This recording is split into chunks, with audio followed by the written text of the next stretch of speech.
Hey friends, hope you're all doing well. We're doing okay too, just really tired since we've been working non-stop. We wanted to answer a question many of you ask: how does our publishing process work? Most of our audiobooks are first posted on Patreon as paid content. They stay behind a paywall for a few months. After that, they become free to access on Patreon forever. Then, a few weeks later, we upload them to other platforms like YouTube, Facebook, and Twitter, X. Lately, our community hasn't been growing much, and we could really use your help. Please share our site in your Facebook groups, Discord servers, Reddit threads, Twitter, X, or with any friends who might be interested. Every little bit helps and we really appreciate it. Thanks a lot for being with us and supporting what we do. Chapter 1, Transmigrating as the protagonist's father.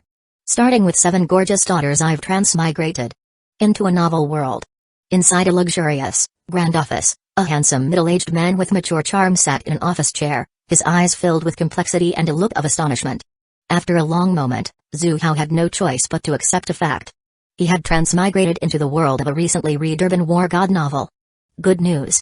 He had suddenly become a billionaire, standing at the peak of his life right from the start. Bad news. He didn't have much time to live. Because he was the villain in the book, the stepping stone for the protagonist. Thinking about his fate, Zhu Hao felt a pang of frustration. Why did he transmigrate as the protagonist's malicious father? That's right. He had become the father of the protagonist in the novel. Apart from the protagonist, he also had 7 stunningly beautiful daughters, who were the protagonist's older sisters. The dramatic part was, none of them were his biological daughters. And he was a eunuch, unable to engage in any sexual activity. He married a beautiful wife and adopted a child every year to cover up his true condition. The storyline was obvious to anyone who understood it. 7 stunning sisters, plus a beautiful stepmother. Didn't that create enough excitement? Though Zhu Hao noticed that later in the novel, the protagonist never seemed to end up with any of the women. Everything was just to build anticipation. I'm surrounded by beautiful women, but I won't touch any of them. I'm a eunuch, hey. But from the protagonist's thoughts, it was clear. He was undoubtedly a rebellious son, targeting his sisters and stepmother. So here's the question, in a family where, apart from the protagonist, he was the only man, how could the protagonist's harem have any relations with other men? So the author gave him the role of a eunuch. A man who has been castrated, especially, in the past, one employed to guard the women's living areas in an Asian court. Because he couldn't have any sexual relations, he became irritable, often shouting at his wife and being indifferent to his daughters. He was the quintessential villain. The ending was predictable, the protagonist would avenge justice by killing him. A villainous father, a son who killed him, and who even took his sisters and stepmother. How could such a person be the protagonist? And yet, the protagonist in the novel was extremely powerful. He was the leader of the Dark World's heavenly god temple, commanding 100,000 soldiers, skilled in many arts. He was the typical all-powerful, unbeatable hero. The plot started with him showing off, humiliating everyone, and killing anyone who opposed him. The only thing Zhu Hao was relieved about was, he had transmigrated 2.5 years before the plot began. He had time to prepare for the arrival of the protagonist, the war god. But damn it. Facing the protagonist, who commanded 100,000 soldiers and was practically invincible, even if Zhu Hao quadrupled his current wealth, it wouldn't help. As for when the protagonist returned, offering all his wealth, wife, and daughters in exchange for mercy, Zhu Hao didn't dare to bet on the protagonist being merciful. So, his only option was death? Ding. Host's memories awakening, activating the villain emotional system.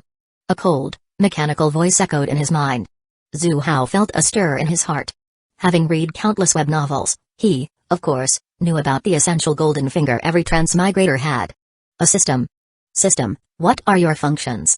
Collect emotions from people carrying the luck of fate, including but not limited to happiness, anger, sadness, joy. Emotional points can be used for system lottery. After a brief exchange, Zhu Hao understood how the system worked. It was simple and direct. There were no complicated tasks, just gather emotions and try your luck. Moments later, Zhu Hao found himself in a dilemma. Those carrying fate's luck were essentially the protagonist and the female lead. The protagonist would not appear for another 2.5 years. And in the novel, there were only about 10 people who were considered the female leads. Among them were his 7 stunningly beautiful daughters. The plot was filled with the protagonist showing off and building strong brotherly bonds. Who the hell wanted to watch a romance with you? At this point, Zhu Hao wished the protagonist were a playboy so he could have more choices. But now, aside from his daughters, there were only a few female leads. Even if he tried to win them all, Would he stand a chance against the unbeatable protagonist in 2.5 years? Did he have to be crazy enough to target his daughters? But they were all adopted. Ding. Newbie gift package granted, would you like to open it? The system's notification sounded again. Zhu Hao's eyes brightened, temporarily putting aside his thoughts and choosing to open it without hesitation. Ding. Congratulations, host, you've received the villain aura. Villain aura, ignore the protagonist's luck, unaffected by intelligence reduction, and immune to luck backlash, not bad, not bad. Avoiding doing ridiculous things when facing the protagonist in the future, and it would be even better if he didn't have to worry about backlash from fate. In his previous life, Zhu Hao had read many villain-focused novels. The usual trope was that the protagonist carried the luck of fate and couldn't be killed directly, or else a villain would suffer backlash from that luck. Even though the villain had enough strength, he had to watch the protagonist run around unharmed, which was frustrating as hell. The dumbass authors made it sound like it was part of the plot, but in reality, it was just a way to stretch the word count. Ding. Host detected with natural flaw, system has successfully healed it. Zhu Hao closed his eyes and felt it for a moment. After a brief pause, a smile appeared on his face. It really worked. Considering his worth of billions, he could barely accept being transmigrated into the body of a man over 50. But he couldn't accept the fact that he was a eunuch. Now, with the cloud of gloom lifted, he smiled for the first time. Ding. Congratulations, host, you have gained 10 points of free attributes. These points can be freely distributed. You can check the panel for details. Zhu Hao focused his thoughts, and a transparent attribute panel appeared in front of him. Character, Zhu Hao. Identity, Destiny Villain, Head of Zhu Corporation. Charm, 90, Max 100, Strength, 11, Average Person, 10, Physique, 12, Average Person, 10, Mentality, 13, Average Person, 10, Emotional Value, 0. Free Attributes, 10. Zhu Hao carefully looked over the panel, rubbing his chin thoughtfully. Perhaps because he often worked out and had high energy, his strength and physique were slightly above average. As the head of a company worth billions, and having survived the political intrigues of the business world, his mental strength was naturally higher too. Deep Blue. Oh no, system. Add points. Without hesitation, Zhu Hao allocated all his free attribute points to strength. Whoosh. A wave of warmth spread through his limbs, and he felt a pleasant, soothing sensation throughout his body. Then, a surge of power suddenly exploded within him. He clenched his fist, feeling the power coursing through him effortlessly, without any discomfort. Zhu Hao's eyes sparkled with a new light. Now that his body was in good shape, he might as well take care of his stunning wife, the protagonist's beautiful stepmother. Chapter 2, a ruthless villain, yet an idol to many with the confidence to contend with the rebellious protagonist. Zhu Hao finally took the time to assess his surroundings. TSK, TSK. No wonder this is the CEO office of $100 billion corporation. The decor was incredibly lavish, with every piece of decoration an antique or famous painting. When Zhu Hao saw a stack of documents on the desk, he suddenly remembered. These were the papers he needed to sign. He picked up one file, opened it, and couldn't help but frown. The CEO position is vacant. Vice President Zhao Wei has shown outstanding performance recently and has made significant contributions to the company's development. He is capable of taking on the CEO role. Hey! Zhu Hao scoffed dismissively. The Vice President, Zhao Wei, was indeed competent, but not by much. If it weren't for Zhu Hao secretly eliminating his competitors, could Zhu Corporation have reached a value of $100 billion in such a short time? Zhu Hao could tell that Zhao Wei's rise was supported by several major shareholders. Although the company was called Zhu Corporation, it wasn't entirely under his control. Shares had been distributed when the company went public. Because the corporation wasn't a solid block, when the protagonist returned to deal with him, the business wars would easily tear the company apart. Zhu Hao was puzzled. Given his cunning and ruthless nature, how could he have tolerated these rats running around? Shouldn't he have dealt with them in secret? These shareholders, instead of just waiting for their dividends, were also nurturing their own loyalists within the company, plotting against the very foundation of Zhu Hao's empire. In reality, the rapid development of the company was entirely Zhu Hao's doing. How could such a villainous character not have removed these threats? Instead, he kept them around to constantly undermine him. Zhu Hao couldn't make sense of it. Eventually, he had to blame the protagonist's dumbing down aura for this oversight. He casually tossed the document aside. Now that he understood everything, he could no longer tolerate the presence of these rotten apples. Complete control of the company was a must. What? You don't agree? Then don't blame me for being ruthless. He would not only kick the shareholders out, but the entire company would undergo a thorough purge. Anyone who was just sitting on their hands and not contributing. Get out. Although the system had granted him the power to fight back against the protagonist, some external forces couldn't be ignored. A 1,000-mile-long dam can collapse from an ant-hole. This was the caution a behind-the-scenes player should have. Xu Hao sifted through the documents, signing off on useful proposals. For personnel appointments and dismissals, he didn't even glance at them. Time passed slowly. Knock, knock. After finishing with the paperwork, Xu Hao stretched and pressed a button beside his desk. Soon, there were 2 knocks at the door. Without looking up from the company files, Xu Hao spoke without lifting his head. Come in. The office door opened, and a middle-aged man in a suit, wearing gold-rimmed glasses, and impeccably groomed walked in. This man was Li Kun, Xu Hao's secretary. Besides assisting with daily office tasks, he was also responsible for some of the more secretive matters. There was no choice. The author had assigned him the role of a real estate tycoon.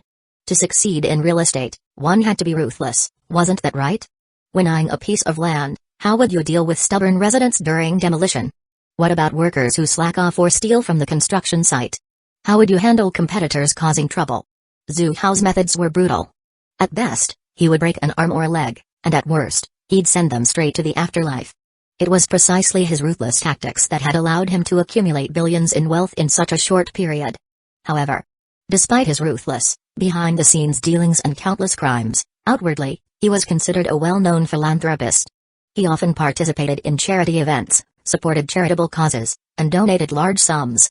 He built many schools for children in impoverished areas. Not only had he achieved extraordinary success in business, but his personal character was also spotless. A billionaire, yet with an incredibly clean private life. Xu Hao's 2 wives. Xu Hao had 2 wives. His first wife passed away due to a serious illness, so remarrying was perfectly normal, right? He only had 2 wives and had never been involved with anyone else. Even the fact that his secretary was male spoke volumes about his character. Everyone praised him for his noble character. The truth, however, was something only Xu Hao knew. Damn it, he was a eunuch. Marrying 2 wives was just a disguise. He couldn't have an affair even if he wanted to. Because of his actions, he had won the admiration of countless people. Conscientious entrepreneur, a saint for 9 generations, gentle and refined President Xu. A whole list of righteous, glowing titles were showered upon him without a second thought. Over time, Xu Hao became an idol to many. He was the role model for aspiring entrepreneurs, the target of ambitious individuals just starting out in society. With his angelic appearance and devilish heart, a man who could manipulate people's emotions while hiding a beastly nature. He was a textbook example of a villain. Once his true nature was revealed, the satisfaction would be undeniable, right? For now, he was revered by many, but when his facade collapsed, the same number of people would come to despise him. This was the grand excuse the author created for the protagonist to kill his father. Who didn't know that it was all in the name of chasing after his sister and stepmother? In the end, the protagonist would expose Xu Hao's wrongdoings, and he would be condemned by the masses, scorned by everyone. But there was one problem. All of Xu Hao's shady dealings were actually orchestrated by his secretary. This secretary wasn't as obedient as one might think. He had collected a lot of incriminating evidence but didn't destroy it. Instead, he kept it hidden. After all these years, it would have been impossible for the protagonist to find evidence of Xu Hao's crimes.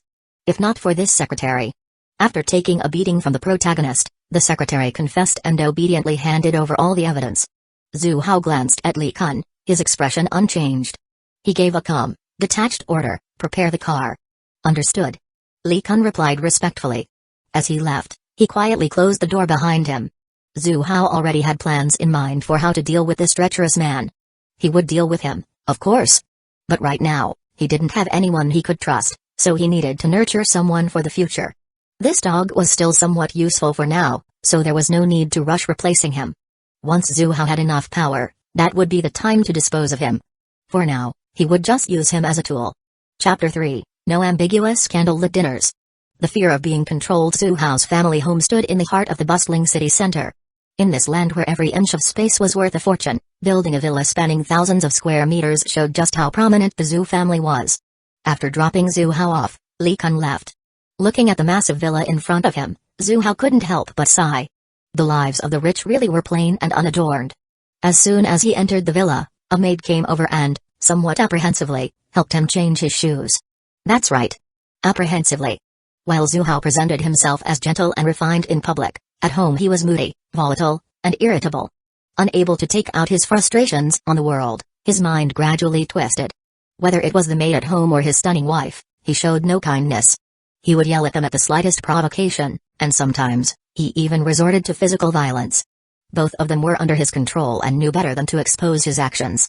As a result, they had no choice but to tolerate him. This behavior extended to his 7 beautiful daughters as well. He never gave them any warmth. As a result, 5 of his daughters, after graduation, went off to pursue their careers. They rarely came home. Even the youngest pair of twins, when they went off to university, lived on campus and sometimes didn't return home on weekends. There was no familial warmth in this house. Zhu Hao had only raised them. He had no desire to change the maid's opinion of him. With his status, he didn't need to explain anything to anyone. Prepare a candlelit dinner. Since he planned to target his wife, and this would be their first time, there needed to be some ceremony involved. The maid responded quickly, rushing to the kitchen to prepare. By the time Su Wanqiu arrived home, it was already 7 or 8 in the evening. Her face was expressionless, and her demeanor cold. She didn't show the slightest joy from returning home after a long day's work. If it weren't for Zhu Hao insisting she return home every day to maintain a loving appearance in front of others, she never would have come back to this sorrowful place.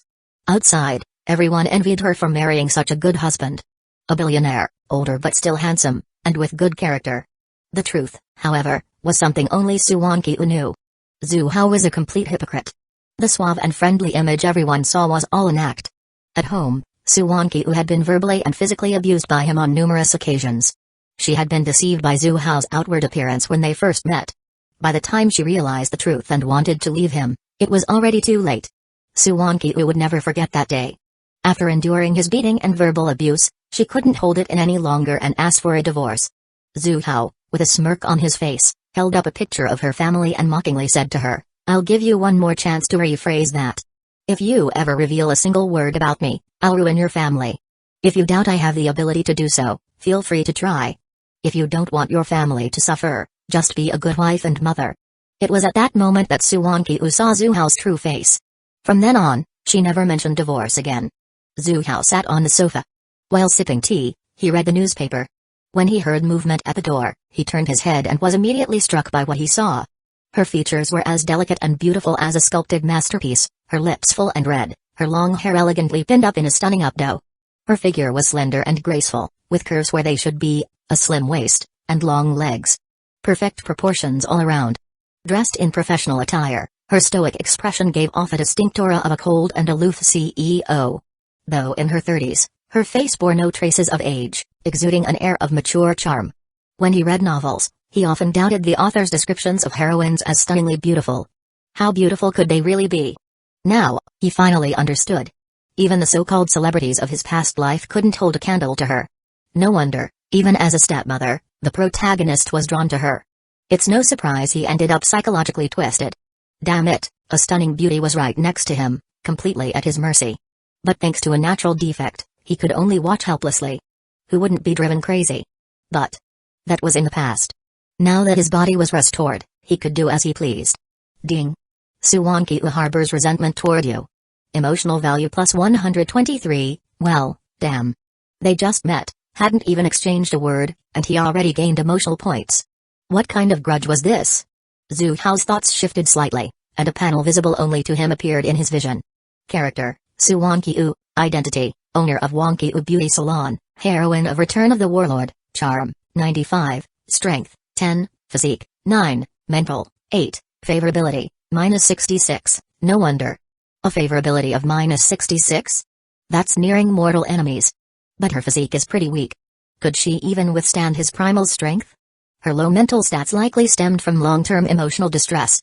Suppressing his thoughts, Zhu Hao sat down at the dining table and said to Su Wanqiu, "Come and eat. I waited just for you."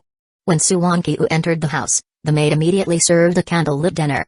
Hearing this, Su Wanqiu froze for a moment. Their relationship was straightforward, they pretended to be a couple in public but ignored each other at home, rarely speaking. Zhu Hao inviting her to dinner was a first in their decade-long marriage. Following the voice, Su Wanqiu noticed the table brimming with exquisite dishes. Balloons and candles surrounded them. It was a candle-lit dinner. Zhu Hao's sudden kindness made her feel not joy but wariness. Like a wolf offering a hen a New Year's greeting, he must be up to no good. Unsure of his intentions, Su Wanqiu instinctively refused. "I'm not hungry." "You eat," I said. "Come and eat with me." Zhu Hao spoke again, his tone firmer this time.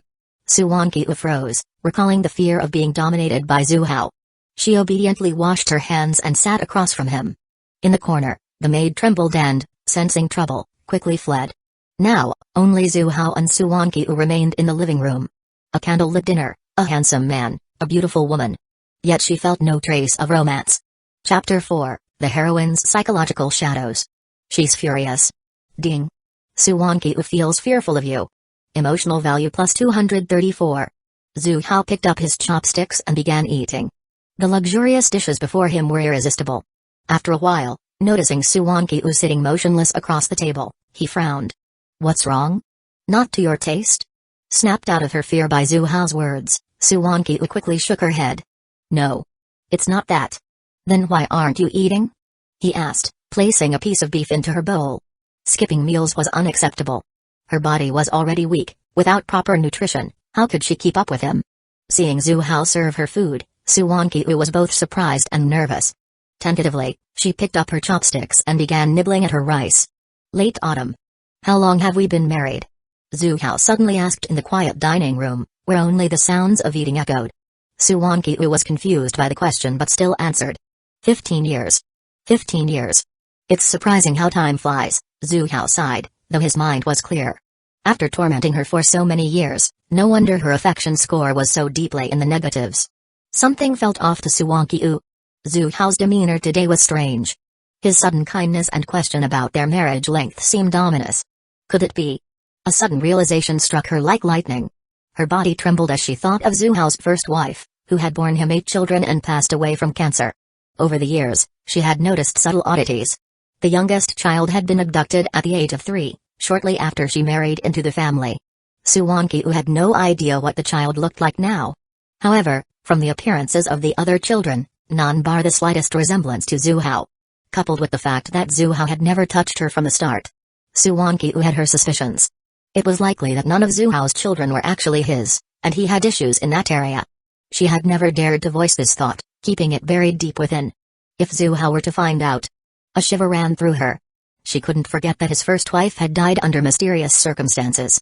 Officially, it was cancer, but who knew the truth? Knowing Zhu Hao's true nature, it wasn't hard to imagine him staging a murder as an accident. Could it be? Zhu Hao was planning to silence her?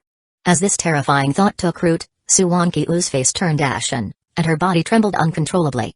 Ding. Suwankyu feels extreme anxiety and fear. Emotional value plus 666. Zhu Hao noticed the tense atmosphere and had only tried to ease it with casual conversation. Instead, it seemed to have made things worse. Given the current state of affairs, achieving mutual affection and a seamless connection seemed impossible. If they couldn't share love willingly, at least some interaction was necessary. Otherwise, how was this different from dining with a corpse? Puzzled by her fear, Zhu Hao noticed a bottle of red wine nearby. Opening it, he poured a glass for each of them. A candlelight dinner without red wine would be a waste, he remarked, raising his glass to Suwankyu with a smile. Late autumn, let's be romantic for once. The more Suwankyu thought, the more terrified she became. However, she couldn't disobey Zhu Hao's words. Hesitantly, she raised her glass and clinked it against his. Watching Zhu Hao down his drink in one go, she reluctantly sipped hers. After the meal, Zhu Hao picked up a napkin and wiped his mouth. Life for the wealthy is absurdly extravagant. The large table was piled with food, yet barely touched. Now that he had eaten his fill, it was time to do something meaningful. Zhu Hao's gaze fell on Suwankyu. Sensing his stare, Suwankyu's hand trembled, and she nearly burst into tears. Zhu Hao's behavior today had been unnervingly strange, leaving her feeling as if this meal was akin to a prisoner's final one. Ding. Suwankyu feels fear toward you. Emotional value plus 888. Huh? So, all the small talk and wine earlier were for nothing? I tried to ease your nerves, and yet you're even more terrified. But no matter. Today, he was in a foul mood. And there was no way he'd let this fat lamb slip away. Seeing Suwankyu frozen in place, barely eating, Zhu Hao decided to intervene. He shifted closer to her and picked up his chopsticks, placing a piece of fish in her bowl. Here. Suwankyu, this is something you like to eat. Wait, what do you like to eat again? Awkward. After all these years of marriage, they'd never shared a proper meal together. He genuinely had no idea what she liked. Suwankyu's fear grew. Faced with more and more food being placed into her bowl, she had no choice but to eat small bites reluctantly. Finally, Her fear reached its peak. She put down her chopsticks and burst into tears.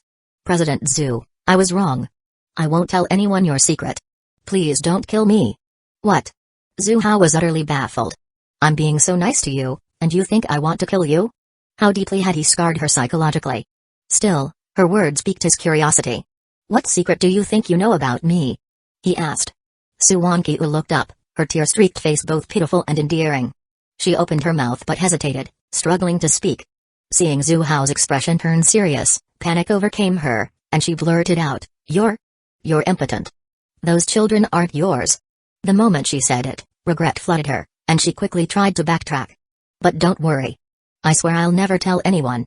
Please spare me. To her surprise, Xu Hao didn't get angry. Instead, he laughed and countered, Who told you I'm impotent? Mangekyō froze, dumbfounded. Did someone need to tell her? None of the 7 daughters looked like him, and in over a decade of marriage, he had never laid a finger on her. Wasn't that evidence enough? Humphrey. Daring to say I'm impotent? Tonight, I'll show you just how capable I am. Xu Hao grabbed her hand, startling Mangekyō. Before she could react, she felt her hand being guided in a direction against her will.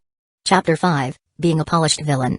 The company purged. Mangekyō's eyes widened in shock, her mouth forming an O shape that made one want to stuff something into it. How could it be so exaggerated? That was the only thought her mind managed to conjure before she felt herself spinning, the world tilting as Xu Hao lifted her horizontally into his arms. Ding. Mangekyō feels extreme shame and frustration. Emotional value plus 666. Ding. Mangekyō feels deep resentment. Emotional value plus 888. Ding.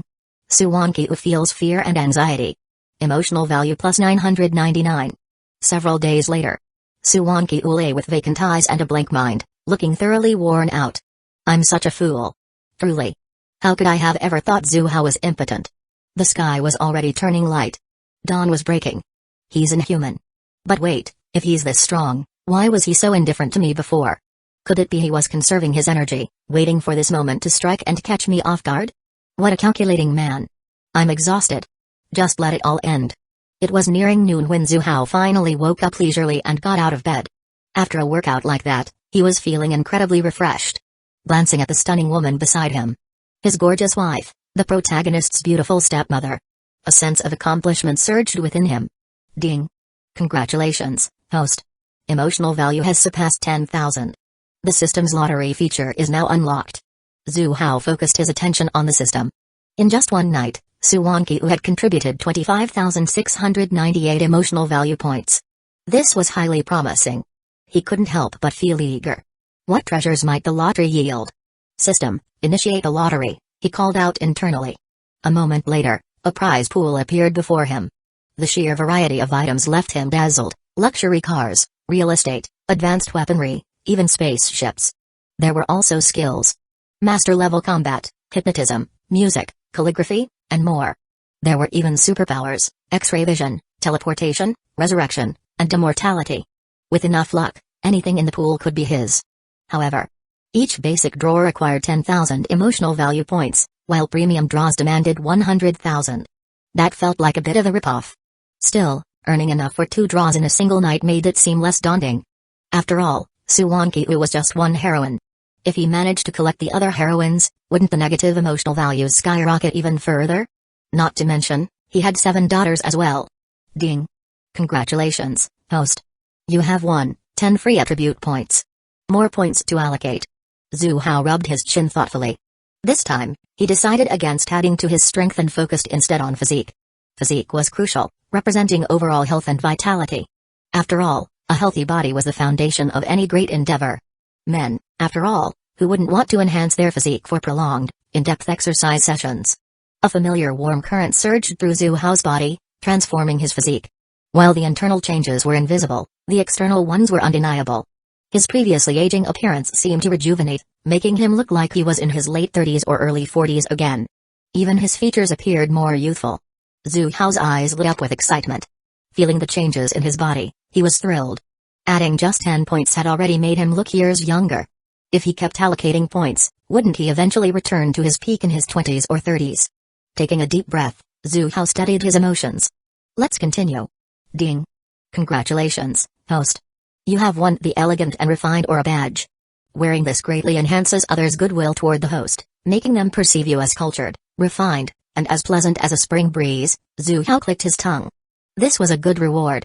As the CEO of a real estate empire, a notorious capitalist, his reputation had always been a delicate balancing act.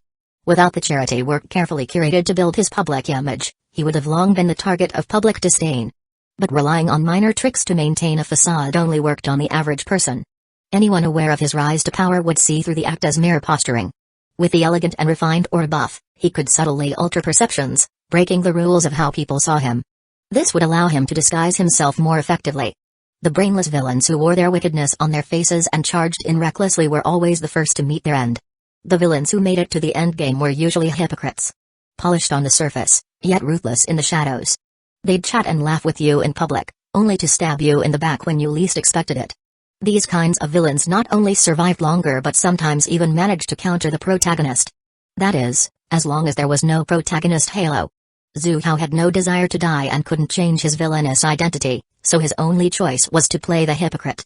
After freshening up, he stepped out of the bedroom. The housekeeper brought lunch to the table. Wang, who is still sleeping, reheat some food and bring it to her when she wakes up, Zhu Hao said casually while eating. After enduring a whole night of stormy chaos, he doubted Wang would wake up before the afternoon. Forget about visiting the spa.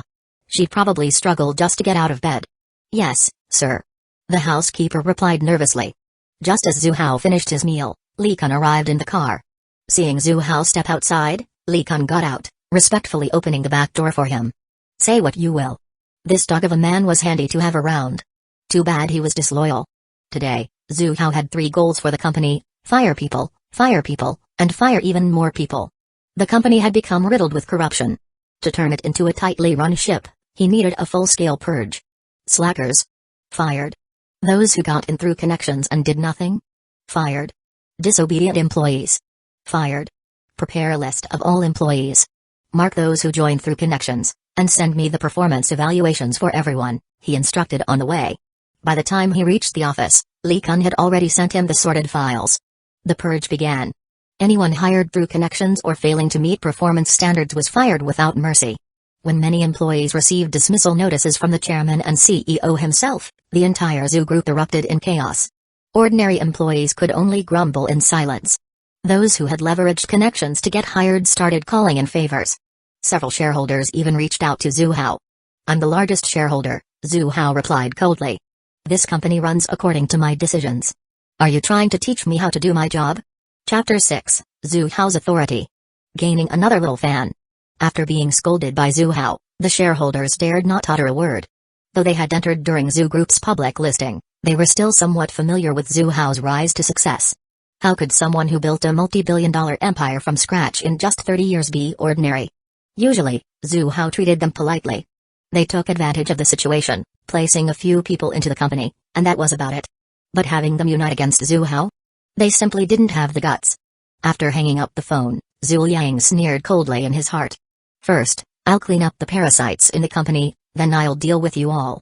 He ordered his secretary, go to all the major talent markets and recruit staff to fill these vacant positions. Minimize the company's losses as much as possible. Li Kun, as Zhu Hao's trusted confidant, understood Zhu Hao thoroughly. He was ruthless, willing to use any means to achieve his goals. Of course, all of this was done behind the scenes. On the surface, Xuying maintained a facade of integrity. What puzzled him, however, was this. Zhu Hao usually treated the company's shareholders with politeness. Why had he suddenly torn off the mask today? Had he abandoned the persona he had crafted? Upon hearing Zhu Hao's order, Li Kun quickly regained his composure and did not dare delay. Coming. As Li Kun was about to leave the office, Zhu Hao called out to him. By the way, inform all the shareholders that a shareholders meeting will be held tomorrow at 9 a.m. As the president of Zhu Group, Zhu Hao was quick and decisive.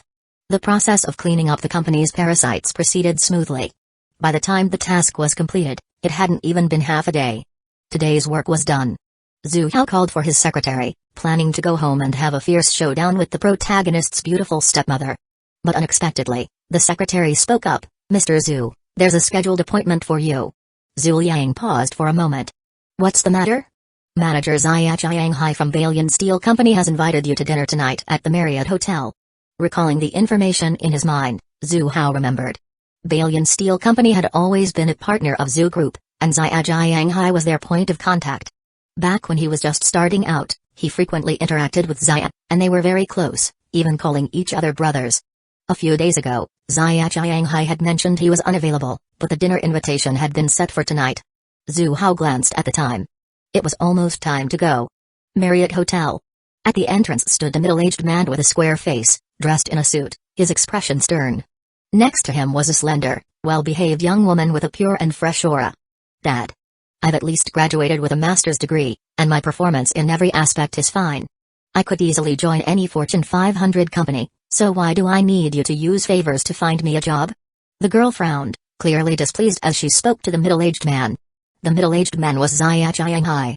Hearing his daughter's words, he helplessly smiled. I'm not questioning your ability. It's just that Liu Xiao has ill intentions toward you, and I want to find you some backup. Xuying fell silent when she heard this. She thought of the man who had been persistently bothering her, like a stubborn adhesive. He had harassed her throughout her 4 years in university and another 3 years in graduate school, making her extremely annoyed. Xuying had no doubt. Once she found a job and entered the company, that man would follow right behind her. She was frustrated by Liu Xiao's harassment, but Xuying had his own concerns. After all, he had reached his position as the manager of a company worth hundreds of millions. The bridges I've crossed outnumber the rice my daughter has eaten. Xuying knew well what kind of people these rich second-generation heirs were. Relying on their family background, they did nothing all day except indulge in eating, drinking, and playing. They especially loved racing for thrills and playing around with models and beautiful women. One moment they'd be partying, the next they'd be fighting, committing all sorts of immoral acts without hesitation. Liu Xiao had pursued his daughter for 7 years, and though he hadn't done anything excessively outrageous, that was already considered relatively refined by their standards. But if things kept going like this, his daughter would keep pushing him away, and sooner or later, something might happen. Even if his daughter entered one of those Fortune 500 companies, it wouldn't be completely safe. She'd be in unfamiliar territory. If Liu Xiao bribed someone with money, wouldn't she be easily manipulated? Even if she joined the steel company where Xuying worked and he kept an eye on her, it still wouldn't be guaranteed. Xuying had always wanted to find his daughter a solid backing. When he heard she was looking for a job after graduation, he immediately thought of his old buddy, Zhu Hao. The cooperation between Balian Steel Company and Zhu Group was something he had always facilitated. He had worked with Zhu Hao many times and had watched him rise from humble beginnings. They had always maintained a good relationship. If he could arrange for his daughter to join Zhu Hao's company, then he wouldn't have to worry about Liu Xiao harassing her. Despite Liu Xiao's arrogant attitude and the powerful Liu family, they only had assets worth about 10 billion. In front of Zhu Group, valued at over 100 billion, the Liu family would have to stay low and play it safe. As for whether his daughter would be bullied by the people at Zhu Group, Xuying had no worries about that. He trusted Zhu Hao's character completely. Seeing his daughter's concern, he comforted her. King, don't worry. The big brother I'm talking about is a big shot, a man of integrity. He's not afraid of the Liu family making trouble, so you can work there with peace of mind. He said this, but his earlier invitation to Zhu Hao had been postponed to today because Zhu Hao had been busy. Xuying couldn't help but feel a bit uneasy. He had thought about having his daughter go through the usual channels and apply to Zhu Group, but lately, he hadn't seen any job postings from Zhu Group. Dad.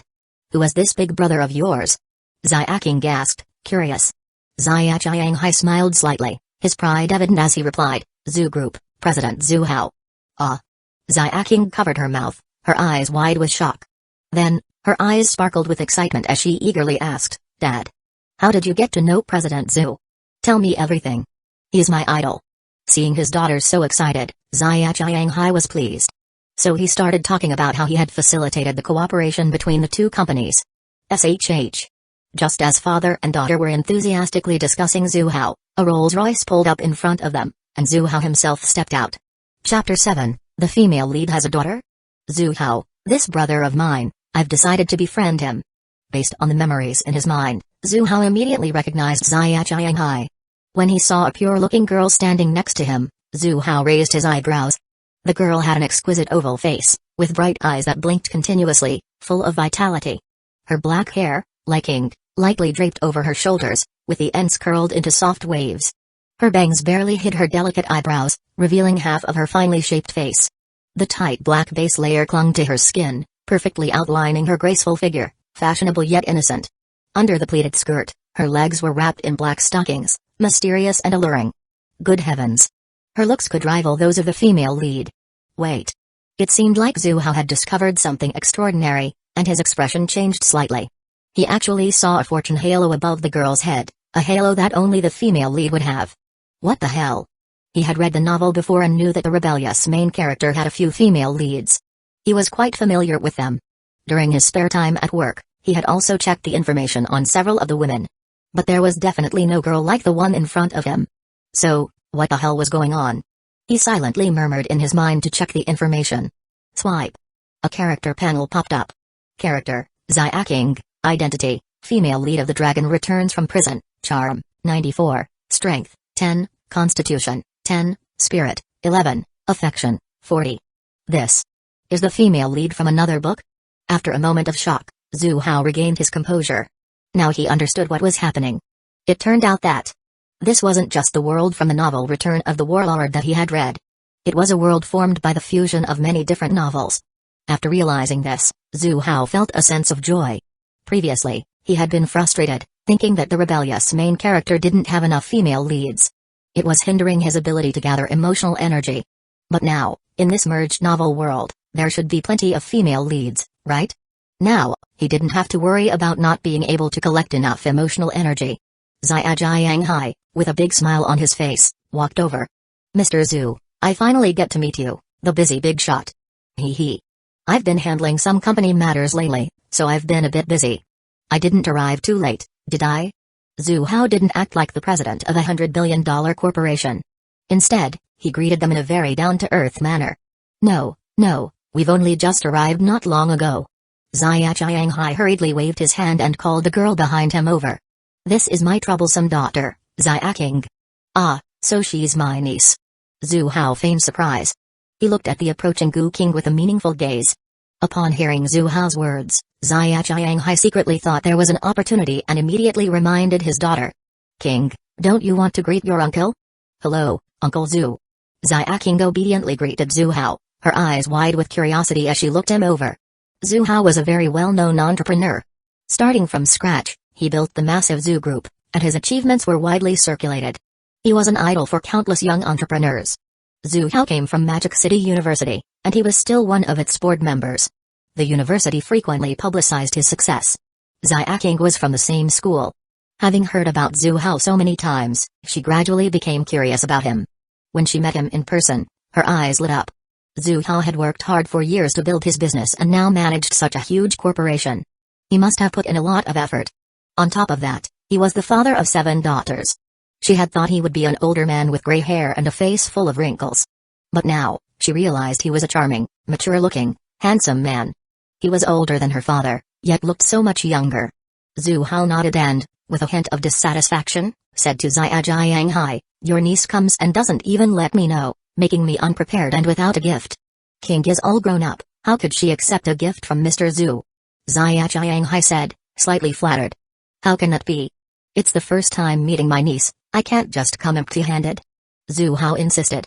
Well, I didn't bring anything today, but I'll make it up to her later, Zhu Hao said with a smile, thinking to himself.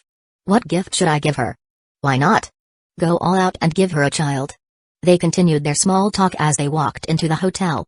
Xuying had already reserved a table inside, so when they arrived, the waiter could immediately serve the dishes. Xuying, I'm curious, what was it you wanted to talk to me about today? Zhu Hao suddenly asked as they waited for the food. Being the one asking for help, Xuying was caught off guard by Zhu Hao's sudden question. He didn't know how to start. To be honest, I need a favor from you, big brother. What's the matter? Zhu Hao waved his hand, speaking casually. We've been old friends for a long time, no need to be so formal. Just tell me what you need help with. If I can help, I won't hesitate, Zhu Hao said, his tone hearty. Xuying was touched. They only had a business relationship, with a bit of connection, but not much. Zhu Hao's immediate willingness to help almost brought him to tears. If it were anyone else, Xuying would suspect they had ulterior motives, but he had no doubt about Zhu Hao's sincerity.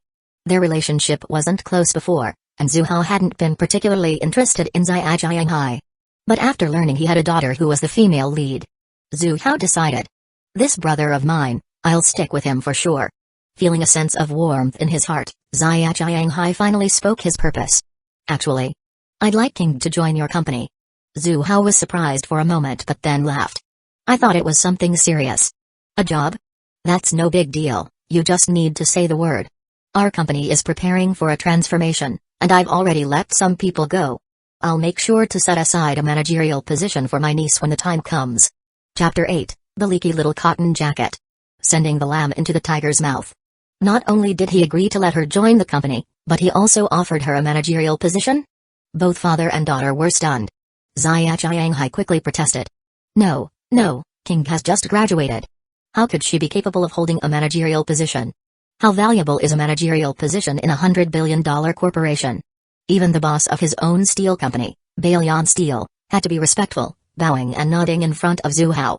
Zhu Hao's expression grew solemn as he looked at Xuying, his gaze carrying a hint of affection. You know about my daughters, right? After graduation, none of them wanted to work at the company, they all preferred starting their own businesses. King is about the same age as my daughters.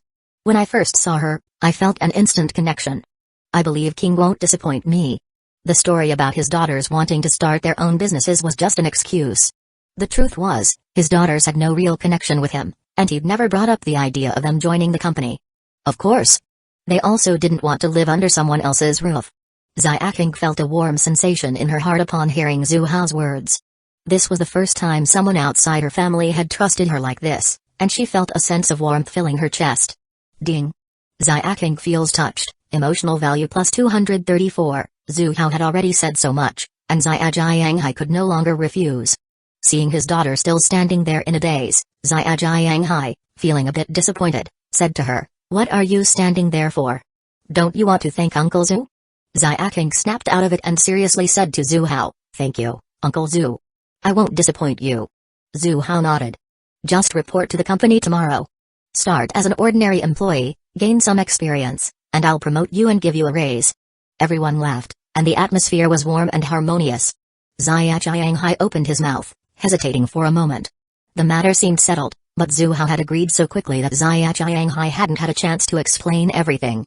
In the end, he decided to tell Zhu Hao the real situation about his daughter. Humphrey. The Liu family, right? If that guy dares to come to my company and harass King, I'll make sure he regrets it.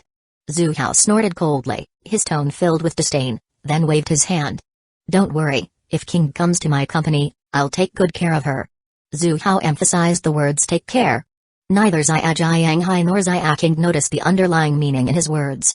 I'm asking for help from my big brother because I trust him. Xuying said with a forced smile. By now, the dishes had all been served, and he quickly gestured for everyone to start. Big brother, please. He opened a bottle of fish and matai, poured a glass for Zhu Hao, and filled his own cup as well.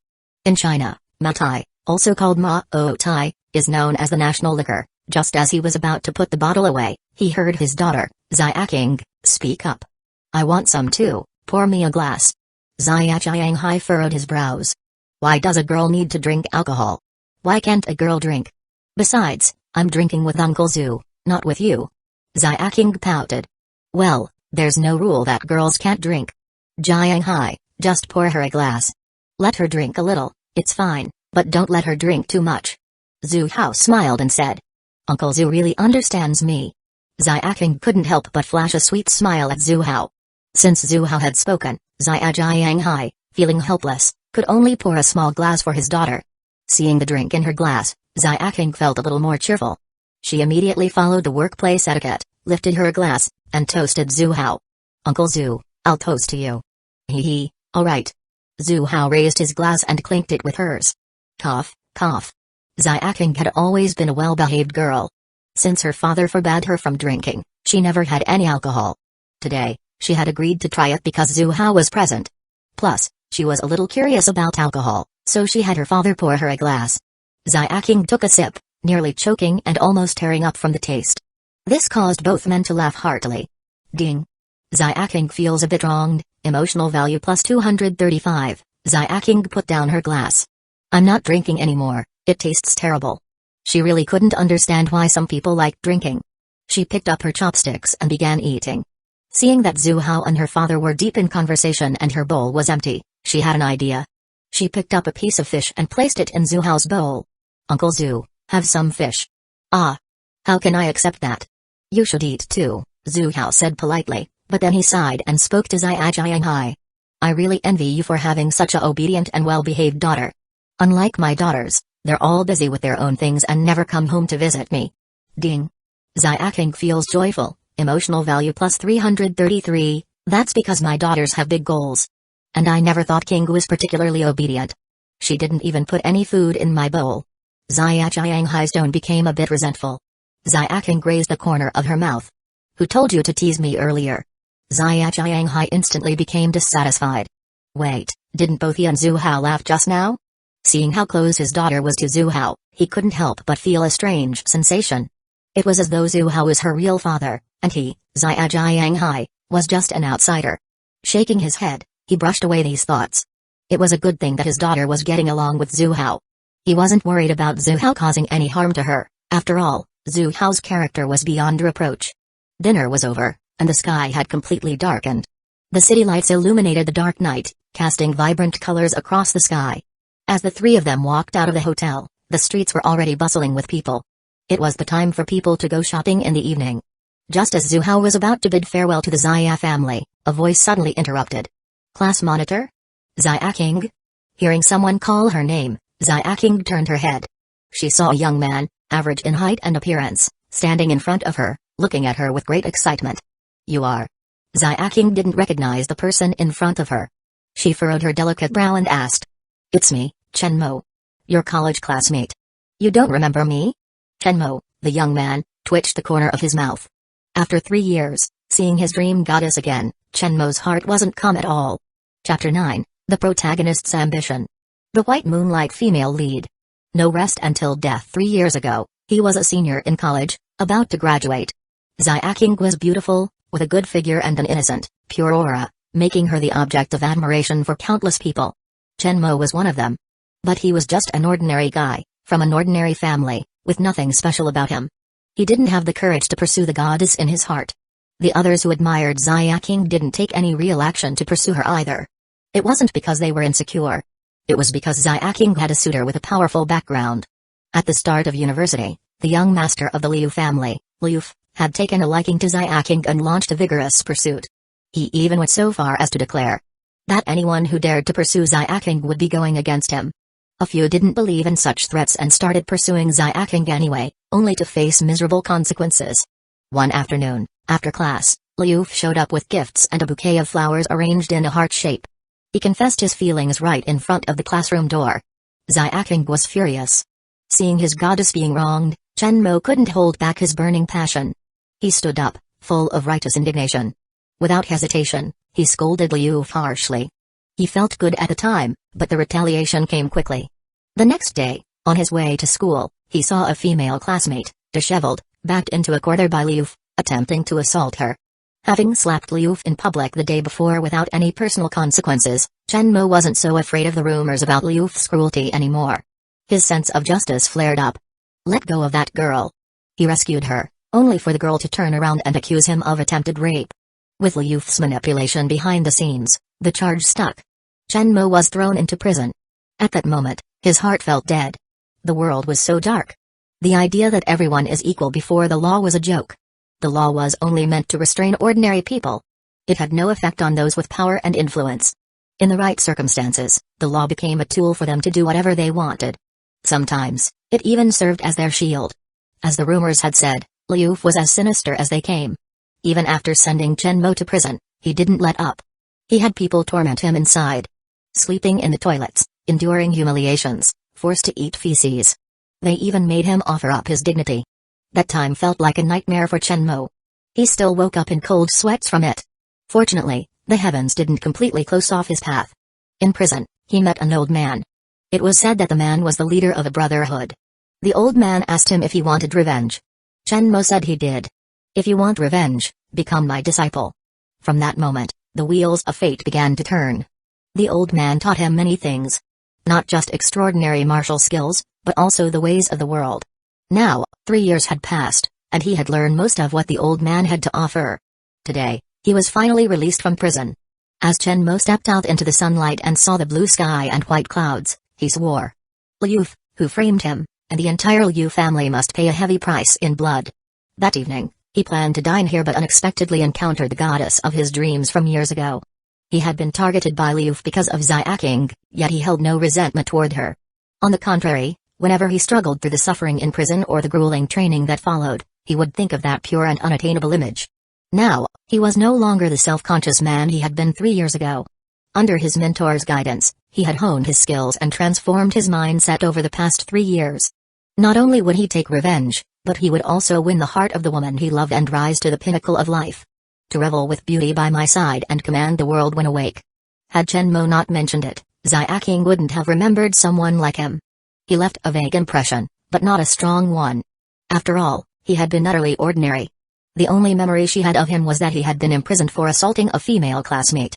She had no idea that Shenmue had been framed by Liu for shielding her from harm. At the time, when Liu confessed his feelings, she had stayed in the classroom and wasn't aware of what happened. Thus, when Xuying looked at Shenmue standing before her, she felt a deep sense of disgust. No one would react kindly to someone branded a criminal. The fact that she refrained from openly mocking him showed her composure and grace. Her brows furrowed even tighter. "What do you want?" "Nothing. I just saw you here, class monitor, and thought I'd come over to say hello." Shenmue scratched his head awkwardly. Nearby, Xuying listened to their conversation with an amused expression. Character, Shenmue role, Protagonist of the Dragon returns from prison. Charm, 62, out of 100, Strength, 85, Late Mingyan stage, Physique, 70, Average person, 10, Spirit, 20, Average person, 10, Favorability, -30. No wonder he's the protagonist, his stats are impressive. But what's with the favorability being -30? They had never interacted before. How could he have offended her? Xuying could only chalk it up to the clash between the protagonist and antagonist halos. They were born to be adversaries, destined to fight to the end. It was either him or the protagonist. Xuying had already given up on any thought of coexisting peacefully with the protagonist. If given the chance, he'd ensure the protagonist's downfall. From a power perspective, Xuying was no match for the protagonist yet. There was no need to confront him head-on. With his status, there were countless ways to destroy the protagonist without lifting a finger. Reining in his thoughts, Xuying bid farewell to Xuying and her father before getting into Li Kun's car. As he watched the car drive away, Shenmue frowned deeply. That man gave him an unpleasant feeling. No matter who you are, don't provoke me. Otherwise, you won't walk away unscathed. Chapter 10, even capitalists would shed tears. Sleeping next to the protagonist's stepmother when Xuying returned home, Suwankyu had just finished eating and was carefully stepping toward her room. The moment she saw Xuying, her body stiffened completely. Last night's events instantly resurfaced in her mind. Ding. Suwankyu feels fear. Emotional value plus 666, Xuying walked over with a smile. If you're not feeling well, stay in bed. Why are you up? He glanced at the maid, who had just finished cleaning up the dishes and walked out of the kitchen. Didn't I tell you to bring her meal to her room when she woke up? The imposing authority Xuying carried naturally emanated from him, overwhelming the atmosphere. The maid trembled with fear and hurriedly explained. I was following sir's instructions, but madam. Suwankyu interjected softly. Don't blame her. I was the one who wanted to get out of bed. She felt puzzled. She couldn't figure out what had gotten into Xuying. Not only had he suddenly become functional, but he had also been unusually fierce last night, and now his attitude toward her had shifted dramatically. Xuying let the maid off the hook, rubbing his chin as he looked at Suwankyu with a playful expression. If you can walk, it means you can handle it. Should we continue tonight? As soon as he finished speaking, Suwankyu's face turned pale. Her left foot gave out, and she nearly fell sideways. Xuying reacted quickly, catching her in his arms. No. Please, no, I'll die. Suwankyu struggled weakly, her face full of pleading. Not tonight, okay? Let me recover, and then I'll accompany you. She was genuinely terrified. How could she not be? That experience. It felt like she was going to be torn apart. All right, but remember. You said it. When you've recovered, you'll make it up to me properly. Xuying smirked, reaching out to pinch her soft, collagen-filled cheeks. In truth, Xuying had never planned to continue tonight. Although she was the protagonist's stepmother, she was still his wife. He intended to take the sustainable approach. Breaking her in one go wouldn't exactly be a practical way to live. Hearing Xuying's promise, Suwankyu finally breathed a sigh of relief. It was only then that she realized she was still nestled in his arms. Her cheeks turned crimson in an instant, a blush rising rapidly. She looked utterly enticing.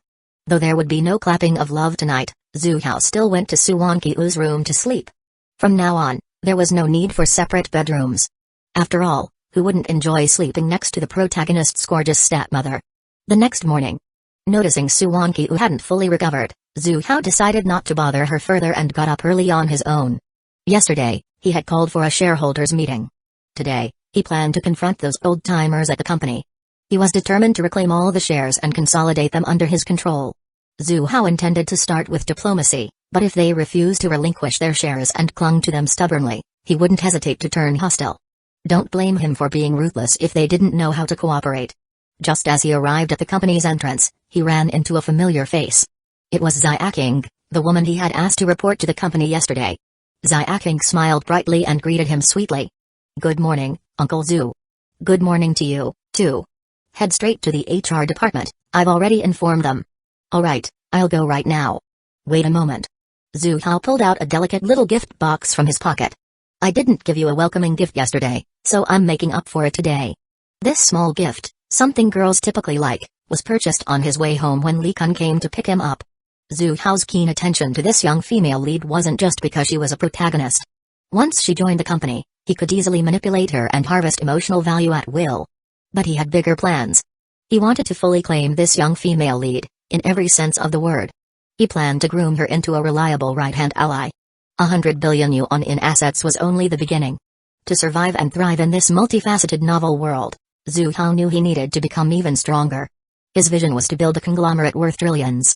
Relating to a conglomerate, especially a large corporation, with the system's assistance, he never had to worry about a lack of entrepreneurial projects.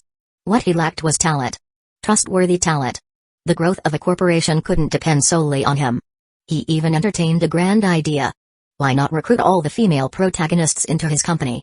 They wouldn't just help him manage the business, they'd also solve his personal problems and generate emotional value for him. Even capitalists would be moved to tears. "No. It's really not necessary." Xuying quickly waved her hands to refuse. But Zhu Hao was firm. He grabbed her hand and forcefully placed the gift box in it. Her hand felt cool and smooth. Quite different from Su Wanqiu's warm softness. He realized this must be the difference between a young girl and a mature woman. Seeing that she couldn't refuse, Xuying reluctantly accepted the gift. Then, "Thank you, Uncle Zhu." Zhu Hao smiled and patted her hand. "Work hard in the company. If you encounter any difficulties, come to me. I have high hopes for you." With that, Zhu Hao walked away. Xuying stood still, watching his retreating figure. She had never had much contact with the opposite sex before. She couldn't help but recall the sensation of Zhu Hao's touch. Warm, strong, and full of reassurance. Whoosh! She snapped back to reality, inwardly scolding herself. "Xuying, what are you thinking? That's your uncle. Get a grip." Curious about the gift, she opened the box. Inside lay a flawless, exquisite bracelet, resting quietly. Her eyes lit up. She couldn't stop admiring the bracelet, feeling an unexpected fondness for it. Thinking about how kind Zhu Hao had been to her, Xuying silently resolved to work hard. She didn't want to let Uncle Zhu down. Chapter 11, Shareholder Meeting.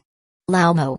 The twin daughters come home by 9:00 a.m., the shareholder meeting began. Zhu Hao walked into the conference room right on time. Standing at the head of the table, he swept his gaze across the attendees. Seated in the room were a dozen individuals. The entire group of shareholders in Zhu Corporation. Among them, the highest shareholding was just over 10%, while the smallest was barely 1%. "The reason I called this shareholder meeting today is to discuss the company's transformation," Zhu Hao began. The rapid rise of Zhu Corporation could not have been achieved without riding the wave of skyrocketing property prices. As the saying goes, when the wind is strong enough, even pigs can fly. And Zhu Hao wasn't just any pig. He was a sharp, ruthless, and ambitious individual. The company's strategy had been straightforward: build houses, sell them to cash out, then use the funds to build even more houses. When money was tight, they took out loans. With Zhu Corporation's valuation as collateral, many banks were more than willing to lend. But this business model carried significant risks. The collapse of Evergrande in his previous life was a stark reminder. Building too many properties could lead to disaster if the market conditions shifted, resulting in bankruptcy. Or worse, billions in debt. Transformation didn't mean abandoning real estate altogether. Zhu Hao planned to pivot toward a high-end strategy. Developments like Tangcheng Yaipin, Yai Villas, and Xiangshan residences. Projects that would create prestigious communities. were the future. Additionally, Zhu Hao envisioned creating urban complexes as part of the transformation. In the coming months, he intended to implement these two projects while diversifying into other industries with the remaining cash flow. When Zhu Hao shared his plans, the conference room erupted in chatter. The shareholders couldn't understand why Zhu Hao wanted to change course when the company was thriving. Watching the murmurs of discontent, Zhu Hao smirked indifferently. They had the right to refuse, but he wouldn't change his decision. Since this is our first transformation, I admit I don't know how things will develop in the future, Zhu Hao stated. Therefore, to ensure no one has to take unnecessary risks, I'm offering to buy out your shares at double the market price. What do you all think? With that, Zhu Hao smiled calmly at the group. This was their chance. Comply and walk away with a generous payout. But for those who clung stubbornly to their shares like parasites, Zhu Hao wouldn't hesitate to send them to an early grave. The shareholders bristled at Zhu Hao's arrogance, but they dared not openly challenge him. After all, Zhu Hao held the largest share by far. Even if all the other shareholders banded together, their opposition wouldn't matter. After Zhu Hao's dramatic firing spree the previous day, some began to waver. One by one, several reluctantly agreed to sell their shares. Once the first domino fell, others quickly followed. Eventually, only 3 shareholders remained steadfast in refusing to sell. These were the 3 largest shareholders after Zhu Hao himself. Having invested heavily in Zhu Corporation, they had reaped substantial profits and were unwilling to leave. They had witnessed the company's meteoric growth, changing day by day. Although they couldn't understand why Zhu Hao suddenly wanted to transform the business when everything was going so well, they did know one thing: Zhu Hao was not someone to be taken lightly. Rising from nothing to a massive fortune worth billions, would Zhu Hao suddenly act foolishly? The decision to transform the company must hold the promise of greater rewards. In essence, if they followed Zhu Hao's lead, they wouldn't lose out. Alright, today's meeting is adjourned, Zhu Hao announced, his gaze sweeping over the 3 holdout shareholders before leaving. After the meeting, the next steps were straightforward.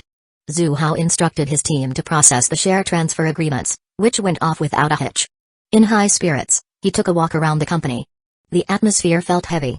His massive round of layoffs yesterday had left the remaining employees on edge, fearing they might be next. Zhu Hao understood the art of leadership well. If you remove people, you must also reward others. Back in his office, he reviewed files and began promoting and giving raises to capable employees. He also explained his reasons for the layoffs and revealed the company's plans for transformation. He painted a picture of rapid growth, promising that anyone who contributed to the company would be rewarded with promotions and raises. His mastery of workplace manipulation was impeccable. As his words and actions took effect, the previously anxious employees settled down. Those who weren't promoted set their sights on opportunities from the company's transformation, determined to prove their worth. The promoted employees were pleased but remained vigilant, wary of being outperformed. This created a virtuous cycle. The day passed quickly. In addition to managing company affairs, Zhu Hao gathered detailed information about the 3 shareholders who had refused to sell their shares. Xuying, 58 years old, residing at, address, holding 13% of the shares.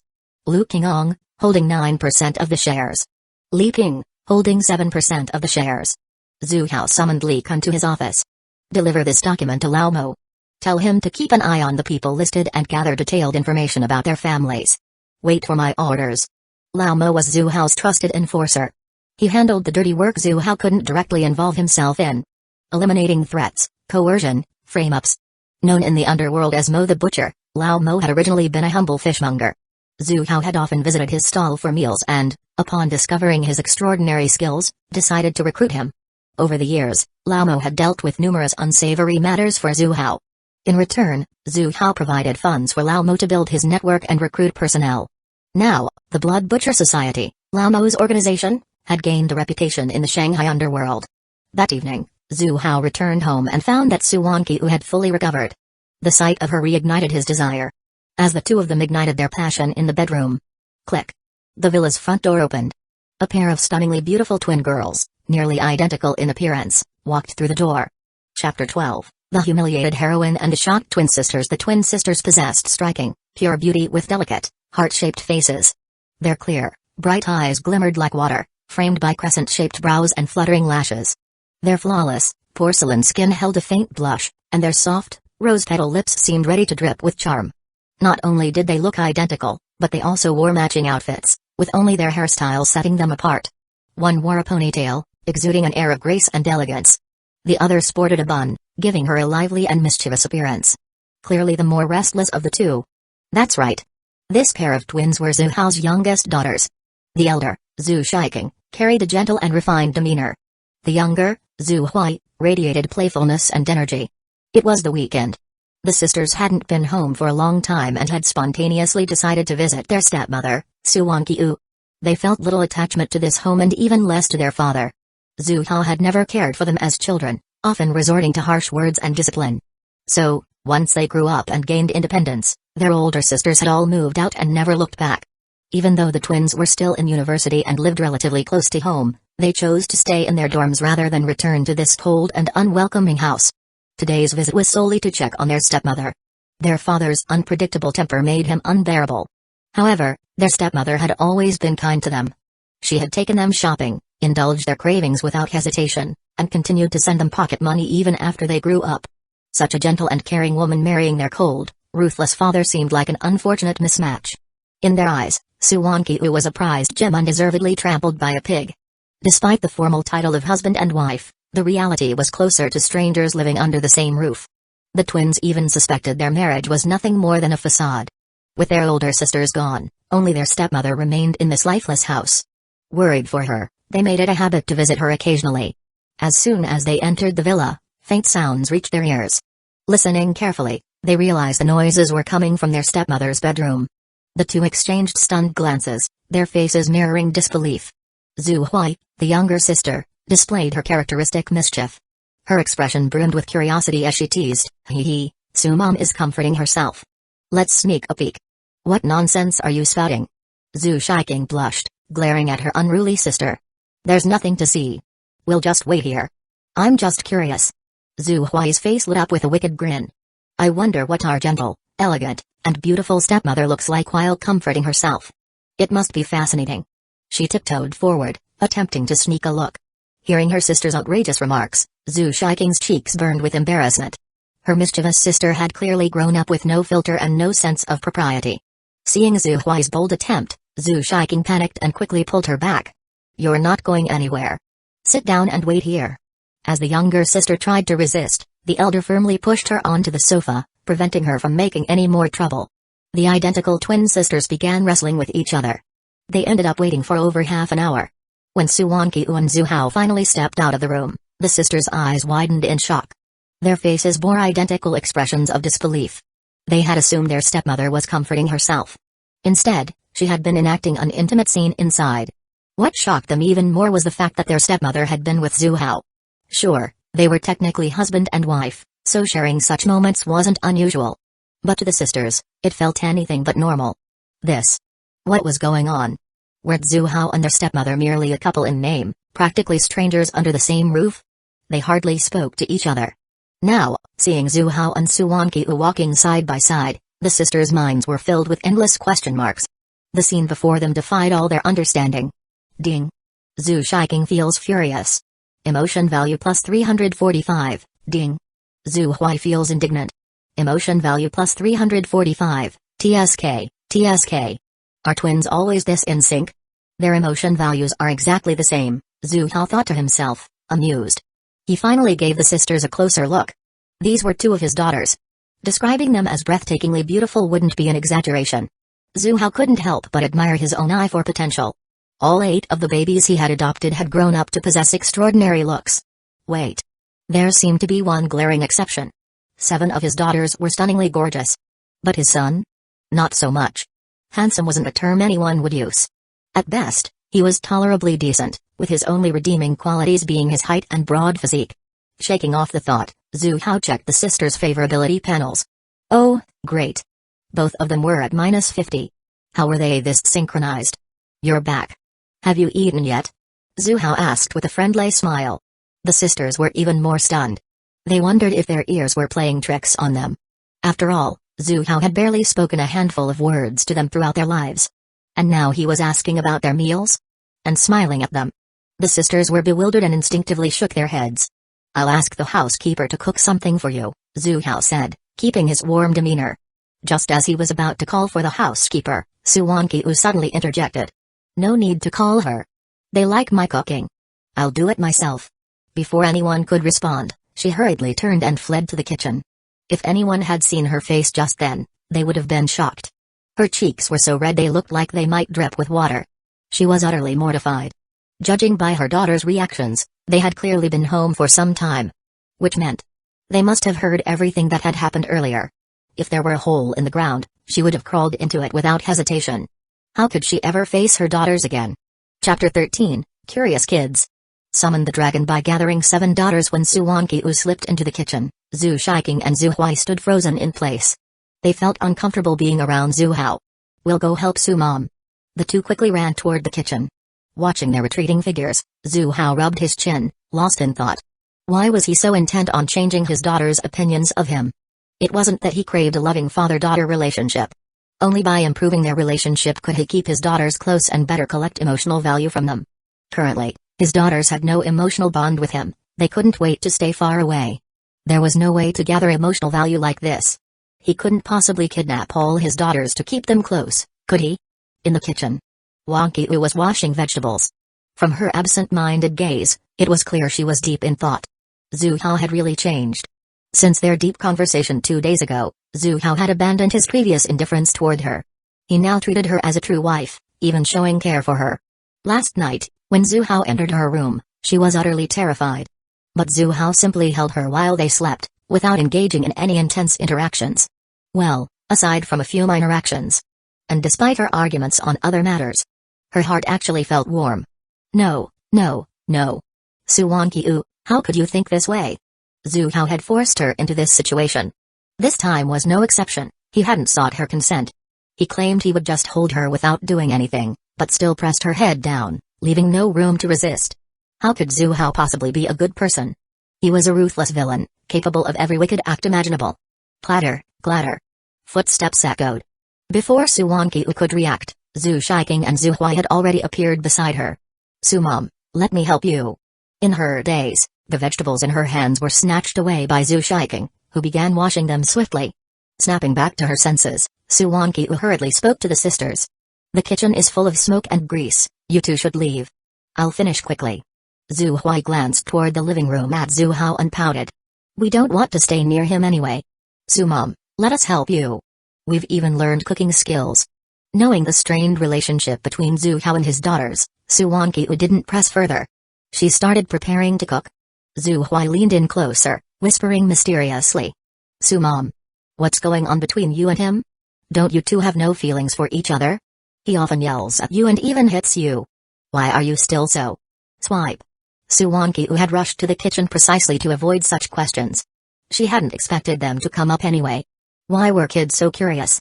The blush that had nearly faded returned instantly to Suwankyu's face. You too." Suwankyu stammered as she glanced at the two sisters. Seeing their innocent and curious expressions, she sighed in resignation and said, "Actually, he has changed." At this moment, she should have used a more affectionate term to address him, but she simply couldn't bring herself to say it. Instead, she stuck to calling him he. Noticing their expectant looks, Suwankyu hesitated briefly before continuing. "He's gotten better and doesn't treat me the way he used to. I believe he'll treat you both better too." Even she didn't fully believe her own words. From Xuhao's behavior over the past few days, there did seem to be signs of him turning over a new leaf. This was the only way she could put it. She certainly couldn't admit she had developed feelings under duress and had even found herself enjoying it at times. In front of these two girls. Though not her biological daughters, they had grown up under her care. She couldn't bring herself to be that shameless. Xuying and Xuhui were stunned. That's it? They didn't quite understand what Suwankyu meant by saying Xuhao had changed. But it hadn't been that long since they'd last visited. Back then, their stepmother and Xuhao were practically strangers to each other. So, had a few sweet words from Xuhao made this stunning stepmother surrender so easily? The sisters exchanged complex looks. As for Suwankyu's claim that Xuhao wouldn't treat them the same as before, neither sister believed it. A reputation built over more than 2 decades couldn't be erased with just a few sentences. With the three of them working together, a delicious meal was quickly prepared. At the dining table, Xuhao picked up a piece of braised beef, placed it in his mouth, and exclaimed while chewing, "I never realized, Wangqiu, that you had such cooking skills. This is way better than the maid's cooking." Suwankyu looked slightly embarrassed. "This was made by Xuying." "Oh? Really? Well done." It suits my taste perfectly. Zhu Hao turned his gaze toward Xuying, who sat far from him and quietly ate her meal. He offered her praise without hesitation. Hearing this, Xuying raised her head in surprise. She confirmed she hadn't misheard. Zhu Hao was genuinely complimenting her, and even smiling. Could it be their stepmother was telling the truth? Had Zhu Hao really changed his attitude toward them? Just then, Zhu Hao spoke again, curiosity evident in his voice. Shiking's cooking is great. Why, did you cook anything? That plate of stir-fried pork with green peppers is hers, and this. And that one is Shiking's. Zhu Hao tried the stir-fried pork, closed his eyes slightly, and pretended to savor it like a connoisseur. Afterward, he clicked his tongue in approval. Huai's dish is also delicious. Compared to your sister, it's just a tiny bit behind. Keep it up next time. He wasn't just making things up. The sisters had clearly learned cooking skills somewhere, as their dishes were genuinely impressive. They were almost on par with professional chefs, far surpassing his memories from his past life. Zhu Huai was dumbfounded. The father who always wore a cold expression, never cared about them, and often lost his temper was actually praising her. She turned slightly to look at her sister. Zhu Huai noticed that Xuying was also looking at her, and in each other's eyes, they saw mutual disbelief. Ding. Xuying feels a surge of emotions. Emotional value plus 666, ding. Zhu Huai feels a surge of emotions. Emotional value plus 666, seeing both daughters' emotional responses simultaneously, Zhu Hao decided to strike while the iron was hot and keep them at home.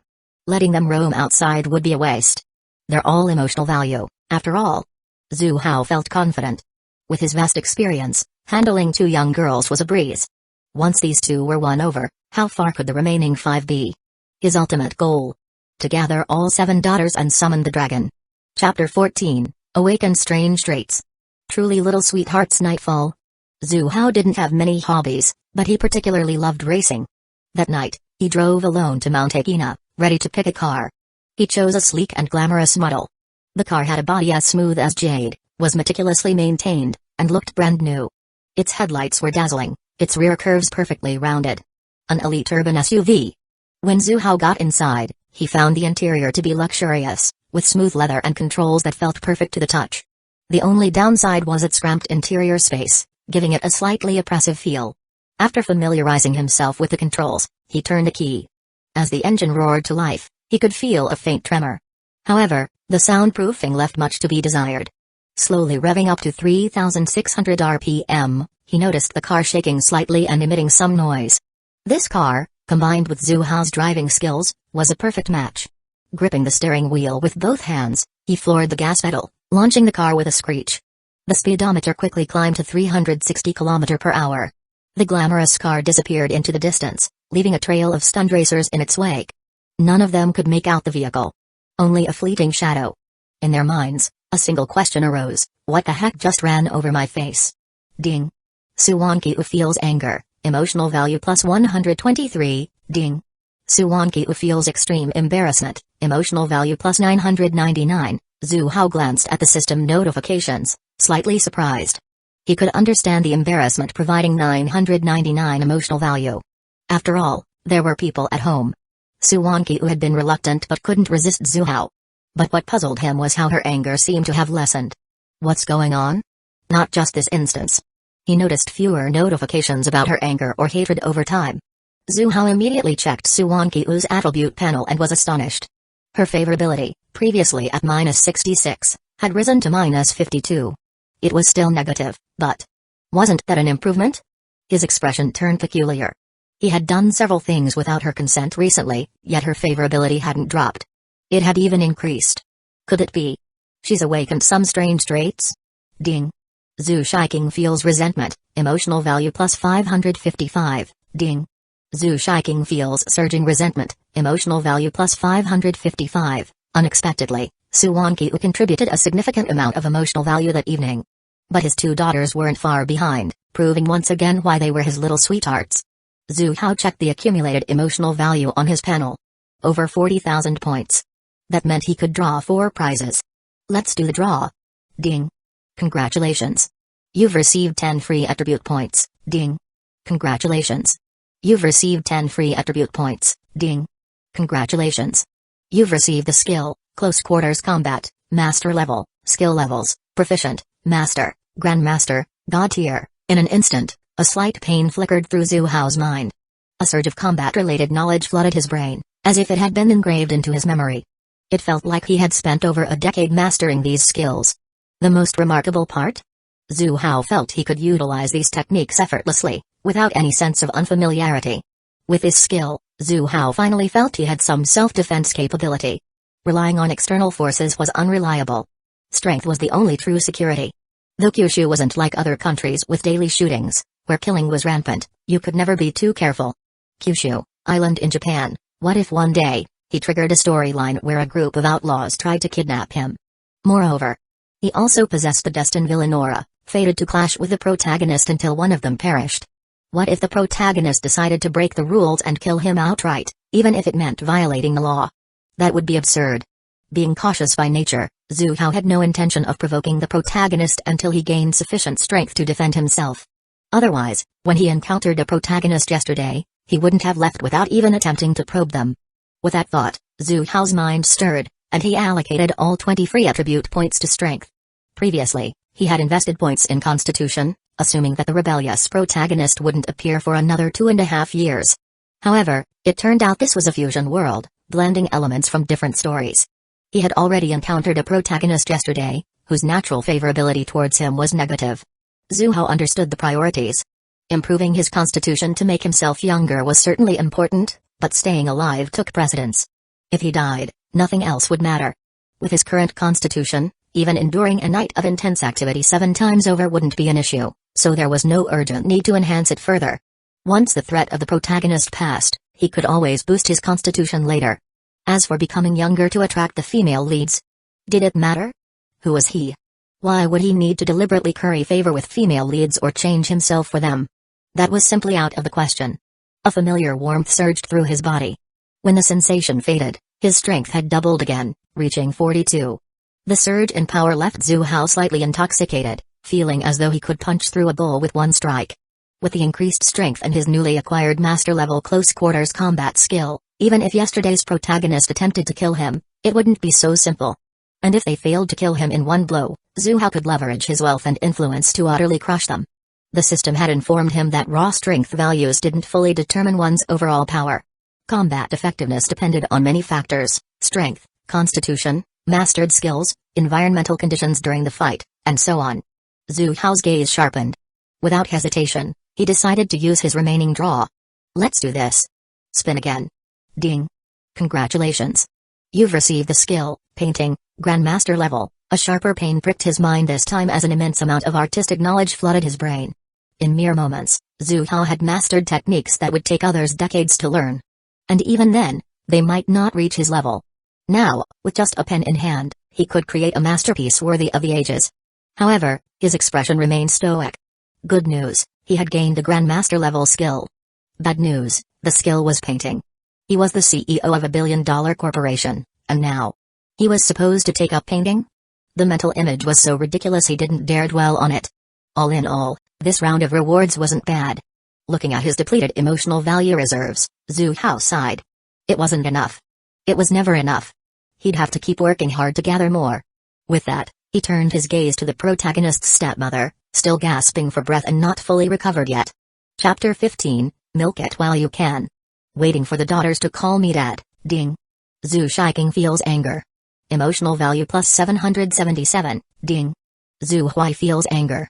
Emotional value plus 777, the next morning. The two sisters, groggy and sporting dark circles under their eyes, stumbled into the dining area.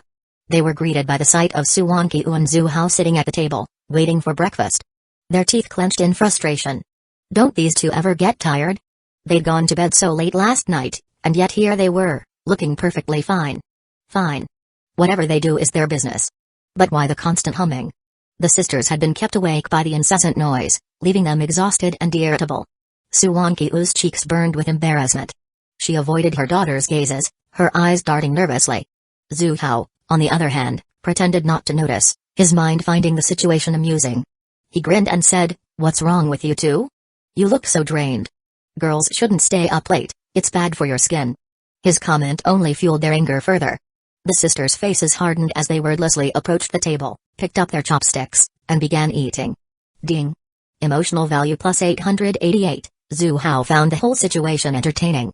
Teasing his daughters not only earned him emotional points but also lifted his spirits. While he would have loved to spend the day at home with them, the company's transition demanded his attention. Before leaving for work, Zhu Hao approached Su Wanqiu and got his daughter's bank account details. He transferred 1 million yuan onto each of them. It was shameful, really. His daughters had grown up without him ever giving them money. Their upbringing had been left to his two tool wife partners. Now, he wasn't sure if this gesture would help improve their favorability toward him. I've transferred 1 million yuan onto each of your accounts. On the weekend, go out, shop, and buy whatever you want. If it's not enough, just ask me for more. The company's workload is heavy right now, but I'll make time to spend with you both soon. Truthfully, Zhu Hao wanted to reach out and pat their heads. They looked as delicate as porcelain dolls, their soft hair seemed irresistible to touch. But he held back, considering their current relationship. There would be plenty of opportunities later. Once he had raised their favorability, he could pamper them however he wanted. With that, Zhu Hao left the house. As he walked away, the sisters stared at his retreating figure in stunned silence. Had they heard him correctly? This indifferent man had transferred them money. For the first time ever. And he'd smiled and said he wanted to spend time with them. Growing up, none of the sisters, including themselves, had ever experienced fatherly love. Now, feeling his unexpected care, they were at a loss. The moment felt surreal. Sister, he really transferred 1 million yuan onto us. Zhu Hui looked at her phone, pointing at the notification of the deposit. It was like a pebble dropped into a calm lake, creating ripples in their hearts. Ding. Zhu Shaiking feels emotional turmoil. Emotional value plus 567. Zhu Hao spent the entire day at the company without feeling the slightest fatigue. Part of it was due to his improved constitution. But more importantly, the sense of accomplishment from managing the company kept him energized. Working for others feels like being a laborer, but working for yourself? That's a whole different story. When Zhu Hao returned home and saw that his two daughters were still there, his mood improved even more.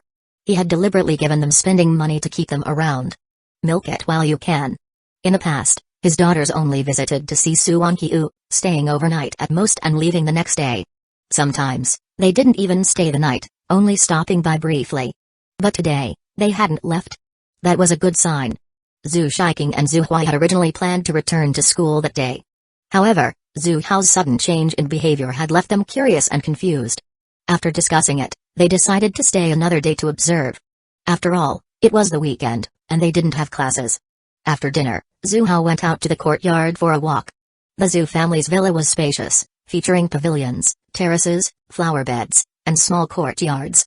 The architecture seamlessly blended traditional Chinese and Western styles. After dinner, Zhu Hao took a leisurely stroll in the courtyard, feeling unusually relaxed. As he walked, his eyes landed on an easel placed in the center of the courtyard. He paused, curiosity drawing him closer. It was a painting of a sunset. The setting sun bathed the land in a warm, golden-red glow, creating a tranquil scene. Zhu Hao didn't need to think twice to know it was his daughter's work. He studied the painting for a moment and nodded in appreciation. His 7 daughters, as heroines, were all exceptionally talented. An idea sparked in his mind as he remembered the master-level painting skill he had acquired the previous night. His eyes gleamed with interest, and a smile tugged at the corners of his lips. If he wanted to improve his daughter's impression of him, it seemed he had no choice but to flaunt this skill. Shifting his focus back to the painting, Zhu Hao examined it again. Before, he had merely admired it as a casual observer. Now, with the eyes of a grandmaster in painting, he scrutinized every detail. His daughter's skills were impressive, nearing the level of a true master. But to him, there was still significant room for improvement. Picking up a nearby paintbrush, Zhu Hao began to refine the artwork with precise strokes. His movements were fluid and inspired, as if guided by divine intuition. In no time, the enhancements were complete. He set the brush down and smiled in satisfaction as he observed the final piece. The original sunset had been a simple depiction of natural beauty. With his additions, the painting now radiated a profound charm, as if imbued with a soul of its own. Having finished, Zhu Hao turned away and resumed his stroll. Now, all that remained was to wait for his daughter to call him dad. Chapter 16, Zhu Hao's heartfelt expression. The teacher with the vermilion mark. When Zhu Shaiking stepped out to retrieve her painting, night had already fallen. The sky was dim, so she didn't examine the painting closely and hurriedly put it away. It was her competition piece, due for submission the next day. Another sleepless night. The two sisters, Zhu Shaiking and Zhu Hui, packed their things and prepared to head to school. Just as they stepped out the door, A car blocked their path. The driver's side window rolled down, revealing Zhu Hao's face. "Get in. I'll drive you to school." The sisters froze in surprise. Was the sun rising in the west today? This man, who never cared whether they lived or died, not only gave them pocket money but now wanted to drive them to school. After all, Zhu Hao, the CEO of a billion-dollar corporation, always traveled with his secretary as the driver. They had never seen him drive himself before. Yet today, Zhu Hao was behind the wheel, ready to drive them. No. No need. We can go ourselves. Zhu Shixing, the older and more composed sister, shook her head and refused politely.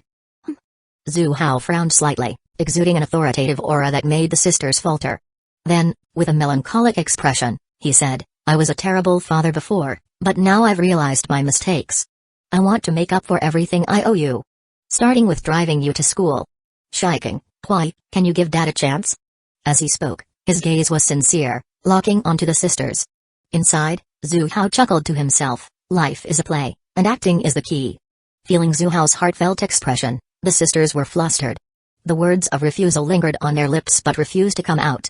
And so, somewhat bewildered, the two sisters got into Zhu Hao's car. Zhu Hao flashed a victorious smile.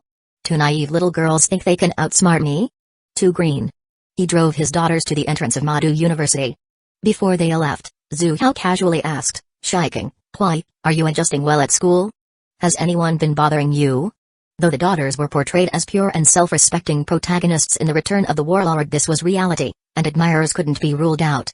Zhu Hao wasn't about to let wild boars trample on his precious cabbages. Any close male interactions were strictly forbidden. He didn't ask directly but probed indirectly to avoid suspicion. Previously, the sisters would never have thought Zhu Hao cared for them when hearing such words. But now, after 2 days of groundwork and his recent heartfelt expression, they were moved. No. Both shook their heads. "That's good." Zhu Hao smiled and said with a commanding tone, "If anyone dares bully you, let me know. I'll make them regret it." Hearing Zhu Hao's protective words, the sisters had mixed emotions. Ding. Zhu Shixing feels conflicted. Emotional value plus 333, ding. Zhu Hui feels touched. Emotional value plus 444, alright, go on. "Let me know if anything comes up," Zhu Hao added. The sisters nodded and walked into the school. At the entrance, they saw a strikingly beautiful woman in a professional outfit approaching. Immediately, they greeted her politely. "Good morning, Director." "Good morning to you too." Wang Xuying, their teacher, smiled warmly at her two outstanding students. Not far away, Zhu Hao watched his daughters enter the school. Reluctantly, he decided to leave. Sending them off made him sentimental. If only they stayed home, he could harvest so much emotional value. He hadn't mentioned returning home because he believed they would come back soon. Thinking about the painting from last night, a mysterious smile appeared on his face. Just then, he noticed his daughters greeting a mature, attractive woman. Out of instinct, Zhu Hao checked her information. Name, Wang Xuying, role, teacher at Mundo University, female lead of the dragon returns from prison, charm, 92, strength, 10, constitution, 10, spirit, 11, favorability, -20. Zhu Hao clicked his tongue. Another female lead appeared. What puzzled him, however, was this: it was understandable to be naturally antagonistic toward the protagonist. But why did this female lead dislike him without even meeting him? After a moment of thought, he understood. Wang Xuying, as his daughter's teacher, might have inquired about their family situation, leading to her negative opinion of him. After parting ways with the two campus belles, Wang Xuying walked out of the school gate and stood at the entrance, glancing around. She had received a call earlier saying a student wanted to meet her in person. Her professional outfit couldn't conceal her graceful and curvaceous figure. Her long black hair was neatly tied back, her posture upright, and her crisp white shirt stretched taut. With light and delicate makeup, her elegant features were accentuated. Sharp brows, sculpted nose, and a commanding aura that evoked both admiration and a desire to conquer. "Miss Wang." A voice brimming with excitement called out nearby. Turning her head, Wang Xuying saw a young man standing before her, holding a bouquet of fresh flowers. "And you are?" Wang Xuying found his face vaguely familiar but couldn't immediately recall his name. "Miss Wang, it's me, Chen Mo." "Chen Mo?" She suddenly remembered. He was one of her students from a previous cohort. Back then, his presence was hardly noticeable. Average looks, mediocre academic performance, and an overall unremarkable figure in the class. However, one incident had left an indelible impression of him. Just before graduation, Chen Mo had been accused of assaulting a female classmate and was sentenced to prison. At the time, she hadn't believed it.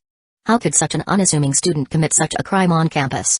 During the days of his trial, Wang Xuying, as his teacher, had gone to great lengths to help him. Unfortunately, her efforts were in vain. Chen Mo had still been sentenced to 3 years in prison. You're out now. That's right, 3 years have passed. Make sure to live well from now on. Thank you, Miss Wang, for all you did back then. Chen Mo's eyes shone with gratitude. As he looked at Wang Xuying, a strange feeling stirred within him. If Xuying was his white moonlight, Wang Xuying was his vermilion mark. He recalled the days when Liu had framed him. Everyone else had assumed he was guilty, but this teacher had believed in his innocence. She had run around seeking connections and even comforted him, urging him to stay strong. Beautiful, kind, and gentle. What an extraordinary woman she was. She was like a graceful swan, while he had been nothing more than a lowly toad who didn't dare dream of her. But now, things were different. Chen Mo's eyes grew resolute. A woman like her. Where could he find another if he let her slip away? You took care of me back then. From now on, I'll protect you for the rest of your life. I won't let anyone hurt you, not even a little. Chapter 17, It's Just a Meal, What Could Go Wrong? I'm your teacher, it was my duty to help you. Unfortunately, I couldn't do more for you. Wang Xuying said with a hint of regret. The Liu family's influence was overwhelming, leaving ordinary people like her powerless to resist. It's okay. It's all in the past now. Chen Mo suppressed his anger toward Liu and smiled at Wang Xuying. Then, he extended the bouquet of vibrant roses in his hand. Miss Wang, I have no way to repay your kindness, but please accept these. Looking at the flowers before her, Wang Xuying hesitated. As a teacher, her actions reflected on the school's reputation. How could she accept flowers from a student? Yet, rejecting them might seem unkind. After all, this young man had just been released from prison, his heart likely battered and fragile. As she wavered, a warm and pleasant voice interrupted her thoughts. Are you Miss Wang Xuying?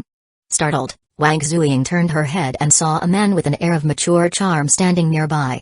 Relieved to find an exit from her dilemma, she quickly replied, Yes, I'm Wang Xuying. And you are? I'm the father of Xuying and Hui, Zhu Hao said with a smile. Noticing Wang Xuying's subtle shift in expression, he added, I just dropped them off at school and was about to leave when I saw you. Hearing he was Xuying and Hui's father, Wang Xuying's expression turned cold. However, when she learned he had came to drop them off, her demeanor softened slightly. The Zhu sisters were among her most outstanding students, comparable only to Xuying 3 years earlier. In the past, during weekends or holidays, Wang Xuying often saw the sisters staying on campus instead of going home. Unable to hold back her curiosity, she once asked why they didn't return home. Their answer? No one's home, everyone is busy with work. Back then, Wang Xuying had been furious. What kind of parents were so engrossed in work that they neglected such brilliant daughters? Work was more important than family? At that time, Zhu Hao, before recovering memories of his past life, had indeed prioritized work over everything else. This led to Wang Xuying having no favorable impression of their parents. Parents like you really shouldn't neglect your families, even when busy with work. Xuying and Hui are such wonderful children. You're absolutely right, Miss Wang. I've realized my past mistakes and am now trying to make up for them, Zhu Hao replied with a repentant expression. Seeing his sincerity, Wang Xuying felt slightly embarrassed. Just pay more attention in the future. Of course. By the way, Miss Wang, how are Xuying and Hui doing in school? Zhu Hao shifted the topic, noticing Wang Xuying preparing to leave. He smoothly guided the conversation toward his daughters. After all, to win a woman's trust and attention, you needed a common thread to weave your story together. Right now, his daughters were his perfect way to connect with his elegant teacher. Talking about her excellent students energized Wang Xuying. She eagerly shared anecdotes, singing praises of the Zhu sisters. Zhu Hao listened attentively, occasionally nodding and smiling in approval. Time's getting on. I have a class soon, so I should get going. After enthusiastically recounting her students' achievements, Wang Xuying glanced at her watch and prepared to leave. Wait a moment. Zhu Hao stopped her and took out his phone. Miss Wang, let's exchange numbers. That way, I can keep track of Xuying and Hui's progress. I might need your guidance in the future. Wang Xuying instinctively wanted to refuse, but his explanation convinced her. All right. After all, the man before her had daughters in college. Exchanging contact information seemed purely for his daughter's sake. What ulterior motives could he possibly have? My name is Zhu Hao. What? Wang Xuying froze for a moment. The moment Zhu Hao appeared, he had given her a strange sense of familiarity. When he said his name, she finally realized who he was. Zhu Hao. The head of the Zhu Group. An alumnus of their university in Shanghai, he had become a successful entrepreneur and often gave back to his alma mater. He was even a member of the university's board. You're Chairman Zhu? As a board member, addressing him as Chairman Zhu was perfectly appropriate. Zhu Hao nodded, placing a finger to his lips and winking at her, signaling for discretion. Wang Xuying felt deeply embarrassed and inwardly screamed. Oh no! She had just scolded such a legendary figure. Shaiking and Hui could have mentioned earlier that their father was Zhu Hao. They had led her astray. Wang Xuying couldn't help silently blaming her two outstanding students. She knew about Zhu Hao's character. He had participated in numerous charity events and sponsored many hope schools. Such a good man surely deserved understanding, even if he had been busy with work. In her mind, the reason she had questioned the sisters back then must have been because Zhu Hao was too busy to spend time with them, and they had thrown a small tantrum as a result. But they should understand their father's efforts. Running a massive corporation worth billions was undoubtedly exhausting. Moreover, from her conversation with Zhu Hao just now, it was clear he deeply cared about his daughters. No, I have to find time to talk to them about this. Wang Xuying's double standards were evident. Ding. Wang Xuying feels deeply ashamed. Emotional value plus 567, it had to be said that Zhu Hao's carefully crafted persona was working. Had he not been so heavily involved in philanthropy, even being the wealthiest man wouldn't have swayed the heroine's thoughts. Chairman Zhu, I apologize for earlier. You weren't wrong, Zhu Hao replied, waving it off. In the past, I was too focused on my career and neglected my family. That won't happen again. I should thank you, Miss Wang, for putting up with my two daughters. Oh no, not at all. Shaiking and Hui are very well behaved. In that case, since you have a class, please go ahead. Let me take you to lunch later to express my gratitude, Zhu Hao said, revealing his true intentions. Once he could spend time alone with her, more opportunities would naturally arise. No. That's not necessary. Fine. Seeing Zhu Hao's firm insistence, Wang Xuying couldn't refuse. She didn't overthink the lunch invitation. After all, Zhu Hao's reputation spoke for itself. He had only had 2 wives, his secretary was male, and there had never been any scandals surrounding him. Why would she need to worry that he harbored ulterior motives for her beauty? Chapter 18, Threat from the Protagonist. Zhu Hao's ruthless methods. The decision about having a meal was finalized. As the school bell rang, Wang Xuying bid Zhu Hao goodbye with a cheerful bye-bye and hurried off to class. Her departing figure was quite captivating. Standing nearby, Chen Mo held a bouquet of fresh flowers, his face dark with displeasure. This unexpected newcomer had ruined his plan to give the flowers to teacher Wang. Seeing Zhu Hao about to leave, Chen Mo immediately called out. Stop. Teacher Wang is my family. If you dare harbor improper intentions toward her, don't blame me for being rude. Having overheard their earlier conversation, Chen Mo was convinced something was off. Although they discussed his daughter's studies and Zhu Hao's invitation to dinner appeared to be a gesture of gratitude, Chen Mo couldn't shake the feeling that this guy had ulterior motives. Chen Mo's suspicions deepened as he recalled seeing Zhu Hao with Xuying a few days ago. This man's presence left an unpleasant impression. Unable to hold back any longer, Chen Mo decided to issue a warning. Wang Xuying was the kindest person to him, and he would never allow her to be hurt in any way. This student, you're thinking too much, aren't you? I invited teacher Wang for dinner simply to thank her for caring for my daughter, Zhu Hao replied with a smile, looking at the protagonist before him. As expected, natural enmity between them ensured even trivial matters could escalate. While Chen Mo wasn't entirely wrong, it was amusing. It better stay that way. If I find out you're plotting against teacher Wang. Humphrey. Chen Mo snorted coldly and stomped the ground fiercely. When he lifted his foot, a clear imprint was left on the hard surface. Ding. Chen Mo is enraged. Emotion value plus 333, Zhu Hao's expression remained unchanged. He gave Chen Mo a deep look, then turned and drove away. Did Chen Mo really think this would intimidate him? Zhu Hao no longer feared the protagonist. Dealing with him was merely a matter of timing. For now, there was no rush. Zhu Hao wanted to avoid using overt connections that might compromise his carefully crafted image. Besides, the protagonist's innate luck made it uncertain whether direct action would succeed. Eliminating him would be best handled covertly. For now, Zhu Hao only had Lao Mo at his disposal, and he estimated Lao Mo might not be a match for Chen Mo. Additionally, his fledgling Mo the Butcher had yet to gain real power. The lack of capable subordinates is a real problem, Zhu Hao sighed. Still, he had his system. Everything would eventually fall into place. When Zhu Hao arrived at his company, Li Kan presented him with a dossier prepared by Lao Mo. It contained information about 3 shareholders. Zhu Hao flipped through the documents. Li Ping, husband, works in a state-owned enterprise, has an irresponsible son who idles around all day, heavily addicted to gambling. He's been caught several times for illegal gambling activities. Gambling addiction? Zhu Hao immediately thought of a plan. Since the son loved to gamble, why not let him gamble to his heart's content? Zhu Hao decided to have the Mo the Butcher organize a gambling event to trap him into massive debt. When thugs came to collect, Li Ping would be forced to hand over her shares. Next was Lu Qingong. Seeing Zhu Hao's success in real estate, Lu had opened a small real estate company of his own. However, lacking Zhu Hao's ruthless decisiveness, his business struggled to make a mark, surviving only by leeching off leftovers from Zhu Hao's company. Zhu Hao didn't need much thought to deal with this man. Following the protagonist's strategy in the original narrative, Zhu Hao planned to uncover criminal evidence tied to Lu Qingong's company. Even if Lu had operated legally so far, creating an incident was an easy task. Destroying these people didn't weigh on Zhu Hao's conscience at all. If he didn't take them out now, they'd betray him as soon as the protagonist returned. If not for the suspicion their deaths might cast on him, he wouldn't have needed to scheme so elaborately. The first 2 individuals were relatively easy to deal with, but the last one, Xuying, posed some trouble. There were no apparent loopholes to exploit. He didn't have any significant assets under his name, as all his funds were tied up in investments. Additionally, he had a son who had been missing since childhood. To make matters worse, Xuying had a stubborn personality. Acquiring his shares would be challenging. Unless he died.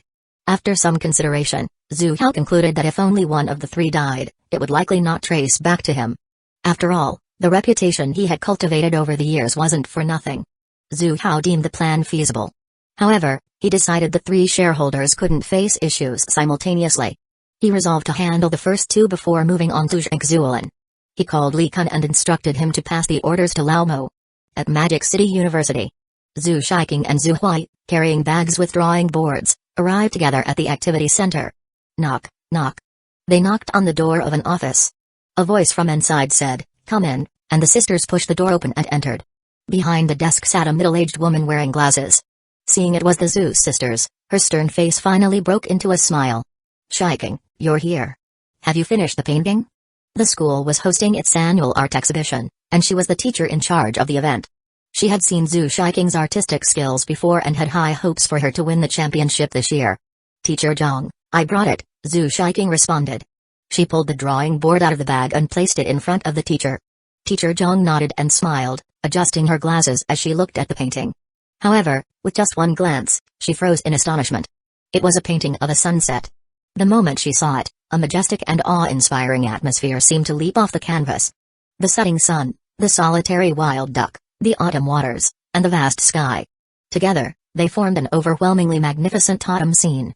The setting sun and the lone wild duck fly together, the autumn waters merge with the vast sky. The colorful sunset and the lone wild duck seemed to soar in harmony, while the autumn river and expansive sky blended seamlessly into one. Unbelievable. The painting's breathtaking imagery was entirely captured with just a brush. Such artistry had reached a transcendent level.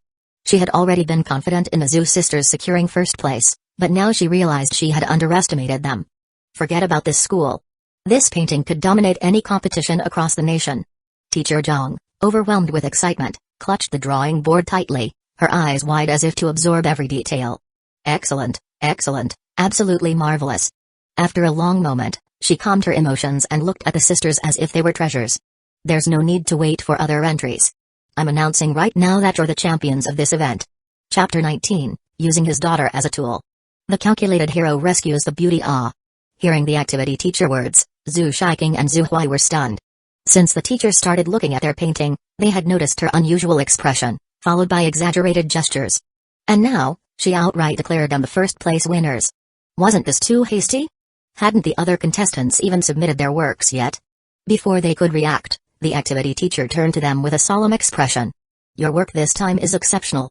It exceeds the standards of our school. I want to seek your permission to submit this painting for the national competition. Buzz, buzz, buzz. The sisters' minds went blank. They had casually painted something. Wasn't this reaction a bit much? The national competition? Really? It couldn't be that serious. Still in a daze, they nodded unconsciously. The teacher, thrilled by their agreement, immediately took out her phone and hurriedly walked out of the office, making calls. It was evident she was arranging matters for the national competition. Big sis, look at this.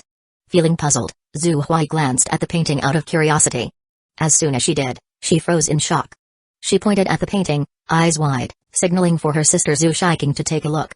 Both stood there, stunned and speechless. The sunset was still the same sunset.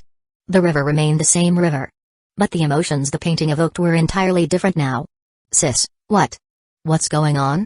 We clearly painted this. Zhu Shiking turned to her equally shocked sister. Zhu Hui's face was full of confusion. Then, as if recalling something, her expression shifted drastically. She inhaled deeply before speaking in disbelief. Last night, after dinner, I saw him standing in front of the drawing board for a long time. Who? Zhu Shiking asked, perplexed. Zhu Hui rolled her eyes. Who else but Zhu Hao? Wait, what? That's impossible. Zhu Shiking's eyes widened, her tone full of doubt. She admitted that Zhu Hao was talented in business, but painting? They had never seen him draw before, nor were there any art tools in his room. And the level of skill in this painting. No one could achieve it without decades of experience. Then tell me, if not him, who else could it be? For a moment, the sisters were both lost in thought, sinking into a heavy silence. At noon Zhu Hao picked up Wang Xuying and brought her to a private restaurant. While driving, he noticed a tail following him. He didn't need to guess. It was Chenmo, the so-called protagonist. Zhu Hao didn't pay it much mind. Let him follow. It might even provide an opportunity to gain something. In the taxi driver glanced sympathetically at Chenmo in the front seat. The young man was metaphorically wearing a green hat, and the driver found it pitiful. With a sigh, he patted Chenmo's shoulder and offered comfort. Young man, don't take it too hard. Life's tough, and sometimes you just have to accept the green. Chenmo's face darkened at the comment. Oddly, the driver's words made him feel an even heavier sense of betrayal. Although his connection to Wang Xuying was shallow. Today marked their first meeting in 3 years. He had already come to view the beautiful, kind, and elegant teacher as his woman.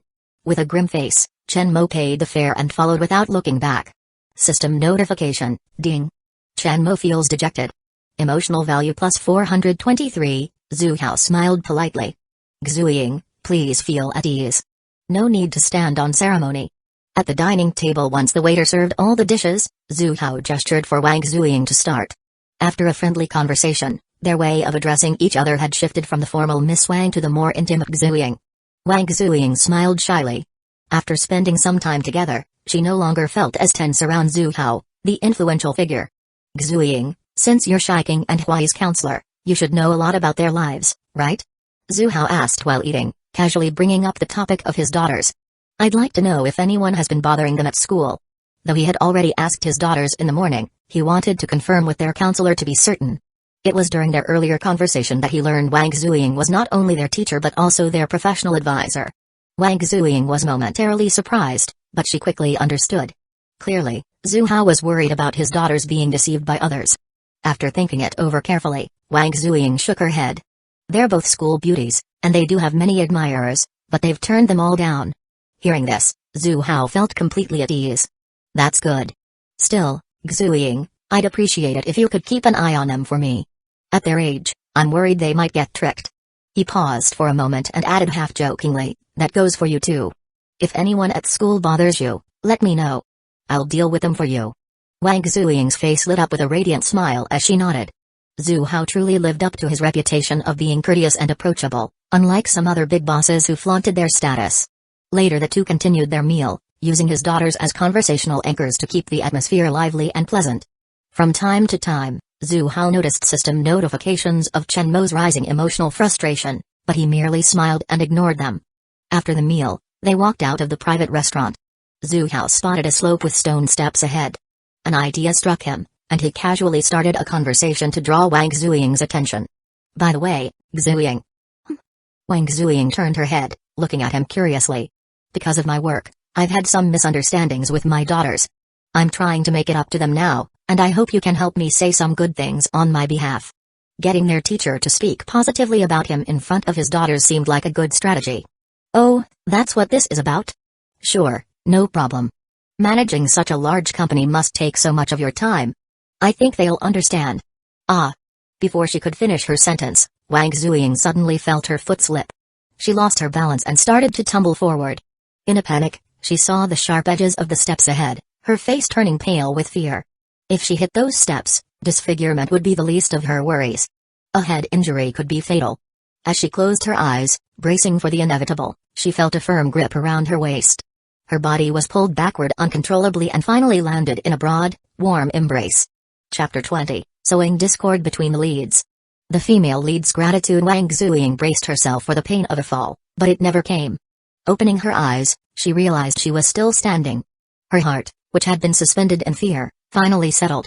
Recalling the frightening moment earlier, she couldn't help but feel a lingering sense of dread. Now that she had calmed down, she became aware of her current situation. She was in a warm embrace, her hands still wrapped around a man's neck. Blush. As the masculine scent filled her senses, Wang Xuying's face turned a deep shade of red. She stammered awkwardly, Thank you, Mr. Zhu. It was her first time being this close to a man, and her heart raced uncontrollably. Ding. Wang Xuying feels flustered. Emotional value plus 666. I'm glad you're okay, Zhu Hao replied, enjoying the brief moment before discreetly removing his hand from her waist. Maintaining his gentlemanly demeanor was crucial. Losing his virtuous image could cost him dearly, as it did in his previous life. Ding. Chenmo feels anger. Emotional value plus 777, ding. Chenmo harbors resentment. Emotional value plus 888, standing just 2 steps away, Chenmo froze mid-reach. He had rushed out, abandoning his cover, when he saw Wang Xuying about to fall. His timing was impeccable. He could have saved her just in time. But Zhu Hao had swooped in, stealing the perfect opportunity to be her hero. Watching the woman he admired being held in another man's arms filled Chenmo with fury. When Zhu Hao finally released her waist, Wang Xuying stepped back to create some distance, her blush lingering. Her eyes darted around nervously, avoiding Zhu Hao's gaze. Searching for a way to break the awkward silence, her eyes landed on Chenmo, who was standing at the bottom of the stairs. She blinked in surprise. Why are you here? The moment the words left her mouth, she realized how they sounded. It wasn't as if this was a private place. Anyone could be here. Yet her question made it seem as though she had been caught on a date. Chenmo forced a strained smile. I happened to be passing by and saw you. But his furious gaze remained locked on Zhu Hao. Oh? Wang Xuying quickly waved her hands. Don't misunderstand. Mr. Zhu and I just had a meal together to discuss some work matters. Chenmo's expression grew complicated. If he hadn't been following them, her explanation might have convinced him they weren't on a date. Wait a second. Zhu Hao interjected, his tone feigning sudden realization. When we were driving over earlier, I noticed a taxi following us. Wasn't that you in the front seat? He intended to plant suspicion and weaken the bond between Chenmo and Wang Xuying.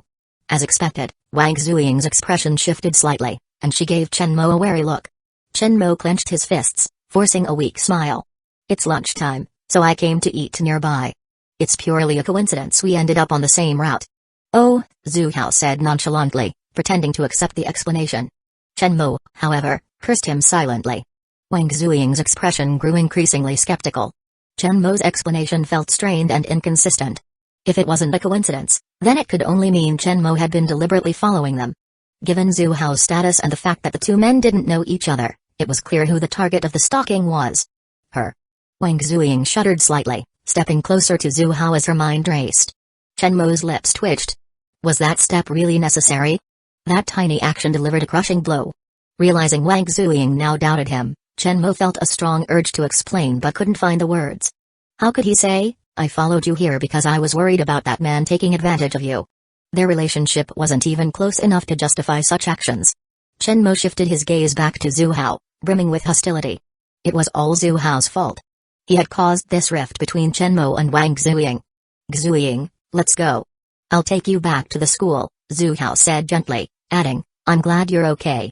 If anything had happened to you because I invited you out, I'd have felt incredibly guilty. Not at all. It was clearly my carelessness. Wang Xuying said softly. The two walked to the parking lot, got into the car, and sped away. Chenmo stood frozen in place, staring at the disappearing silhouette of the car in the distance. His fists clenched tightly, and his deep-set eyes were filled with fury. A wave of killing intent surged through him.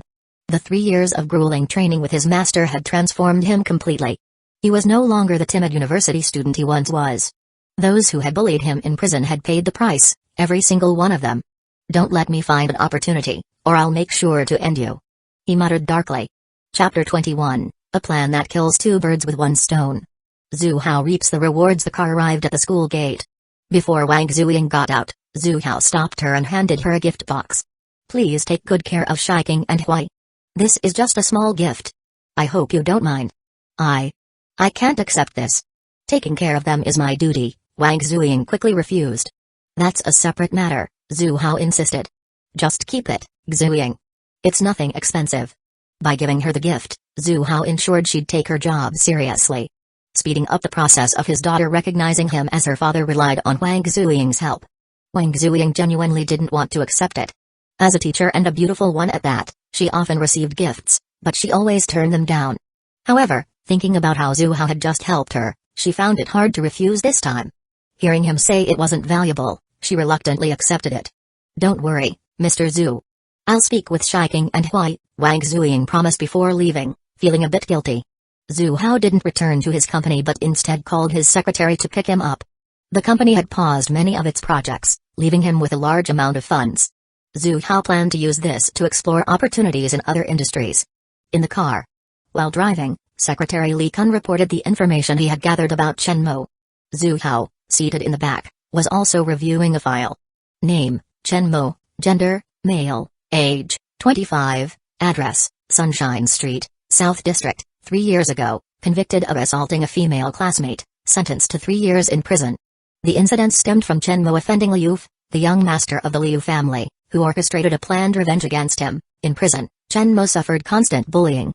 Eventually, he became a disciple of an old prison boss, the former leader of the Nanking Underworld's Brotherhood gang, who ended up in prison due to betrayal by his subordinates. After his release, Chen Mo didn't return home and instead found a job as a bartender. After reading the report, Zhu Hao fell into deep thought. A vivid scenario played out in his mind. The protagonist is framed by a rich second-generation heir and sent to prison. In prison, he meets a mentor with extraordinary skills. After 3 years of training, he emerges as a powerful figure, seeking revenge against the rich heir.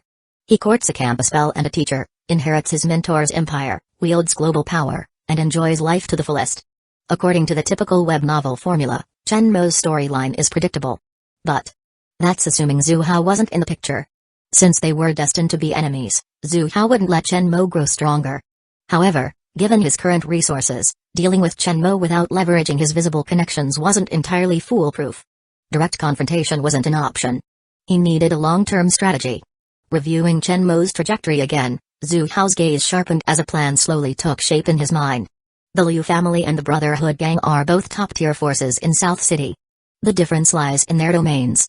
One operates in the open, while the other works in the shadows. Why not provoke a deadly conflict between the two? When both sides are weakened, Zhu Hao can step in and clean up the mess as the ultimate beneficiary. Lately, he had been pondering which industry his company should venture into. The Liu family's new energy vehicles, NEVs, seemed like a promising choice. With technological advancements and rising living standards, fuel-powered cars will gradually be replaced by electric vehicles. Investing in NEVs is almost guaranteed success. Zhu Hao's eyes sparkled with excitement. This plan wouldn't just handle the protagonist, it also provided a new growth direction for the Zhu group. 2 birds with 1 stone. As for how to orchestrate a fight between the Liu family and the Brotherhood gang, he wasn't worried at all. Liu from the Liu family had already framed the protagonist once. If Liu learns that the protagonist is out of prison, stronger than ever, and seeking revenge, the conflict will ignite naturally. Zhu Hao couldn't help but sigh. What a troublesome son Liu is. Causing trouble with the wrong people and eventually dooming his family. Fortunately, all 7 of Zhu Hao's daughters were sensible and well-behaved. Suddenly, his face froze. He almost forgot. He had a protagonist son as well. And his son's ending seemed even more tragic. Zhu Hao's good mood vanished instantly. He resolved inwardly, when that rebellious protagonist son returns in 2.5 years, he would prepare a huge surprise for him. Shaking his head, Zhu Hao suppressed these thoughts for now. His current priority was to relay the news to young Master Liu. That way, he could reap the rewards of their inevitable conflict. Zhu Hao's gaze fell on a name in the file he held. Xiang Yu. She was the classmate Chen Mo had saved from Liu, the rich second-generation heir. Ironically, she later turned on Chen Mo and accused him of assault. Back then, she was one of Liu's girlfriends. After Liu grew bored of her, he dumped her. She could now be repurposed as a pawn to deliver the message. No need to go anywhere else. Take me back to the company, Zhu Hao immediately instructed Li Kun, who was driving. Having identified NEVs as the next strategic direction, there was no rush to explore other industries. He needed to return and plan carefully. Chapter 22, The mysterious father in his daughter's eyes begins to plan Wang Xuying returned to school, only to bump into a female colleague in the hallway. Seeing the gift box in Wang Xuying's hand, the colleague lit up like she'd discovered a new continent. With an exaggerated tone, she exclaimed, "Oh my gosh! What am I seeing?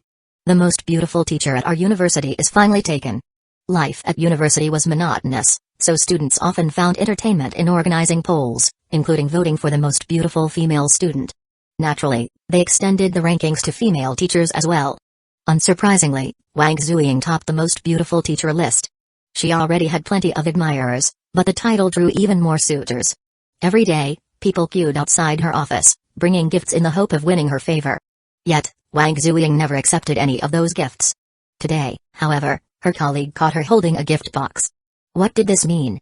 It could only mean that the most beautiful teacher had finally accepted a suitor and started dating. Wang Xuying was momentarily stunned but quickly realized the misunderstanding. "You got it wrong. This is just a gift from a friend," she explained. She could only describe it as being from a friend. How else could she put it? That it was a gift from Zhu Hao, one of the school's board members? If she did, rumors would spread like wildfire the next day. Shocking. The most beautiful teacher uses her looks to get ahead. She rejects all suitors publicly but secretly becomes the board member's pet. Thinking of Zhu Hao's mature and charismatic face and the sense of security his presence brought, her heartbeat quickened. She shook her head to dismiss the thoughts. For the sake of both Zhu Hao's reputation and her own, she couldn't let anyone misunderstand. But her colleague wasn't buying it. With a knowing smile, she teased, "So, who's the lucky guy who's won your heart, Xuying?" Feeling helpless, Wang Xuying decided it was best to ignore her and return to her desk to prepare for class. Yet, she couldn't help glancing at the gift box in front of her. Curiosity got the better of her. What exactly was the cheap little gift Zhu Hao had mentioned? Unable to resist, she opened the box and found a fountain pen lying inside. The pen was stunning, with sleek, streamlined curves that made it impossible to look away. She picked it up, and it felt perfect in her hand. So much so that she didn't want to put it down. "Wait. Isn't his Mont Blanc's latest release?" The sudden voice startled Wang Xuying. She almost dropped the pen. Turning around, she saw the same colleague standing behind her, her eyes sparkling as she stared at the pen. "Xiaoyun, you know this pen?" Wang Xuying asked. "Of course." Xiaoyun puffed up her chest confidently. "This is Mont Blanc's newest model, released this September. It's a global limited edition. Only 100 pieces." Wang Xuying's heart skipped a beat, a sense of dread creeping in. "How much is it worth?" she asked cautiously. Xiaoyun gave her a curious look before replying with envy, 188,888 yuan. "But that's not the point. It's a limited edition. Even if you have the money, you might not be able to buy it. Your boyfriend is so generous. A limited edition gift right off the bat? You've got to introduce him to me sometime." Wang Xuying didn't hear the rest of Xiaoyun's words. Her mind was buzzing as she recalled Zhu Hao's words when he handed her the gift, "Just a little trinket. Nothing valuable." Nothing valuable? So 200,000 yuan means nothing to him? Wang Xuying quickly put the pen away. "No, this is too valuable. I must return it." She grabbed her phone and rushed out of the office, dialing Zhu Hao's number. "Mr. Zhu, your gift is far too expensive. I really can't."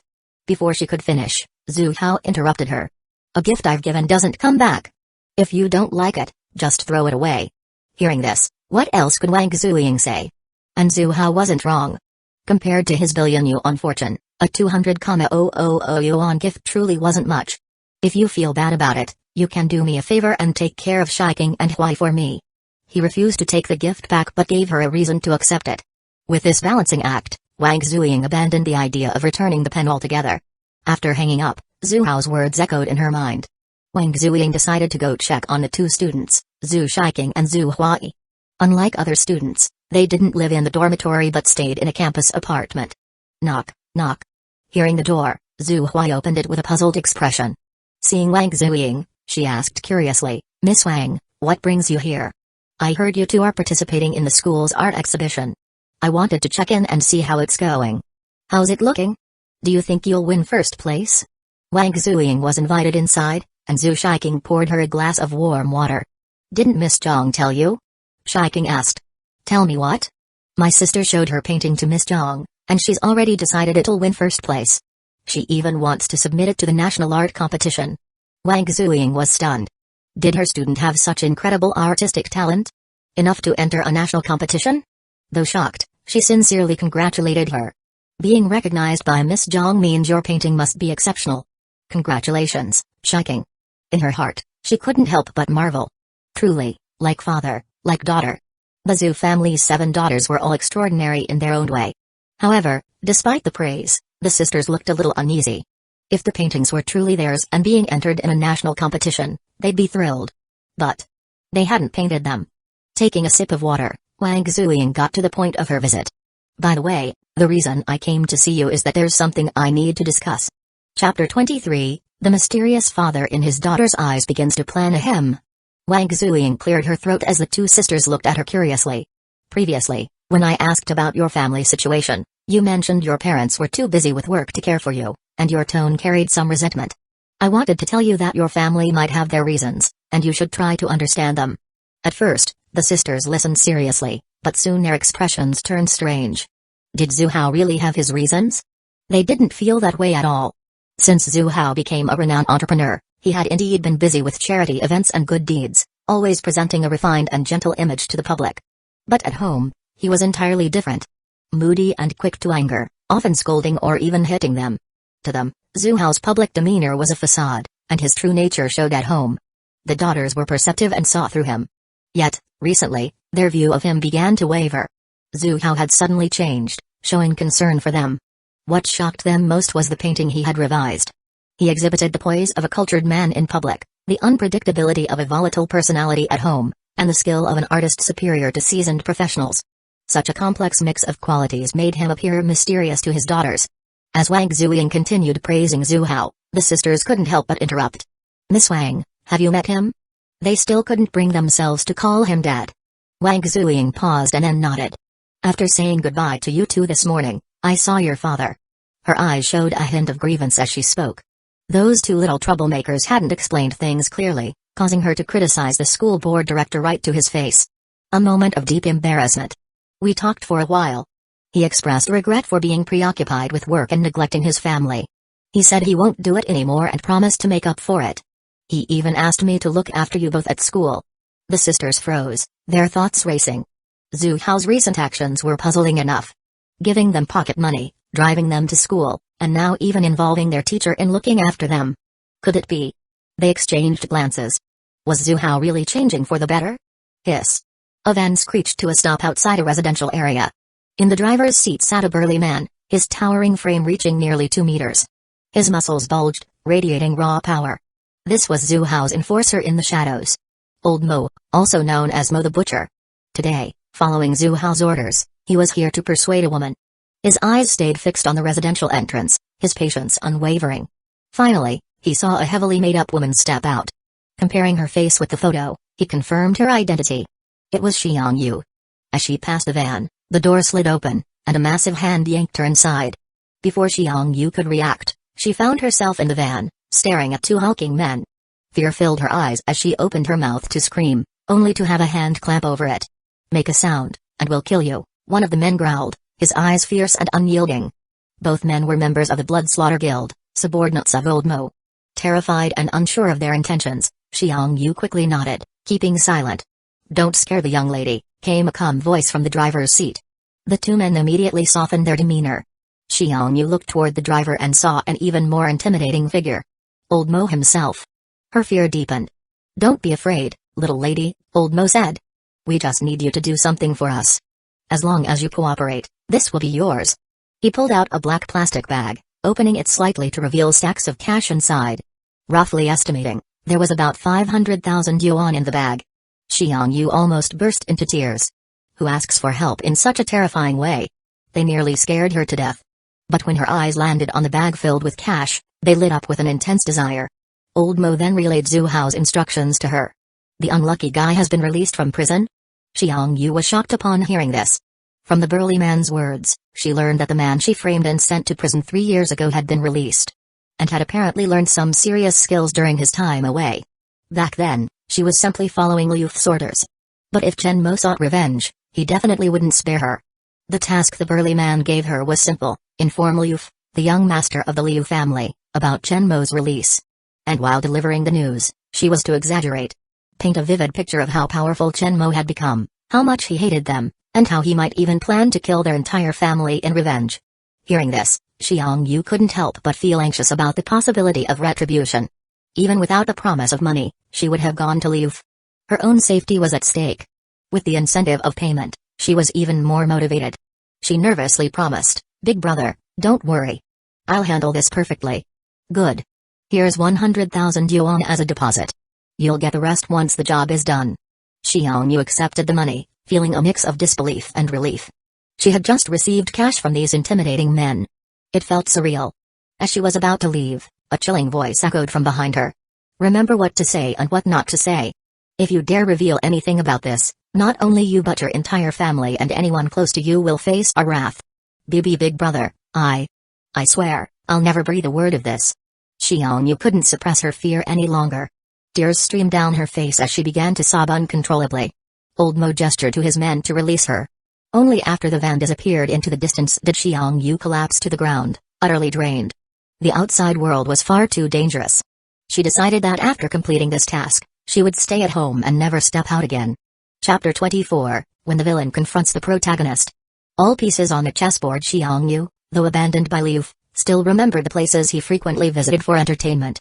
She went to one of Liu's regular haunts, a private club.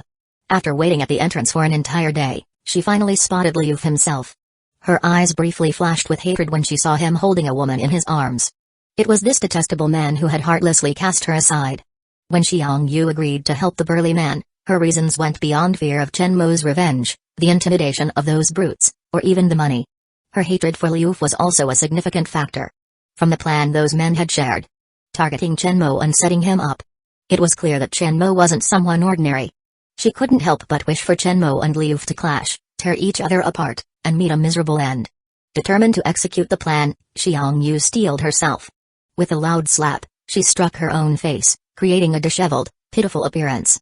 She then ran towards Liu. Liu, in high spirits with a woman in his arms, frowned when he saw a familiar, disheveled figure running toward him. "Brother, it's me, Yu. I have something important to tell you." "Yu?" Liu recalled her. She was the woman he had dumped after growing bored. What was she doing here? Before he could respond, the woman in his arms spoke first. "Brother, is this your ex-girlfriend? Wow, she's really hit rock bottom, hasn't she?"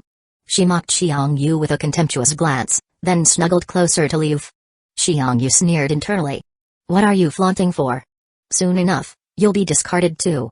She had no time to bicker with a foolish woman and quickly put on an anxious expression. "Brother, that guy from 3 years ago.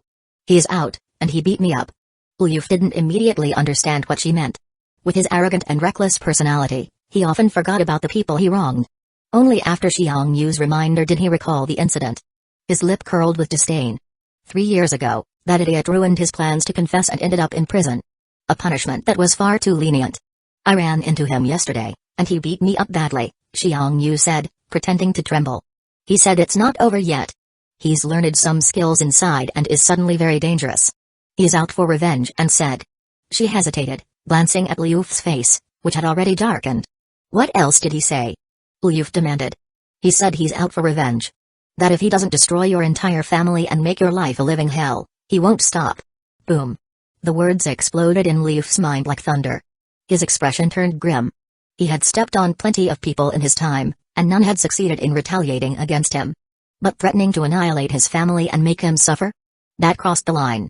With his arrogant and domineering nature, Liu was enraged. He didn't doubt Yu's words. She had no reason and wouldn't dare lie to him. Good. He wants to kill my family? Looks like I was too soft on him back then." Liu's face turned sinister as he asked, "Do you know where he is now?" Yu shrank back, feigning fear. "I saw him near a small bar yesterday. He was wearing a bartender's uniform." "Perfect. Take me there.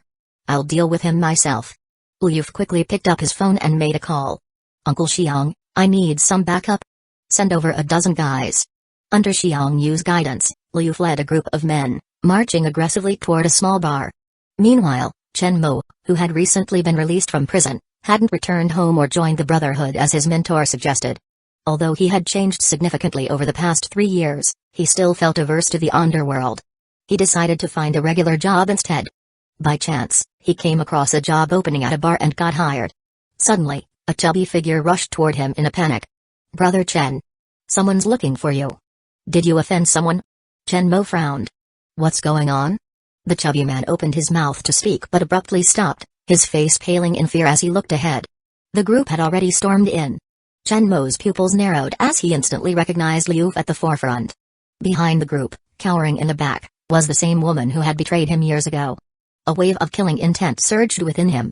Liu also recognized Chen Mo. Though Chen Mo appeared slightly more mature than 3 years ago, that ordinary face was unmistakable. Well, isn't this our dear classmate, Chen? Liu said with a mocking grin. I came specifically to congratulate you on your release from prison. How was it?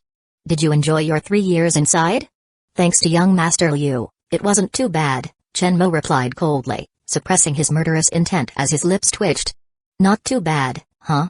How about I send you back in for a few more years? Liu's tone dripped with malice. Then, his expression hardened, and he waved his hand dramatically. You worthless piece of trash. You dare to threaten to kill my entire family and make my life a living hell? Boys, get him. Beat him to within an inch of his life. At Liu's command, the dozen or so hired thugs charged toward Chen Mo. Chen Mo froze for a moment. When had he ever said he would kill Liu's entire family? Sure, he had thought about it, but he had never voiced it. There was no time to dwell on the accusation. The gang of thugs was already upon him. Chen Mo let out a cold snort, a contemptuous smirk forming at the corner of his mouth. This ragtag group of fools thought they could take him down? Did they think he was still the same person from 3 years ago? The first thug lunged at him. Chen Mo clenched his fist, his 5 fingers curling tightly. With a powerful punch, he struck the thug square inches the chest. Crack! A sharp, bone-chilling sound echoed in the air. The thug's face twisted in agony as his body was hurled backward, crashing into several others rushing forward. Chen Mo then moved like a tiger in a flock of sheep, each strike landing with precision and devastating force. One punch, one opponent down. In no time, the thugs were sprawled across the ground, groaning and unable to stand. Chapter 25, The Short-Lived Glory of the Hero. The hero's tragic fate. Out of the entire group that came storming in, only 3 people remained standing, Liu and 2 women.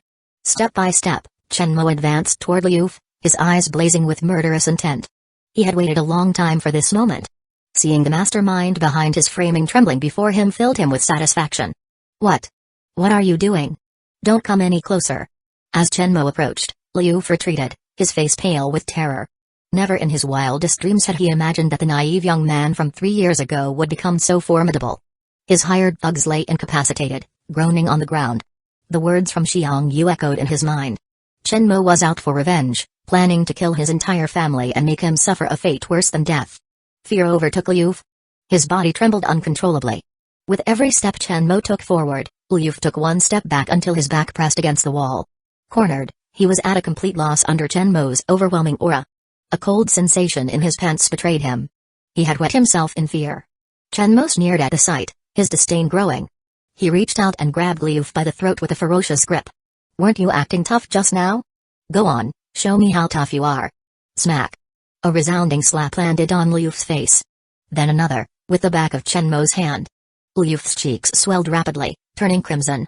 As Chen Mo saw the fear and pleas in Liu's eyes, he let out a manic laugh, teetering on the edge of insanity. 3 years. Do you even know how I survived those 3 years? I thought about killing you every single day. Liu's eyes bulged, his legs flailed, and he gasped for air as Chen Mo's grip tightened. Just when Liu thought he would die, Chen Mo released him. Liu crumpled to the ground, gasping for breath. Though Chen Mo desperately wanted to end Liu's life, he refrained. This was a society governed by law, and murder would mean a death sentence for him. It wasn't worth sacrificing his life for this scumbag. There would be other opportunities. Chen Mo turned his gaze toward the 2 women, particularly Xiang. This woman had betrayed him after he had saved her. She had twisted the knife and played a key role in his downfall. Fear filled Xiang's heart. She regretted ever getting involved in this mess. Even though she was terrified, she chose not to reveal that others had orchestrated the plan. The gangsters who had sent her were far scarier than the man in front of her. They were ruthless and capable of murder without hesitation. You're lucky I don't hit women. But don't think this is over. I'll settle the score with you later. Now, get lost. Having vented his anger on Liu, Chen Mo waved his hand dismissively, a hint of swagger in his gesture. Before Chen Mo could revel in his moment of victory, the sound of footsteps filled the air. A squad of police officers stormed in. Someone had called the cops after witnessing the fight. What's going on here? Everyone on the ground. Don't move. The middle-aged officer leading the group scanned the scene, frowning deeply. Chenmo's expression darkened. He had barely enjoyed his triumph, and trouble had already come knocking. To make matters worse, Liu, his face swollen like a pig's, began shouting. "Uncle Hu! Arrest him! He almost killed me!" Liu's eyes lit up when he saw the lead officer and pointed at Chenmo with a trembling finger. This man was too dangerous. He had to be locked away, preferably forever. The officer, whom Liu had addressed as Uncle Hu, nodded subtly and gave the order. "Take him in." Two officers stepped forward and cuffed Chenmo. Chenmo didn't resist. His eyes burned with defiance, but there was nothing he could do. "They attacked me first. I was only defending myself." "On what grounds are you arresting me?"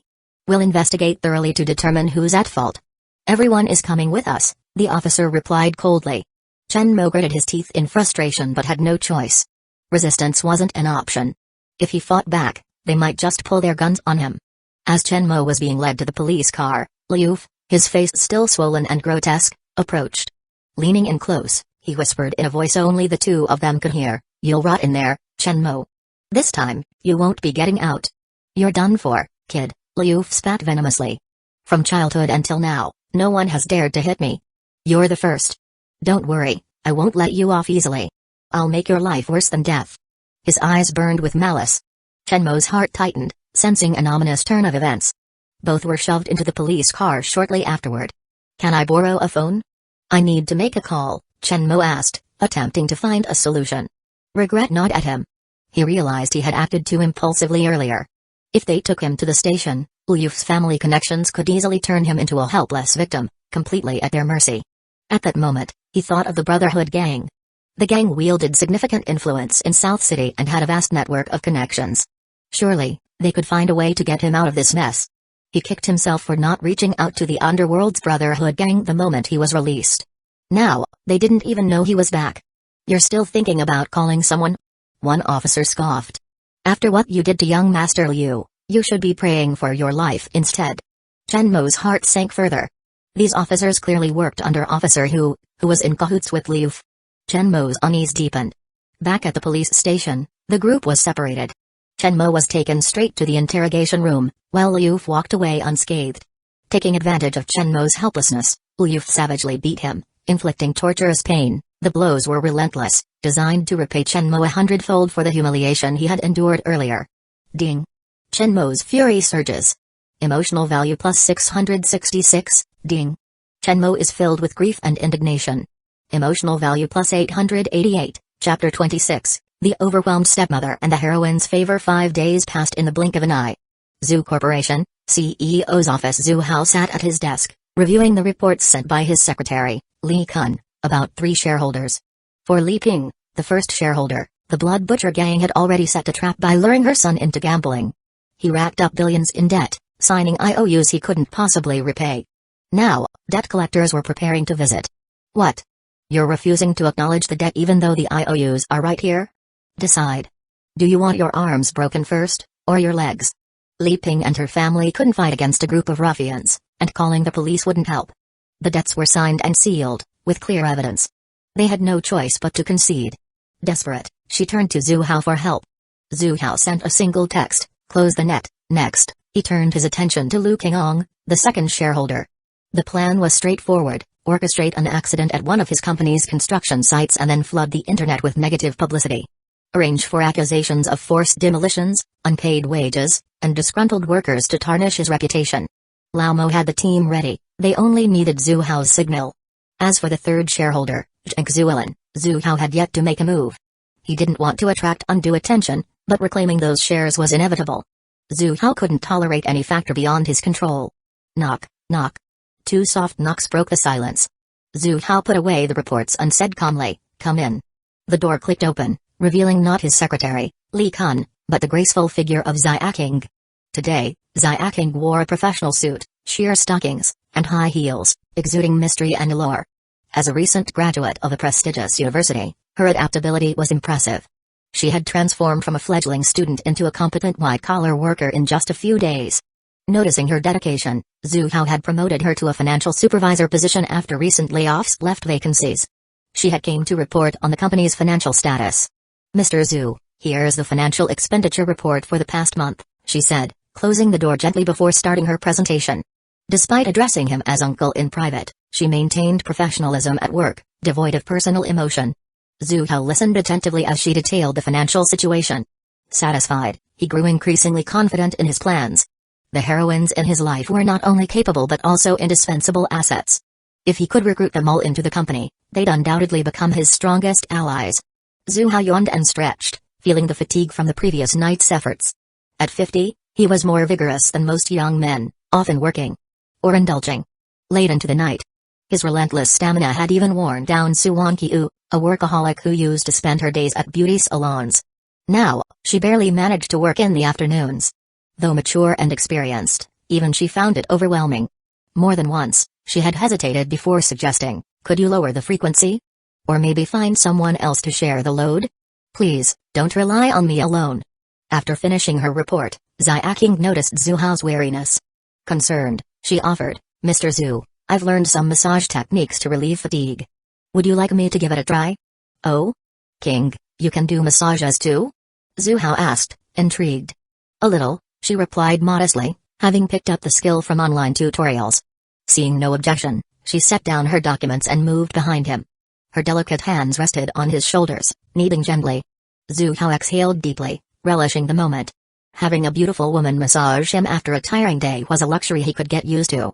If not for the lack of suitable candidates, he would have replaced Li Kun long ago. Having a male secretary was simply too awkward and obstructive. "Mr. Zhu, is the pressure okay?" Standing behind him, Xuying's cheeks flushed slightly, hidden from Zhu Hao's view. This was her first time massaging a man. "It's good, your technique is impressive," Zhu Hao replied, his tone relaxed. "When it's just the two of us, there's no need to call me Mr. Zhu. It feels too formal. Just call me uncle." He thought about how maintaining the Mr. Zhu title might dampen the intimacy during future interactions. Being called uncle felt much more personal. "Okay, Uncle Zhu," Xuying responded, her voice sweet and soft. That single Uncle Zhu filled Zhu Hao with satisfaction. He paused, then asked with genuine curiosity, "By the way, King, have you adjusted to the company? Has anyone given you a hard time?" "I've adjusted well, and no one has bullied me. The company environment is amazing. Everyone is so talented, and they speak so pleasantly," Xuying said with a smile. Talking about work brought a bright expression to her face. This company was everything she had dreamed of. A perfect workplace. But it wasn't just the work environment that made it special. The main reason was Zhu Hao himself. Before meeting Zhu Hao, she had already admired him as a legendary figure and was curious about him. After meeting him, he didn't disappoint. Zhu Hao's care for her, his thoughtful welcome gift, his unconditional trust, and his decision to promote her to a supervisor role. These gestures deeply moved her. Having lost her mother at a young age and with a father too busy to show her much affection, Xuying was a girl who lacked love. Zhu Hao's concern slowly worked its way into her heart. Zhu Hao didn't doubt Xuying's words. After the mass layoffs he orchestrated, the remaining employees had become much more disciplined. Whatever their private thoughts, they outwardly maintained a facade of harmony and cooperation. Zhu Hao glanced at the system interface and noticed it had just updated with an emotional value from Xuying. A sign of her growing affection for him. Chapter 27, 10 consecutive draws. Huge harvest. The first god tier. Ding. Xuying is in a good mood, mood value plus 555. TSK. Zhu Hao clicked his tongue inwardly. What was going on with this little female protagonist? He hadn't even officially started his attack, and she was already going to give herself to him? It seemed his constant kindness hadn't been wasted after all. Seeing the mood value pop up, Zhu Hao suddenly remembered that he hadn't done a lottery draw in a while. Recently, he had been accumulating mood points, planning to do a 10 consecutive draw once he reached 100,000. As for the premium lottery, he wasn't sure what it would yield, and if he got something useless, it would be a waste. He might as well stick to the regular lottery for 10,000 a spin. Zhu Hao glanced at his panel. Wow! It had been a few days since he last checked, and his mood value had already surpassed 100,000. The biggest contributor was still Chen Mo. After Chen Mo was brought to the station, Liu, relying on his connections, had tortured him mercilessly. Since the tragic fate of the protagonist was a result of his scheming behind the scenes, the system had credited those mood points to him. That was great. He didn't even need to do anything himself. Let others deal with the protagonist, and he could still earn mood points. His safety was greatly ensured. Next in line were the protagonist's stepmother, Su Wanqiu. She hadn't been as productive recently, Unlike before when she'd give over 20,000 mood points in a single night. He wasn't sure if repeatedly targeting one person made the mood value decrease over time, or if it was because Suwankyu's certain traits had awakened. Anyway, the hateful emotions toward him were gone, and even the anger was dwindling. Her affection for him was also steadily increasing. Still too few female protagonists around. Zhu Hao sighed. He needed to get his 2 daughters to call him dad soon and stay at home every day to provide him with mood points. Once he settled things with Xuying and Hui, he could have them take the lead and change the minds of the 5 other sisters. With 7 stunning daughters surrounding him, his mood points would soar. Stealing himself, Zhu Hao thought, now wasn't the time for such thoughts. If he wasn't going to do the draw now, when else? Ding. Congratulations, host, you have drawn the reward, 5 points of free attributes. It had always been 10 points before. Why had it suddenly dropped by half? That was a bit of a ripoff. But then again, he quickly let it go. The reason it had been 10 points before was probably because his strength was too weak, and he was still in the newbie protection phase. Mood points were easy to come by, so Zhu Hao didn't mind these small details. Ding. Congratulations, host, you have drawn the reward, body cleansing pill. The body cleansing pill purges impurities from the body, improving foundational qualities. Zhu Hao's eyes lit up. Nice, nice. This was a common item in novels, the miraculous medicine that allows the protagonist, once considered trash, to reverse their fate. After taking it, one could undergo a transformation, becoming not only more handsome but also smarter. Plus, it would strengthen the body, making the person immune to diseases. And who cared about 7 times a night? Nothing compared to this. Recently, he had been overworking, so this could be a perfect boost. Suppressing the immediate urge to pop the pill, he remembered there were still rewards left. Ding. Congratulations, host, you have drawn the reward, a box of Drex? What the hell? Just when he was praising it, it gave him this? Seriously, you can draw anything. All down to luck. Did he need condoms? Absolutely not, alright? With his billions, he wasn't worried about raising a few kids. For the most part, he had been doing whatever felt good lately. He even stopped Suwankyū from taking medicine. 7 daughters, 1 rebellious son, all not his biological children. He actually wouldn't mind if the protagonist's stepmother had a few more kids for him. Zhu Hao thought about just throwing this out when he got home. It was so thoughtless. A medicine to help with pregnancy would have been better. Ding. Congratulations, host, you have drawn the reward, a bunny girl outfit. It seemed like something strange had just come up. The image of the bunny girl outfit appeared in Zhu Hao's mind, and he couldn't help but feel excited. If Suwankyū wore it, the visual impact would definitely be off the charts. He'd have her try it when he got back. Ding. Congratulations, host, you have drawn the reward, 5 points of free attributes. Not bad. That's 10 points now, isn't it? Ding. Congratulations, host, you have drawn the reward, necklace, double lotus. It was 2 necklaces. They appeared exquisitely crafted, adorned with many gemstones. The workmanship and the way the gems were carved far surpassed even those of the world's top masters. The 2 necklaces were identical except for their color, like twin flowers blossoming together. Even an older man like Zhu Hao found them appealing. Imagine how a woman would feel about them. If he gave them away as a gift, wouldn't they just make someone jump into his bed? Compared to the previous 2 rewards, this one was actually pretty good. Ding. Congratulations, host, you have drawn the reward, Master Level Skill Upgrade card. This card can upgrade any Master Level skill to Grandmaster level. Now, that was a good item. Only he knew how vast the difference between Master Level and Grandmaster level was. Too bad he didn't have many skills yet. Wait.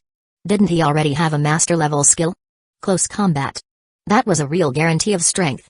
If he upgraded it to Grandmaster level, the gap between him and the protagonist would shrink even more. His sense of security would increase greatly. Ding. Congratulations, host, you have drawn the reward, item, heart-shaped rose bouquet. Made from 999 roses, how old was he? Was he supposed to be like those young guys, chasing women with flowers? The image was too ridiculous to even consider. Ding. Congratulations, host, you have drawn the reward, 1 cubic meter personal storage space. Swish. An invisible space slowly appeared in his mind. Zhu Hao felt a strange sensation. His consciousness seemed to be connected to the space. Whenever he wanted, he could store or take out items at will. Too bad it was only for inanimate objects. Ding. Congratulations, host, you have drawn the reward, skill, calligraphy, God tier. What the hell? Question mark. Did he finally get a God tier skill? In the next moment, a sharp pain surged through him as a massive flood of memories poured into his mind. He'd had experience with memory infusion before. But this time, it was even more intense than the last 2 times. Was this what it meant to be God tier? Once the pain subsided, he realized he had mastered the essence of calligraphy. It was transcendent, pure, and refined. Zhu Hao was a bit stunned. God tier really was on another level. If master level was the peak of human ability, then God tier was beyond extraordinary. Too bad. It was a life skill. It wasn't of much use to him.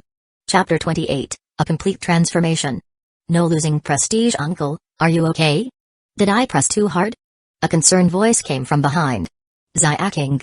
She had been a little distracted earlier when Zhu Hao suddenly stumbled forward, giving her quite a scare.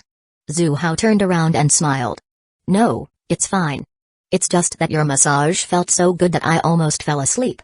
Xuying's face flushed slightly. If you like it, uncle, I can come over often to give you massages in the future. Good girl, King.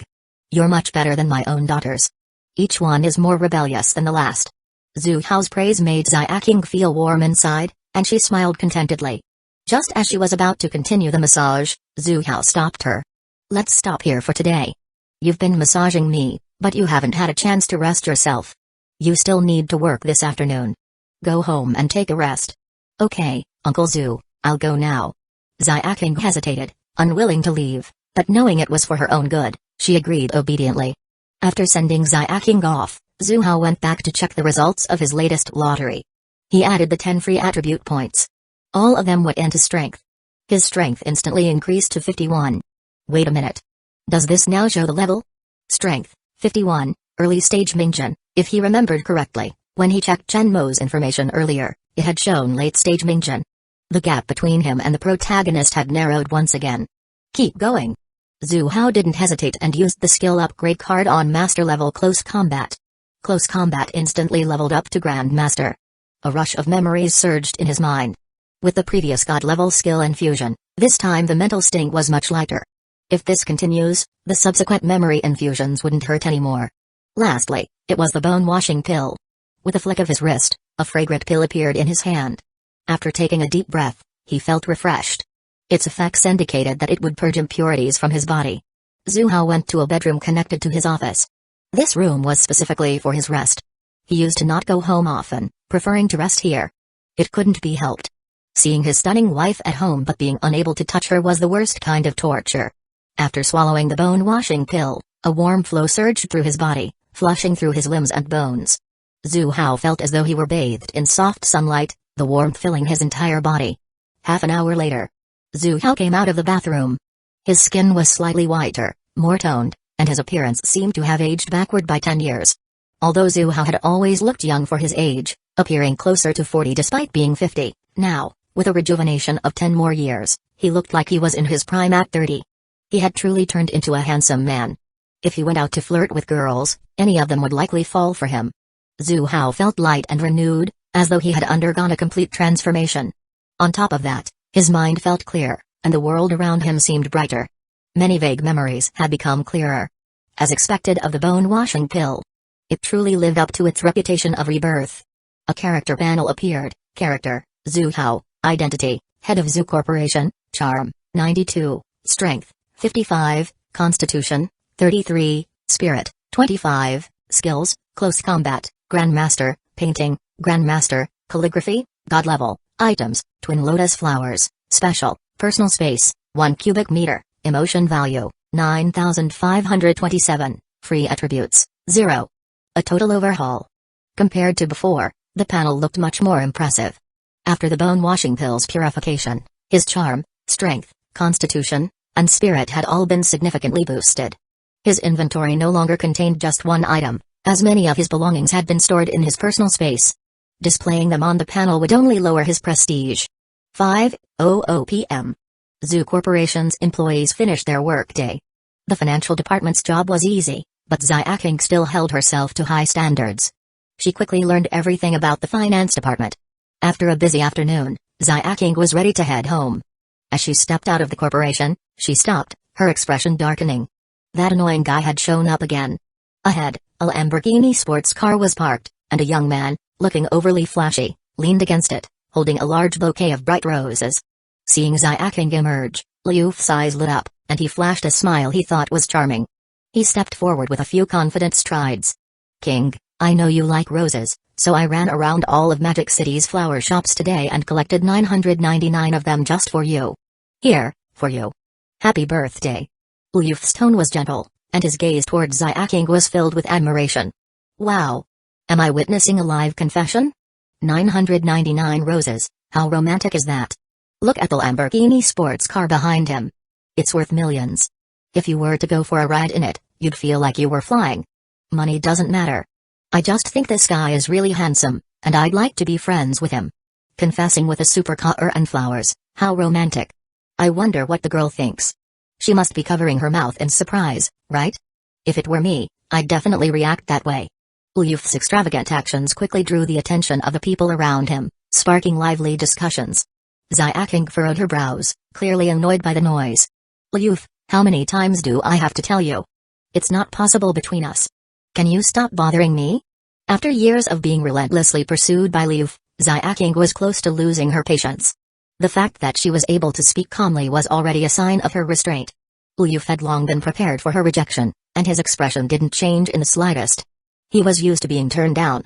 You don't like me, and that's your choice, but you can't take away my determination to pursue the woman I love.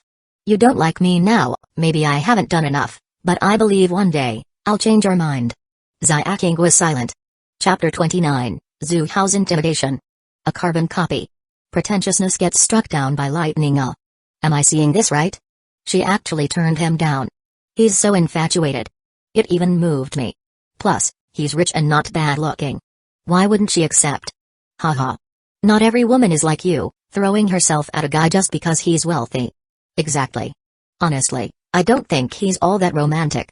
If anything, he's just being clingy. She's made her rejection crystal clear, but he still won't give up. Isn't that just creating trouble for her? Do you guys even understand how to pursue a girl? Being persistent and clingy is the way to go. Yeah, unlike you quitters who give up halfway. How would you know she won't say yes? No wonder you're single for life. Oh, right, you're absolutely right. You're the queen here, aren't you? The conversation was gradually veering off track.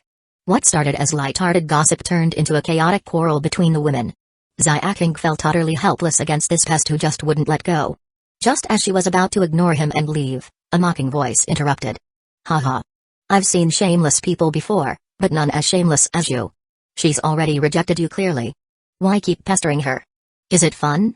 The murmurs around them quieted down, and everyone turned to look in one direction. After all, the guy was a rich second-generation heir. Whispering was one thing, but someone actually stepping up to criticize him was another. Liu's face darkened instantly. Following the voice, his pupil shrank as he spotted Shenmue stepping out of the crowd with a cold sneer. Liu's expression shifted but quickly returned to calm. In his mind, he planned to make Shenmue's life miserable, dragging him into despair before throwing him into prison to be dealt with there. However, before he could carry out his full plan, someone intervened to bail Shenmue out. The opposing sides' connections were no weaker than those of the Liu family. Despite his unwillingness, Liu had to abandon the idea of keeping Shenmue locked up. But letting things go? That was impossible. From childhood to now, his parents had never laid a hand on him, yet this guy beat him to a pulp. He even wet himself, utterly humiliating himself. If he didn't destroy Shenmue, he wouldn't be able to sleep peacefully. And who do you think you are to lecture me? Liu's face was full of disdain for Shenmue. He was well aware of Shenmue's strength. He had taken down a dozen of Liu's men effortlessly. But Liu wasn't afraid. If Shenmue dared to lay a finger on him, he'd be sent straight back to prison. While the other side had connections to protect Shenmue, the Liu family's network wasn't inferior. Both sides were evenly matched. It was just a matter of who made the first mistake. Shenmue understood this too, which was why he hadn't immediately sought revenge upon his release. Remembering what Liu had done to him in the interrogation room made Shenmue grit his teeth in anger. At first, he had only wanted revenge against Liu. Now, with the Liu family involved, he wouldn't spare any of them. I may not have the qualifications to lecture you, but what makes you so special? If not for your privileged father, you'd be nothing but trash. Oh wait. Calling you trash is an insult to the word. You're worse than trash. Liu's face darkened even further. A pair of eyes burned with venomous hatred. Internally, he roared furiously, I want this bastard dead. Why does this scene feel so familiar? Shenmue froze for a moment. It was exactly like 3 years ago. Back then, Liu confessed his love at the classroom door, and Chen Mo stepped in to rescue the goddess he admired. But instead of gratitude, he faced retaliation. That landed him in prison for 3 years. Now, however, he had enough power to ensure no one could control his fate again. Wait. This wasn't entirely the same as 3 years ago. This time, Xuying was standing right beside him. When Liu harassed her, Chen Mo had stepped up to defend her. Surely, this must have moved Xuying, right?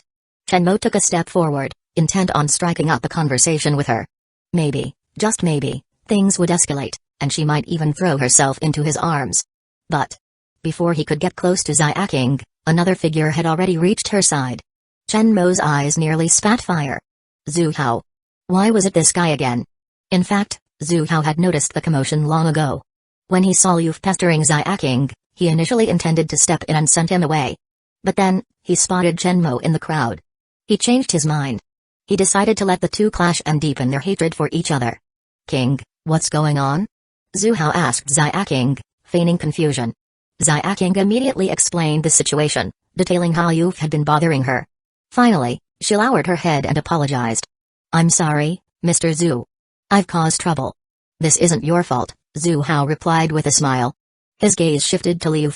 Liu, of course, recognized Zhu Hao. This was someone his father couldn't even get close to. A person he had to treat with utmost respect. He quickly stepped forward and greeted him deferentially. Uncle Zhu. You're from the Liu family, right? Hearing this, Liu felt a surge of joy. He hadn't expected such a powerful figure to remember him. But before he could revel in the moment, Zhu Hao's tone turned icy. Immediately, right now, get out of my sight. King is now an employee of my company. If you dare harass her again, don't blame me for being merciless. The coldness in his voice, combined with his commanding presence, instantly terrified Liu. Though he was usually arrogant, he knew well enough whom he could and couldn't provoke. And Zhu Hao was someone he absolutely couldn't afford to cross. Sure, the Liu family had some money, but at most, their assets amounted to $1 billion. In front of a conglomerate worth tens of billions, it was insignificant. Liu's face turned pale with fear. If his father found out that he had angered someone as powerful as Zhu Hao, he would undoubtedly beat him to death. Under Zhu Hao's intimidating gaze, Liu shivered uncontrollably. Chapter 30, The Clownish Protagonist. The heroine's birthday surprise. Liu dared not linger and fled hastily in his car. Watching the persistent Liu retreat in defeat, Xuying felt a surge of satisfaction. She turned her head to glance at Zhu Hao. The setting sun bathed his masculine and handsome face in a golden glow, and Xuying found herself momentarily entranced. This was Zhu Hao standing up for her. He looked so striking, exuding a profound sense of security. Was it just her imagination, or did Uncle Zhu seem younger and even more attractive than before? The scene felt poetic. You stand on the bridge watching the scenery. The person watching the scenery is looking at you from the tower. The moonlight adorns your window, but you decorate someone else's dream. In this moment, Chen Mo stared at Xuying, while Xuying gazed at Zhu Hao. Chen Mo, who had been ready to approach Xuying and win her favor, froze mid-step, his face darkening. His fists clenched tightly. Damn it. I was the one who stood up for Xuying first. Why does this guy get all the credit? He felt like he'd done a good deed, only for someone else to swoop in and steal the reward. And of course, it had to be Zhu Hao. Again. Recalling the last time he saw Zhu Hao holding the beautiful teacher in his arms, Chen Mo burned with rage. Ding. Xuying's heartbeat quickens. Emotion value plus 555. Ding. Chen Mo grows furious. Emotion value plus 765. Zhu Hao didn't spare Chen Mo a glance. Instead, he smiled at Xuying and said, King, are you heading home? I happen to be on my way back too. Let's go together. Xuying lowered her head swiftly, her expression flustered as she softly replied, okay. She silently scolded herself. That's your uncle. Why are you feeling this way? This is so wrong. Watching Xuying leave with Zhu Hao, Chen Mo stood frozen like a clown left behind on stage. Zhu Hao brought Xuying to the parking lot. Usually, his secretary, Li Kun, drove him to and from work. But today, Zhu Hao decided to drive himself. He had already sent Li Kun to prepare a surprise after overhearing Liu mention that it was Xuying's birthday. He even handed Li Kun a heart-shaped bouquet of roses he had picked up earlier, asking him to include it in the arrangements. In the car, Zhu Hao drove while casually asking, King, is anyone home right now? Xuying shook her head. My dad's busy with work. He won't be back until late. Her expression dimmed slightly as she spoke. It was her birthday, And even the person she disliked had remembered it. Yet her father seemed to have forgotten. She understood he was busy with work, but she couldn't help feeling a little disappointed. I see, Xuying said thoughtfully. I was just about to grab dinner. Why don't you join me? Xuying hesitated before softly replying, isn't that inappropriate? What's inappropriate about it? I'm eating alone anyway. Xuying paused, then added teasingly, unless you're worried I might eat you? Xuying blushed furiously at his words. What does he mean by eat me? Uncle Xu can be so improper. Of course, she didn't think Xuying meant anything suggestive. It was just his way of provoking her reaction, and she fell right into it. Xuying, but how do you know that wasn't what I meant? Soon, Xuying brought Xuying to a famous Western restaurant. He chose it because it was popular with couples and had a romantic atmosphere. A clear indication of his intentions. He led Xuying to a private room he had reserved. At the door, Xuying didn't enter but instead smiled and said, "Go ahead, push the door open." Xuying, though puzzled, complied. Bang. Bang. Bang. The sound of party poppers exploding filled the air.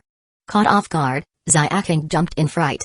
As the noise subsided and she regained her composure, she was stunned by the sight inside. The room was filled with balloons, and colorful lights shimmered throughout. In the center stood a towering 5-tier cake. Beside it, a massive bouquet of roses, likely containing 999 blooms, was displayed. Xuying judged its size by comparing it to the bouquet Liu had given her earlier. However, this bouquet seemed far more vibrant and striking than Liu's. On the nearby dining table, an array of exquisite dishes was laid out, surrounded by lit candles. A candle-lit dinner. The scene was breathtaking. Xuying was so stunned she almost let out a gasp. She quickly covered her mouth, her wide eyes filled with disbelief. Just as she began to process the shock, Xuying's voice rang out. "King, happy birthday." In his previous life, Xuying had never gone to such romantic lengths to woo anyone. How could he fail to charm an inexperienced young heroine like Xuying now? As expected, Xuying was utterly moved. Tears welled up in her eyes, and her heart felt as though it had been pierced by an arrow. "Uncle Xu, how did you know today is my birthday?" she asked, her voice trembling. "I heard it mentioned once when I was working with your father," Xuying lied with a straight face. Hearing this, Xuying was even more touched. Her father might have mentioned it in passing, but Uncle Xu had remembered it clearly. And he had gone out of his way to prepare such a surprise for her. Thank you," she stammered, struggling to find words beyond gratitude. "Come in and take a look," Xuying said with a smile as he stepped inside. Noticing the 999 roses, Xuying pretended to frown.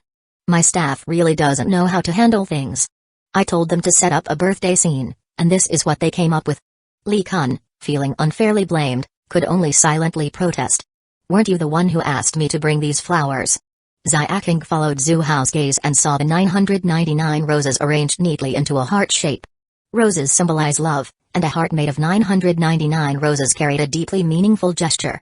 Stealing a quick glance at Xuying immediately lowered her head. Her heart raced, and her face flushed a deep red. "King, don't worry. I'll have these flowers rearranged," Xuying said casually. "No. There's no need," Xuying quickly interjected, stopping him. "I like them just the way they are."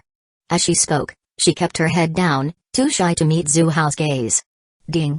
Xuying feels flustered. Emotion value plus 888. Xuying's lips curled into a slight smirk. The young heroine was now firmly in his grasp. Chapter 31, Charging Forward for Love. The protagonist who sees the truth. The birthday ceremony began with lighting candles, making wishes, and cutting the cake. Afterward, the two shared a candle-lit dinner together. Before leaving, Xuying took the bouquet of roses with her. She adored roses, and these 999 roses were the most beautiful she'd ever seen. More importantly, they were from Uncle Xu. By the time they left the restaurant, night had fallen. Xuying couldn't wait to return and prepare the bunny girl costume for Suwankyu. But first, he needed to send Xuying home. Meanwhile, Shenmu wandered aimlessly through the streets, his mood gloomy. He had honed his skills in prison, intending to make a name for himself. To win over his dream girl and take down arrogant rich kids. Instead, he'd faced one defeat after another. Not only had he failed to get revenge, but he'd also been beaten by the rich kid. His attempts to get closer to his admired teacher and his goddess were thwarted by a meddling old man. "Xuying, huh? You'd better not hurt them, or I'll make sure you regret it." Whoosh! A car sped past. Shenmu's eyes narrowed as he caught a glimpse of Xuying in the passenger seat. The driver was none other than Xuying. And it didn't stop there. Shenmu's sharp eyes, honed through his harsh prison training, noticed the bouquet of roses in Xuying's hands. He had no doubt they were a gift from Zhu Hao. So, this is the famous Zhu Hao everyone praises? I thought you had impeccable character. Flirting with your female subordinates? Absolutely shameless. After suffering 2 setbacks at Zhu Hao's hands, Chen Mo had looked into his background. Zhu Hao was easy to investigate. His public image was stellar. He was known for his charitable donations and steadfast loyalty in relationships. Hearing this, Chen Mo had initially felt reassured, believing Zhu Hao wouldn't have any inappropriate intentions toward teacher Wang Xuying or Xuying. But now, seeing Zhu Hao gift roses to Xuying, and her accepting them. What were they planning next? Booking a hotel room? No way in hell. Chen Mo immediately sprinted after the car at top speed. Ding. Chen Mo's rage flares up. Emotional value plus 448. Zhu Hao spotted Chen Mo charging after them through the rearview mirror. An idea struck him, and a mischievous grin spread across his face. Instead of taking Xuying straight home, Zhu Hao began circling the city. A 10-minute drive stretched into 30 minutes. He kept the speed high, forcing Chen Mo to eat exhaust fumes the entire way. At first, Chen Mo managed to keep up easily. But as time passed, fatigue set in. By the end, he was drenched in sweat, panting heavily, and utterly exhausted. Ding. Chen Mo's hatred deepens. Emotional value plus 668. Finally, the car arrived at a residential complex. Uncle Zhu, this has been the happiest birthday of my life. Thank you, Xuying said, summoning her courage to express her gratitude. Zhu Hao smiled. Your daughter of Xuying, and my niece. Plus, you're an invaluable employee. Celebrating your birthday is only natural. He stepped on the brake and waved her off. Alright, head home early. Let me know if you need anything. Uncle Zhu, you've never been to my house before. Since we're already here, why not come in for a bit? Before stepping out, Xuying extended the invitation. Her gaze darted nervously, avoiding Zhu Hao's eyes. Oh no, Xuying, what are you saying? Her father likely wasn't home yet. Inviting Uncle Zhu inside. Alone with him. What if something happened? Stop it, Xuying. What are you even thinking? You're the one with dirty thoughts. How could you think so poorly of Uncle Zhu? With his character, there's no way he'd go in? While Xuying wrestled with her inner angel and demon, Zhu Hao was contemplating the same question. Ultimately, he decided against it. The timing wasn't right yet. It was clear. This young woman had feelings for him, but not to the point of being easily swayed. Perhaps he could take advantage of her gratitude to push things further. But once her emotions settled, she'd likely regret it. A fleeting moment of pleasure wasn't worth jeopardizing their relationship. Besides, Zhu Hao had plans to groom her into a capable assistant. It wasn't safe to go to Xuying's house either. If Xuying came back and caught them, it would cause a huge scene. Besides, there was still a little tail following them. Zhu Hao discreetly glanced at the rearview mirror. A figure, drenched in sweat and utterly exhausted, stood silently in the shadows, watching. Moreover, back at home, there was still the protagonist's stepmother waiting for him. And the bunny girl costume he had stashed in his portable space. It was calling to him. Forget it, he thought. That's enough for today. He had already earned a lot of favorability points from this female lead, making all his effort worthwhile. Let's leave it for another time. I've got some things to take care of at home. Next time, I'll visit your place. Just don't kick me out when I do, Zhu Hao said casually. Hearing Zhu Hao decline, Xuying felt a pang of disappointment but nodded in understanding. After getting out of the car, she watched as Zhu Hao's car disappeared into the distance. Standing there, she couldn't shake the daze that had overtaken her. CL. Class monitor. A hoarse voice broke the silence. Xuying turned toward the familiar sound, her curiosity piqued. Chen Mo, drenched in sweat, was trudging toward her. Chen, what happened to you? She asked, puzzled. Chen Mo's expression stiffened, and the corner of his mouth twitched. Nothing. Just night running. Oh. Xuying didn't press further. She turned back toward her house. Take your time running. Be careful out there tonight. Chen Mo. Chapter 32, Bunny Suit Deployed. Treating the protagonist like a dog on a leash. Wait. Class monitor, what's this? Did Zhu Hao give you those flowers? Chen Mo called out to Xuying urgently. Xuying paused mid-step, turning back with a puzzled expression. What's wrong? That Zhu Hao is a hypocrite. You mustn't let him deceive you. Chen Mo said with a self-assured grin. Everyone praises him, but it's all an act he puts on.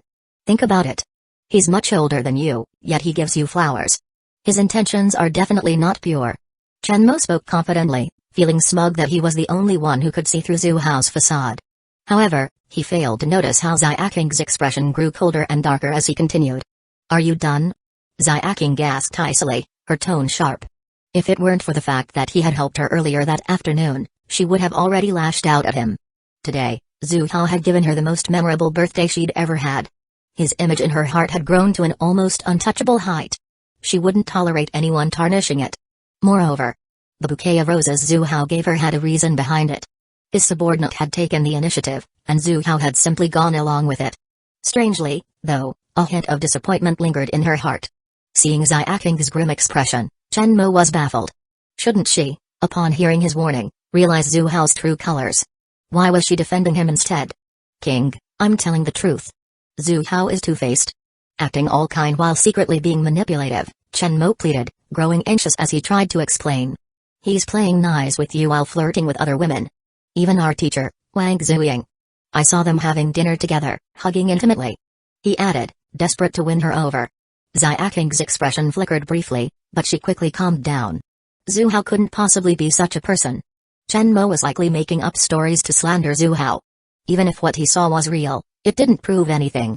After all, the flowers in her hands were an example that things weren't always as they seemed. Even if Zhu Hao did have such relationships, what did it matter to her? She was merely his niece. Daring to slander Zhu Hao like this made Xuying furious. She snapped without any regard for their shared classmate status. "Get lost. Don't ever let me see you again." Her angry words hung in the air as she turned and walked away, not looking back as she entered the residential complex. Chen Mo stood frozen in place, stunned by what had just happened. Who am I? Where am I? What was I trying to do? Something wasn't right. Wasn't Xuying supposed to be mad at Zhu Hao? All he wanted was to gain her favor, but instead, he'd ended up being someone she wanted out of sight.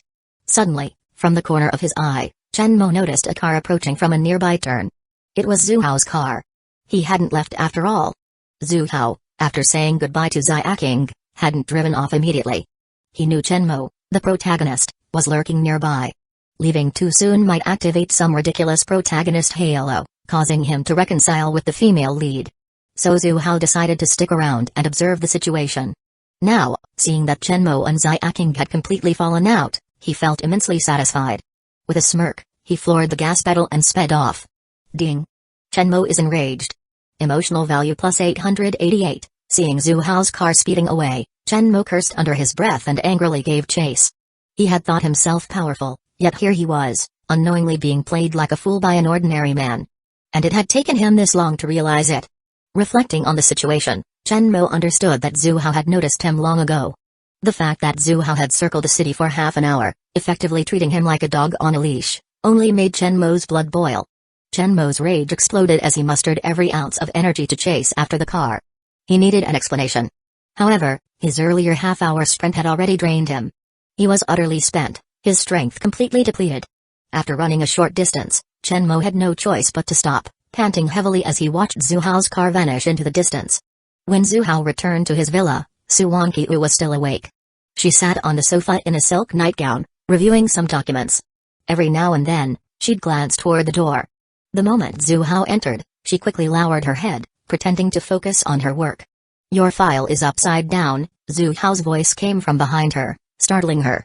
Flustered, she quickly adjusted the document. Huh. Wait. Something's wrong.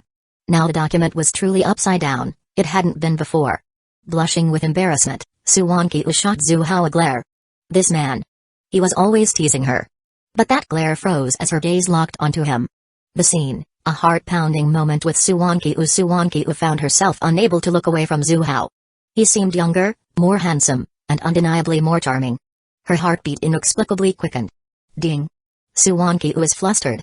Emotional value plus 789, Zhu Hao, finding her reaction amusing, pulled her into his arms effortlessly.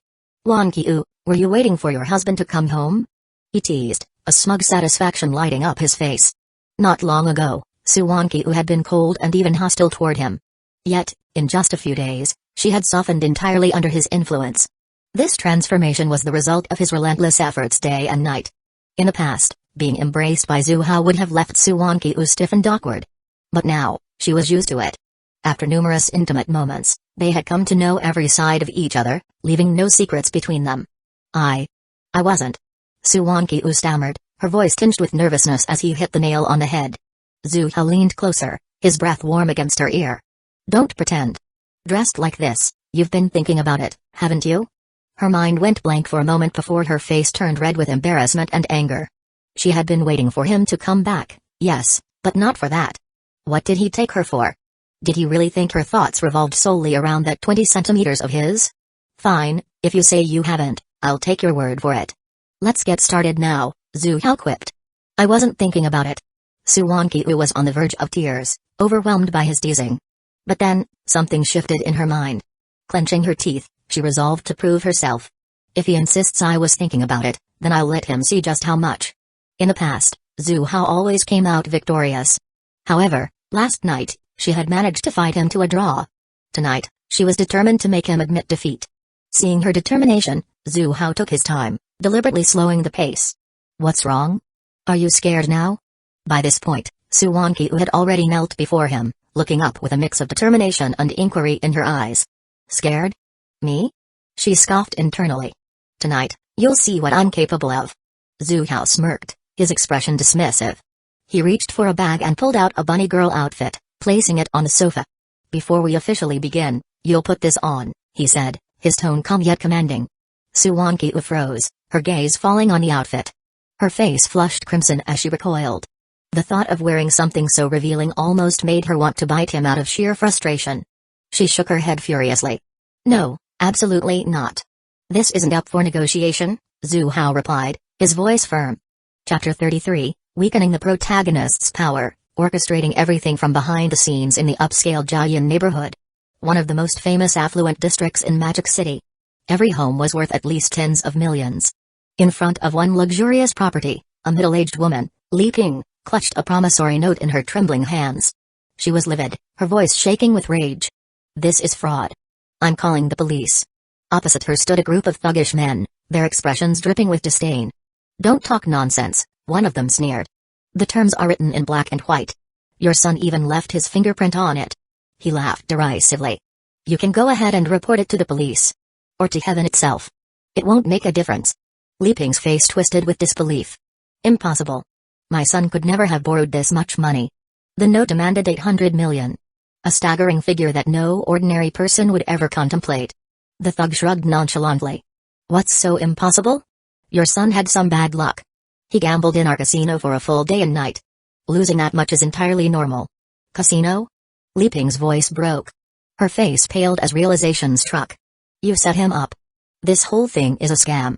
I'm not paying. Her mind raced. She had always known her son had a gambling problem, frequently mingling with unsavory characters. Yet she had hoped he had some sense of limits. Clearly, she had been wrong. Tearing the note in half, she shouted, I refuse to acknowledge this debt. With a sharp ripping sound, she shredded the document into pieces. One of the thugs chuckled. So, you're planning to default, huh? Well, let me remind you. That was just a photocopy. The original is safe with us. Tear it all you want, it doesn't matter. Another thug stepped forward, pulling out his phone. Before you get any ideas, let me show you something. He played a video, holding it up for Li Ping to see. On the screen, her son appeared, tied to a chair. His body was covered in lash marks, and his voice was hoarse as he begged, Mom, help me. The sight shattered Li Ping's composure. Her hands shook as she pointed at the thugs. This is kidnapping. It's attempted murder. Release my son immediately. Unbothered, the thug pocketed his phone.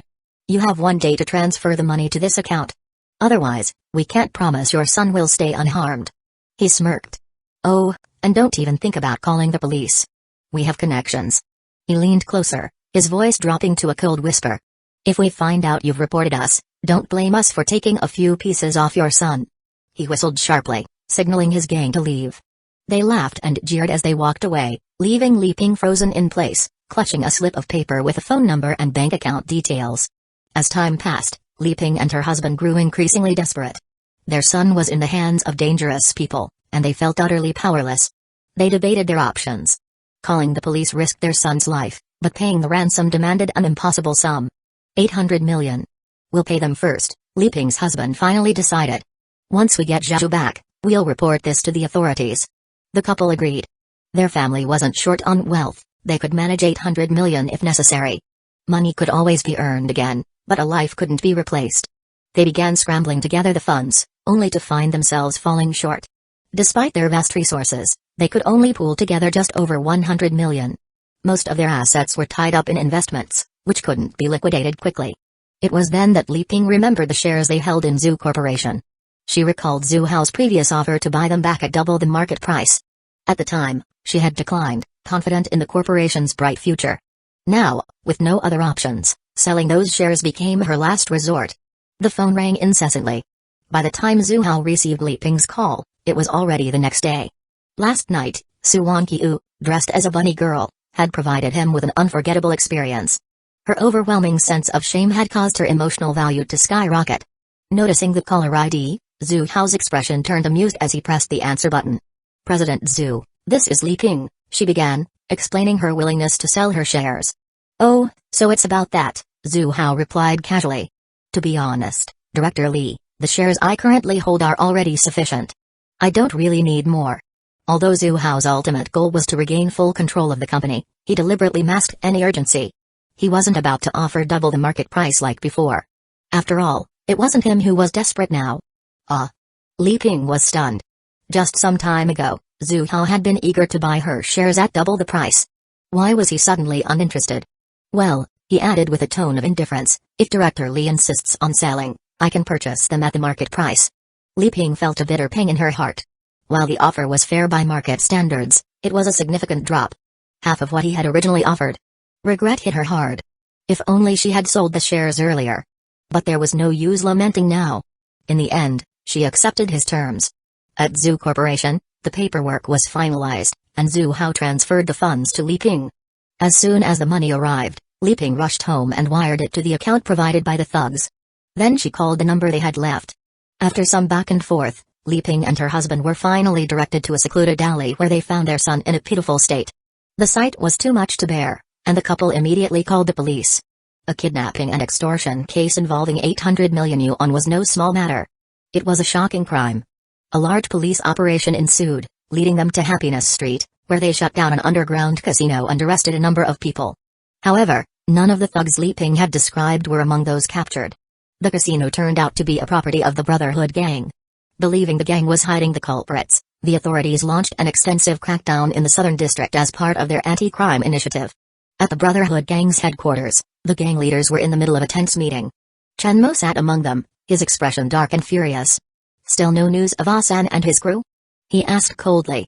Who gave them the audacity to kidnap someone and demand 800 million in ransom? Their actions have dragged the entire Brotherhood gang into this mess. Meanwhile, at Zhu Corporation. In the CEO's office, Zhu Hao leaned back in his chair as his secretary, Li Kun, respectfully reported the results of their recent operation. It turned out the entire kidnapping had been Zhu Hao's plan all along. The scheme was a premeditated trap. Zhu Hao had instructed Old Mo to recruit a few men from the Brotherhood gang to carry out the staged kidnapping and frame the gang. The ultimate goal? To weaken the Brotherhood gang's power. Otherwise, the Liu family would be unable to handle them. In truth, the Brotherhood gang had a decent leader who refrained from engaging in reckless or illegal activities. The group operated more legitimately than most gangs, avoiding petty theft or underhanded dealings. But in any large organization, there are always a few bad apples. Greed is a powerful motivator. With the promise of hefty rewards, several low-level thugs had been easily persuaded. Are there any loose ends? Zhu Hao asked.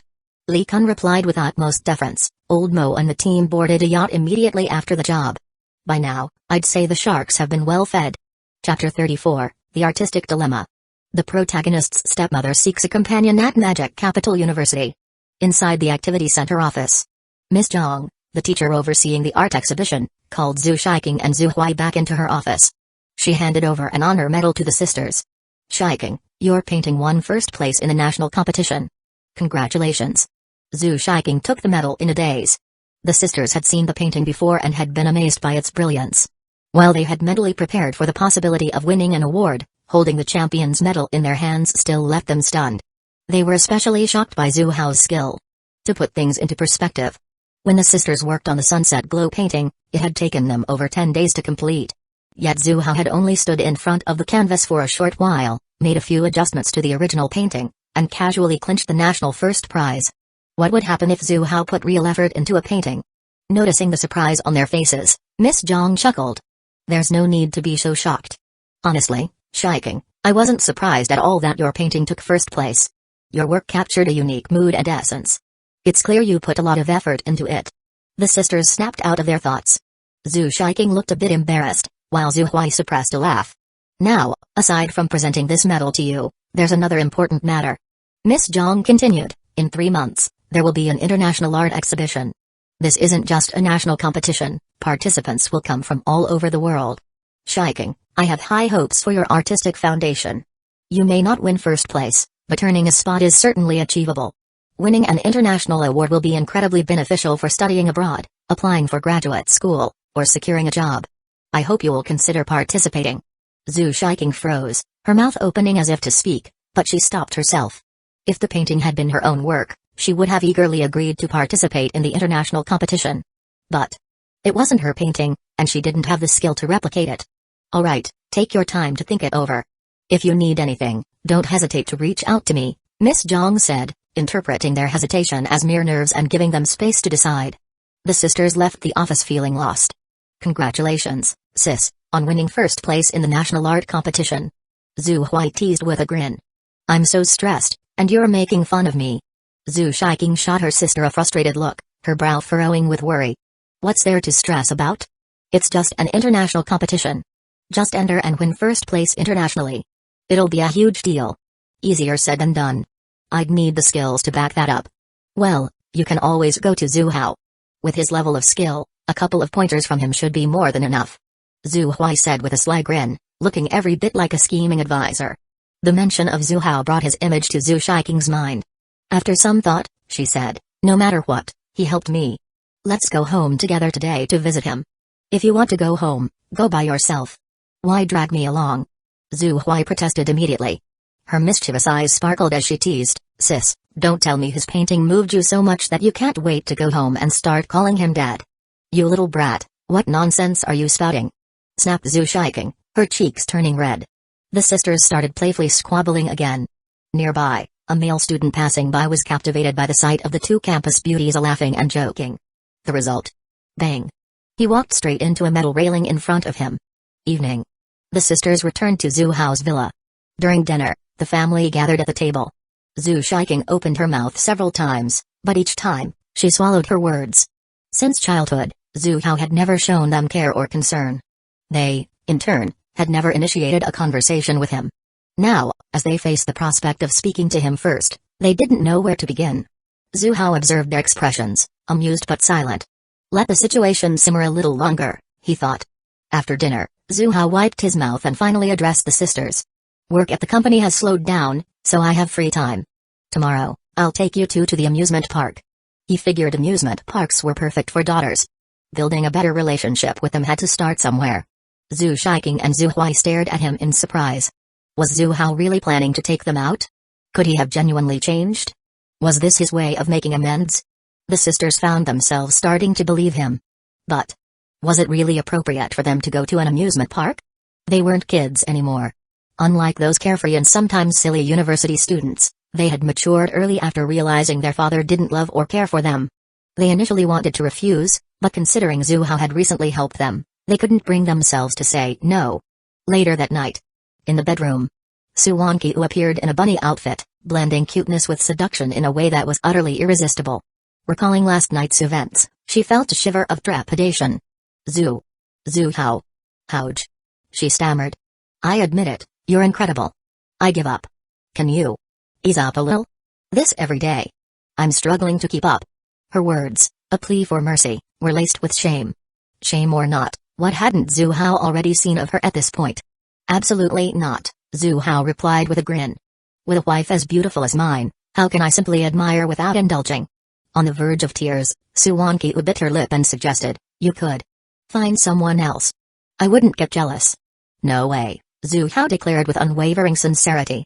None of those women out there can compare to you. You're the only one I want. Then how about I help you find someone? Mangekyō said hesitantly, her heart sinking at her own suggestion. Her mind wandered to the wealthy ladies and socialites at her beauty salon. Many of them admired Zhu Hao.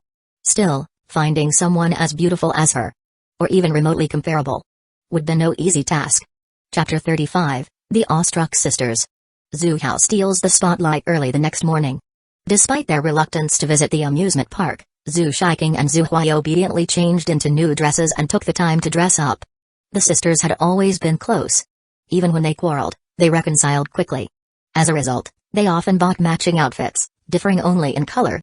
Today, the sisters wore knee-length dresses, paired with white over-the-knee socks, revealing delicate collarbones. Their identical, breathtakingly beautiful faces were enough to astonish anyone who laid eyes on them.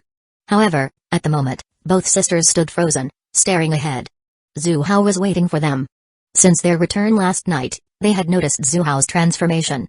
He looked younger, more charismatic. No one would believe that he was a father of 8 and in his 50s. For today's outing, Zhu Hao swapped his usual formal attire for casual clothes. The shift in style softened his usual serious demeanor, giving him an approachable and refreshing air. "Let's go," Zhu Hao announced, leading the way to the largest entertainment complex in the city. The Magic City Entertainment Complex was a hub of attractions, featuring everything from Disneyland-style parks to marine parks. Whatever experience one could think of, it was available here. The place saw an endless stream of visitors daily. Upon arriving with his daughters, Zhu Hao refrained from using VIP privileges.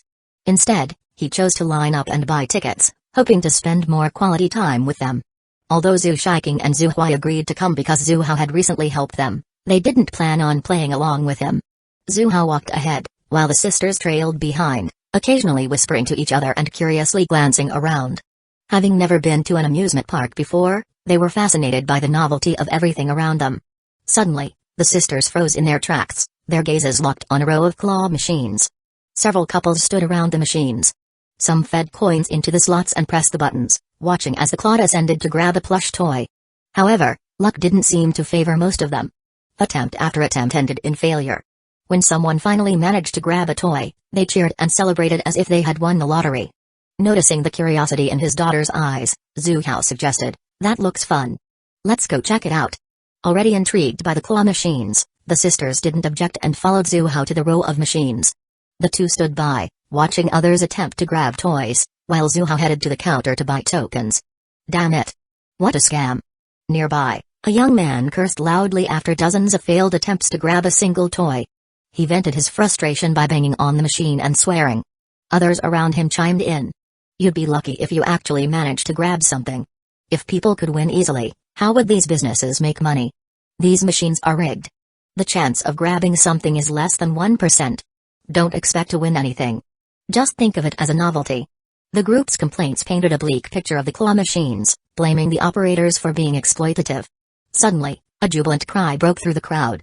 "I got one. Haha. Finally, I got one." The commotion drew everyone's attention to another couple nearby. The girl was holding a small teddy bear, jumping up and down in excitement. Even though the toy was one of the cheapest and closest to the edge, it was enough to make her ecstatic. It's still better than those who didn't win anything, right? Zhu Shaiking and Zhu Huai found the scene amusing as they stood nearby watching. "Shaiking, Huai, what's the fun in just watching? Why don't you give it a try?" Zhu Hao returned, holding a basket full of tokens, and spoke to his daughters. The sisters glanced at the basket, raised their chin slightly, and replied, "We'll pass. We're not going to play such childish games." In truth, they were itching to try, but they were too shy to use the tokens Zhu Hao had purchased. "Hey! Are you too afraid you won't be able to grab anything?" Zhu Hao taunted them. "Who are you looking down on? Not being able to grab something?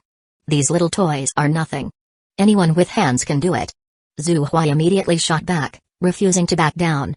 10 minutes later. "This machine is definitely rigged. It's impossible to grab anything." Zhu Huai's face was filled with frustration. Even the usually composed Zhu Shaiking now looked visibly upset. In 10 minutes, neither of them had managed to grab a single toy. Every time, just as the claw reached the exit, the toy would suddenly drop. The closer they came to success, the more they wanted to keep trying. "This time it's going to work. Next time, I'll definitely get it." With this mindset, they kept playing. Before they realized it, the basket of tokens was almost empty. "Let me give it a shot," Zhu Hao stepped forward. It was time for him to shine. He picked up a token, inserted it into the machine, and expertly operated the joystick and buttons. In his previous life, Zhu Hao had often taken girls out to play, so he was no stranger to claw machines. He wasn't particularly good at them back then, but things were different now. With his mastery of close combat techniques, His control over strength and precision was unparalleled. Grabbing toys from the machine was a piece of cake. When Zhu Hao inserted the token, the sisters didn't expect anything. They were convinced the machine was rigged. After all, they had failed over 100 times. What chance did Zhu Hao have? But then, the unthinkable happened. Inside the machine, a toy was picked up by the claw, smoothly transported to the exit, and dropped outside. Zhu Huai picked up the toy, feeling its solid weight in her hands. No, it wasn't an illusion. The sisters were stunned. And the surprises didn't end there. Zhu Hao inserted another token, pressed the buttons, and 1, 2, 3, 5, 10. By the time the basket of tokens was empty, the claw machine was completely cleared of toys. Zhu Hao stood beside the mountain of plush toys, come and collected, while his daughters stared in awe, speechless. Chapter 37, A Sense of Security. The Rivalry of the Two Sisters. The middle-aged woman was stunned. This was truly something she had never seen before. She had been running her stall for years, and not once had anyone won the top prize.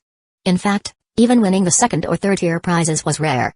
Now, her heart was bleeding. She had spent 50,000 to 60,000 yuan on those prizes to attract customers. As her business had been improving recently, she felt that the investment had paid off. But suddenly, with a snap, her joy was gone. In front of so many onlookers, she couldn't back out now. Reluctantly, she carefully wrapped the music box and handed it to Zhu Hao with a fearful look. By now, she knew she had met her match.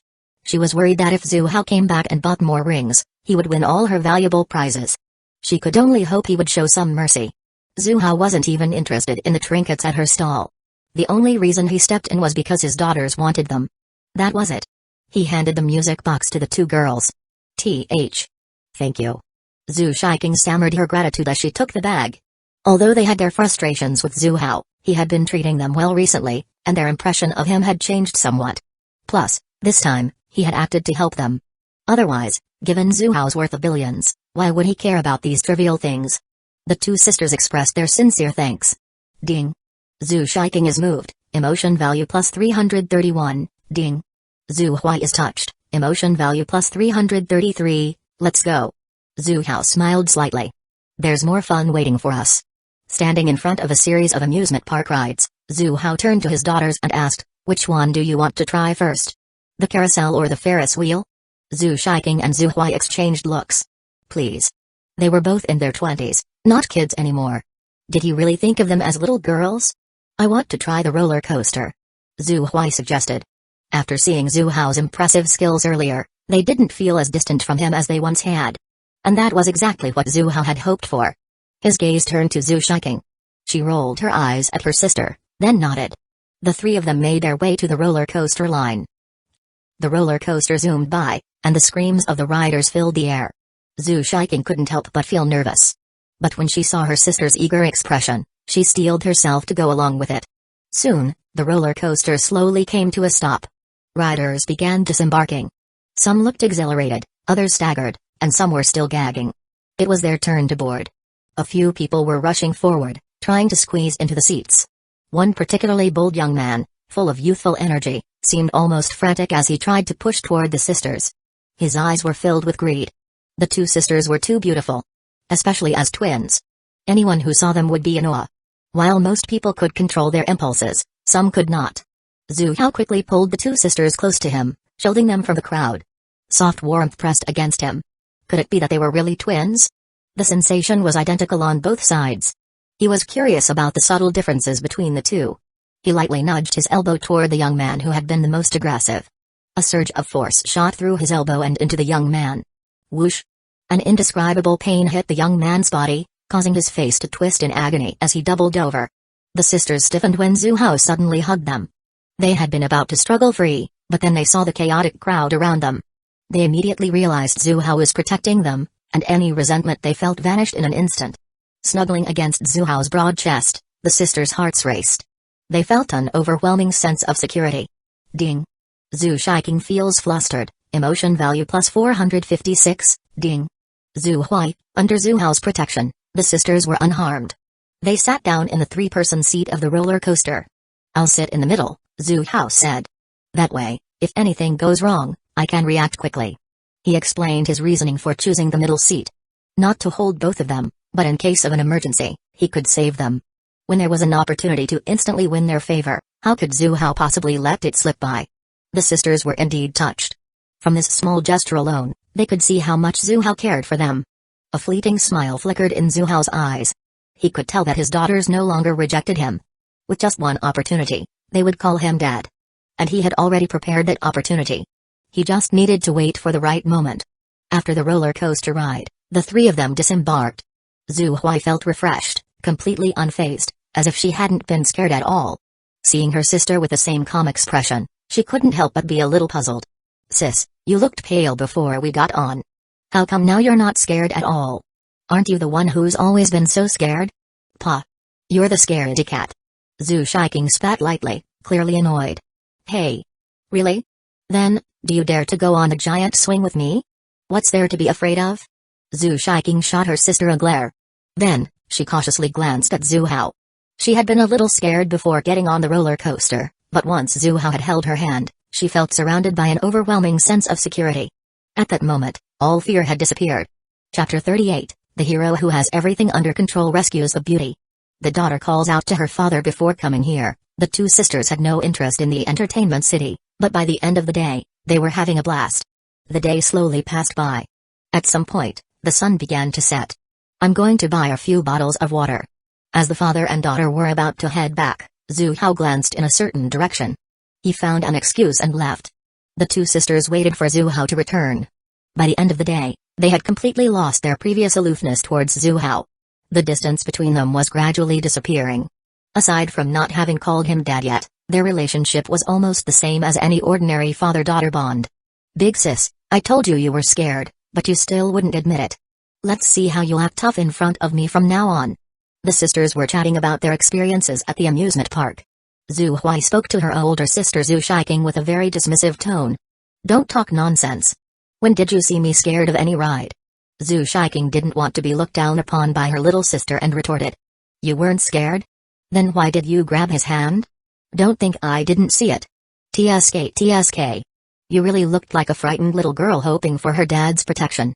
Zhu Hui raised an eyebrow, looking as if she had seen through everything. You. Xuying's eyes widened. Her cheeks flushed red, clearly embarrassed. She quickly regained her composure, smirking. Look at you. When you were on the big swing, weren't you the one holding his hand tightly? He grabbed mine, Zhu Hui said. Hey, really? Then can you explain why you were smiling so happily at that moment? And also, I don't care. My courage is just bigger than yours. In order to avoid her sister bringing up her embarrassing moments, Zhu Hui started acting stubborn. While the two sisters were arguing, a mocking voice interrupted. What are you two little beauties talking about? You're laughing so happily, why don't you share with us? The two sisters immediately stopped talking, their expressions turning cold. They sensed trouble. Turning around, they saw a group of 5 or 6 young men, with multicolored dyed hair and messy clothes. They wore earrings and nose rings, looking like punks, heading toward them. Hey, little beauties, we've been watching you for a while. We came over to make friends. One of the young men flicked his long hair and flashed what he thought was a charming smile. He extended his hand, ready to shake. The two sisters didn't even glance at him, coldly staring back instead. Haha, long-haired guy, is this your attempt at flirting with us? Are you trying to make me laugh to death and inherit my bad luck? I told you, you're no good. Didn't you take a good look at yourself before approaching? How could these little beauties ever like someone like you? The punk youth awkwardly pulled his hand back. Hearing his friend's dismissive comments, he was clearly irritated. Little sisters, don't be scared. We mean no harm, we just want to invite you to have a meal with us. Another punk stepped forward. The sisters still ignored them. They exchanged a glance, silently brainstorming for a way out. This was the parking lot of the amusement park. It was around mealtime, so there weren't many people around. Two beauties, we're speaking to you nicely, at least give us a response. Don't think you can get away with ignoring us. Seeing that the sisters weren't responding, the punk's smile faded, and his tone became threatening. Are you out of your minds? Can't you move when you see a woman? Did you forget what we're good at? Stop wasting time talking to them. Let's just tie them up and take them with us. One of the young men with green hair pushed the others aside, scolding them in frustration. He then looked at the two sisters with a cold smirk. Are you going to come with us willingly, or should we tie you up and take you? I suggest you don't make a mistake, or the consequences will be something you can't handle. Xuying remained calm, taking a deep breath, her voice icy. The green-haired youth was momentarily intimidated by her fierce aura.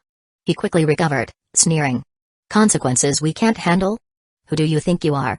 You don't really think that guy who was with you earlier, your lover, can save you, right? They often hunted targets in the entertainment city. Today, under the guidance of a friend, they had stumbled upon these two sisters and immediately became infatuated with them. Seeing the twins walking with a man, they couldn't help but feel jealous and resentful. Such perfect twin sisters had already been picked by someone else. It hurt them to think about it. Because Xu Hao had regained his youth, he was now in his prime at the age of 30, the most attractive and mature stage of his life. They had no idea he was their father. The sisters' expressions were priceless. They turned red and blue with embarrassment. They thought they were some sort of couple. Come on, just come with us. We're good guys who know how to treat people well. The group of punks started getting impatient. The longer they dragged things out, the more likely things would go awry, so they decided to tie up the sisters and take them first. The group of men with malicious grins moved closer. Xuying and Hui, the two sisters, couldn't help but take steps back, anxiety and fear rising in their hearts. Thud, thud, thud. Just at that moment, the sound of footsteps echoed. Xu Hao appeared. He hadn't walked far earlier but had been secretly observing everything from the shadows. To make sure his two daughters truly felt safe and attached to him, he knew he needed to create an unforgettable experience for them. Thus, this heroic rescue was part of his plan. With his current strength, any inappropriate move from these men toward his daughters would immediately trigger his intervention. He wouldn't allow them to be harmed in the slightest. Everything was under his control.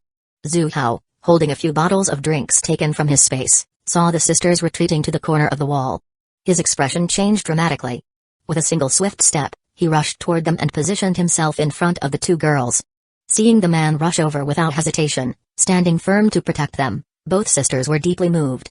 The despair in their hearts vanished. In its place, a powerful sense of security flooded them.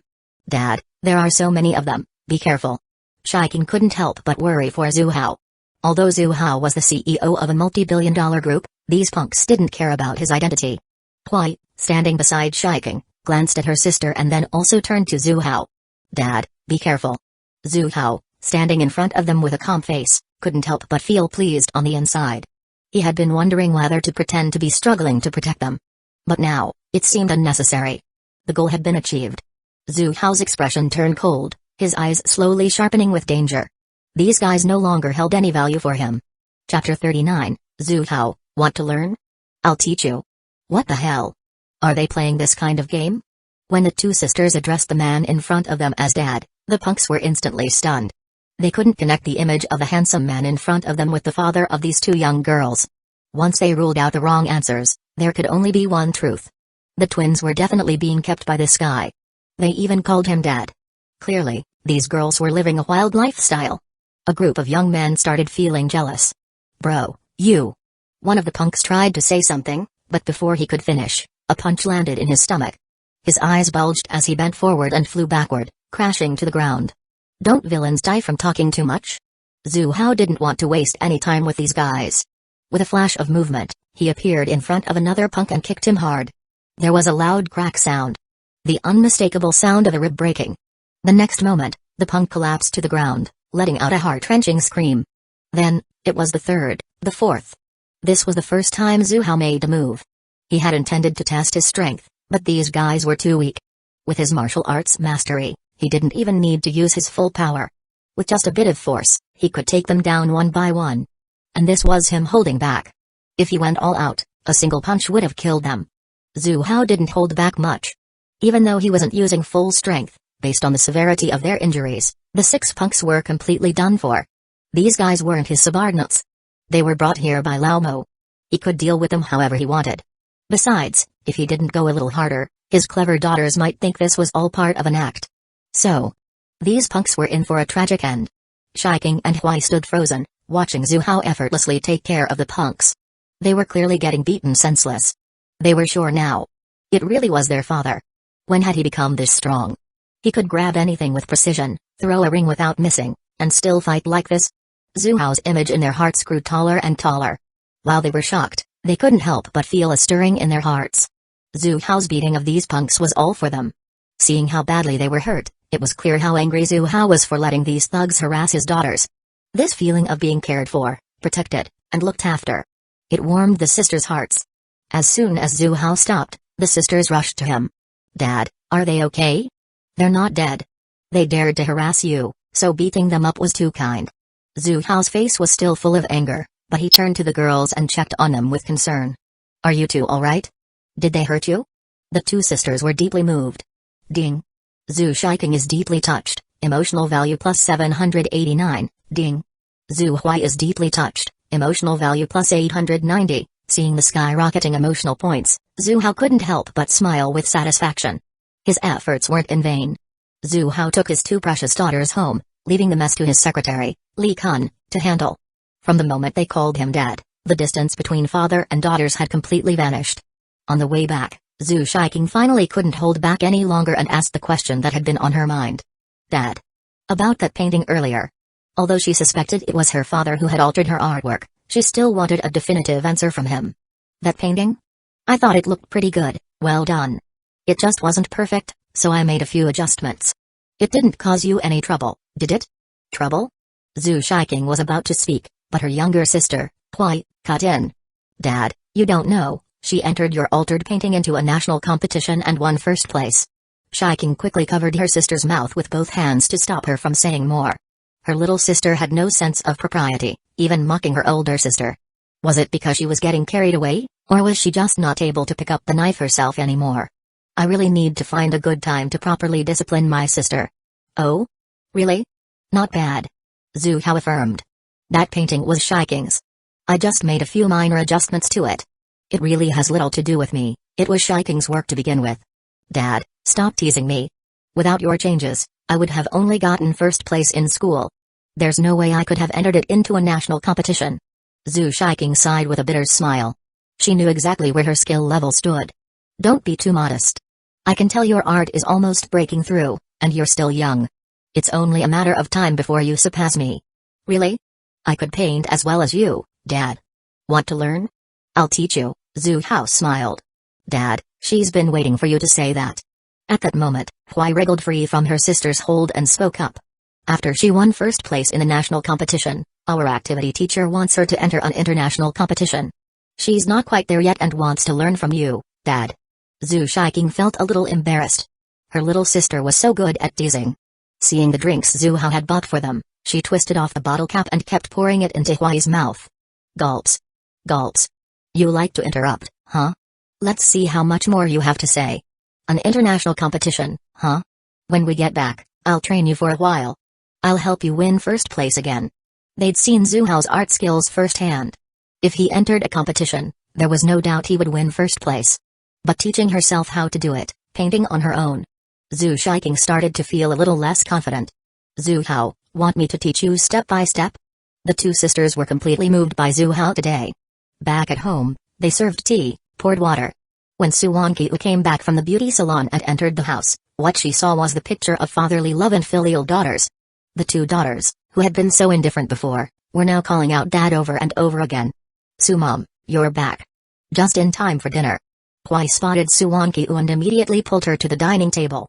In the past, during meals, the two daughters tried to stay as far away from Zhu Hao as possible. Now, they sat on either side of him, even occasionally serving him food. Mangekyō thought she might be hallucinating and couldn't help but rub her eyes. What was going on today? Was the sun rising from the west? Chapter 40, Teaching My Daughter to Paint. The confused stepmother of the main character. Heaven, what's the deal with Xuying and Hui? Why did they suddenly get so close to you? That evening, after returning to their bedroom, Mangekyō couldn't hold back her curiosity and asked Zhu Hao. What else could it be? They're my daughters, blood is thicker than water. Zhu Hao gave a reason that wasn't really a reason. Mangekyō rolled her eyes. Although she didn't know why Zhu Hao suddenly became so capable and effective, she was almost certain that the 7 daughters weren't his biological children. Where's this blood thicker than water coming from? Mangekyō thought for a moment. The girls' change happened all in one day. Zhu Hao took them to an amusement park. Could it be that easy? Are young girls nowadays that easy to fool? Just a trip to the amusement park, and they go from strangers to calling him Dad. But this should be a good thing. Recently, Zhu Hao had been performing well and was actively trying to make up for his daughters. Finally, the Cold family had a bit of warmth. Rather than worrying about the daughters, you should focus on yourself. Did you pick out your outfit for tonight? Mangekyō couldn't help but blush.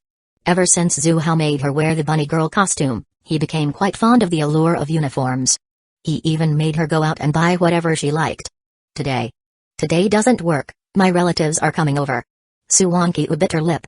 Zhu Hao's powerful abilities required nightly celebrations, but since she was like this, surely he wouldn't be so heartless, right? Of course not. It's just that women. Well, every month there are a few days. He could understand that. If he pushed now, it wouldn't be about enjoying the moment, it would be torture. But Zhu Hao had a solution, so he said, "Do you know how to get past the roadblock on Snow Mountain?" Su Wanqiu didn't understand why he was asking this and looked at him in confusion. "Take the shortcut, silly." Ding. Su Wanqiu was deeply embarrassed, emotional value plus 888. The next day, Zhu Hao began to teach Xu Shiking how to paint. Xu Shiking took a sketchpad to the courtyard. Zhu Hao asked her to start by drawing whatever she wanted, and he would point out the issues afterward. Xu Shiking's drawing skills were impressive. In no time, she had drawn the layout of the courtyard. The pavilions, towers, rockeries, ponds, and even the corners were drawn with exceptional detail. Nice work. Zhu Hao gave his initial comment, then pointed out the flaws. This rockery doesn't need to be that detailed. You should draw it like this. Like this. And like that. He pointed out the shortcomings and explained how to fix them. As he spoke, he also demonstrated, making the process vivid and clear. Xu Shiking nodded repeatedly, listening intently. But when it came time for her to try herself, something awkward happened. What was she even supposed to be drawing? Eyes, oh, now I understand. Brain, got it. Hands, no. You don't understand. Xu Shiking picked up the brush and began to draw, but no matter how she did it, something felt off. She hadn't grasped Zhu Hao's essence. As she saw the increasing gap between her drawing and Zhu Hao's, she almost started crying. Suddenly, she felt someone grip her hand. "This is how you should draw." It was Zhu Hao, standing behind her and holding her hand to guide the drawing. Xu Shiking's body stiffened, her mind went blank, and her hand, holding the brush, was entirely controlled by Zhu Hao. After finishing, he spoke up, "Did you get it?" Xu Shiking lowered her head. She had been so distracted just now that she didn't even realize what she had done. Ding. Xu Shiking's heart rate increased, emotional value plus 765, ding. Xu Shiking, looking at the constantly refreshing emotional value, Zhu Hao gave himself a thumbs up for his earlier actions. If he could win over the two daughters, they didn't even have to go to school. Staying at home would provide plenty of emotional value. Looking at his daughter, who was now shrinking like a quail, Zhu Hao found it amusing and spoke softly. "It's fine, take your time, I'll teach you again." Without scolding, he patiently offered to teach her again. Xu Shiking couldn't help but curse herself in her heart. Xu Shiking, your dad is just teaching you to paint, where are your thoughts going?" She took a deep breath and tried to calm herself. She focused and began to learn earnestly. Since Dad was teaching her with so much patience, she couldn't disappoint him. The day passed quickly. Under Zhu Hao's hands-on guidance, Xu Shiking's painting skills improved dramatically, reaching a level that could already be called masterful. She could clearly feel the improvement in her artwork and was overjoyed. She had previously doubted Zhu Hao's claim that after some training, she would be able to create a piece of work good enough to win first place in an international competition. Now, she had no doubt at all. With her skills improving like this, it wouldn't be long before she could create a piece of work similar to the modified sunset painting Zhu Hao had once done for her. Although reaching Dad's level would still take a long time. To show her gratitude to Zhu Hao, she and her sister went to the market to buy ingredients. They planned to cook a big meal. Zhu Hao went to his study. After a thorough cleaning, the company was back to normal operation. He didn't need to go to the office anymore, he could remotely handle things from home. After finishing his work, Zhu Hao closed his computer and rubbed his forehead. Hearing his two daughters in the kitchen preparing the meal, something stirred in his heart. He remembered that he still had a pair of necklaces. Lotus blossoms in full bloom. With a thought, the two necklaces appeared in his hands. The necklaces were exquisite, and each tiny gemstone was a masterpiece in itself. His gaze settled on the larger gem at the center. No matter how he looked at it, Zhu Hao felt like something was missing. It wasn't perfect? An idea flashed through his mind. Why not engrave his daughters' names on them? That would make them even more striking. He could easily do that since he had god-level calligraphy skills. There was no need to worry about ruining the necklace's beauty by engraving it. In fact, adding the names would make them even more enchanting. His eyes scanned the desk, and he found a silver needle. Chapter 41, Zhu Huai's Extreme Actions. The Stunned Sisters. When Suwankyu returned home and saw her two daughters busy in the kitchen, she joined them. Shyiking, why, how did you two suddenly get so close to your dad? Suwankyu helped out in the kitchen, subtly asking them, having not received an answer from Zhu Hao earlier. The question had been gnawing at her all day. Because we realized that dad has really changed. He cares about us so much now. When we were in danger, he didn't hesitate for a second to protect us. Thinking about how Zhu Hao had stood in front of them yesterday, as if he could block any danger, Zhu Huai's eyes filled with admiration. So cool. Mom, do you know how amazing dad is? Suwankyu was puzzled by her youngest daughter's words, her mind full of questions. I'll tell you. Yesterday, we went to the entertainment center. Zhu Huai excitedly started talking, recounting everything that happened yesterday in vivid detail. After hearing the story, Suwankyu was shocked. What? The claw machine, the precision ring toss, and one person beating up 6 punks who were knocked out cold? Suwankyu listened, stunned. It felt like a story. Was Zhu Hao really that amazing? How did she not know about it before?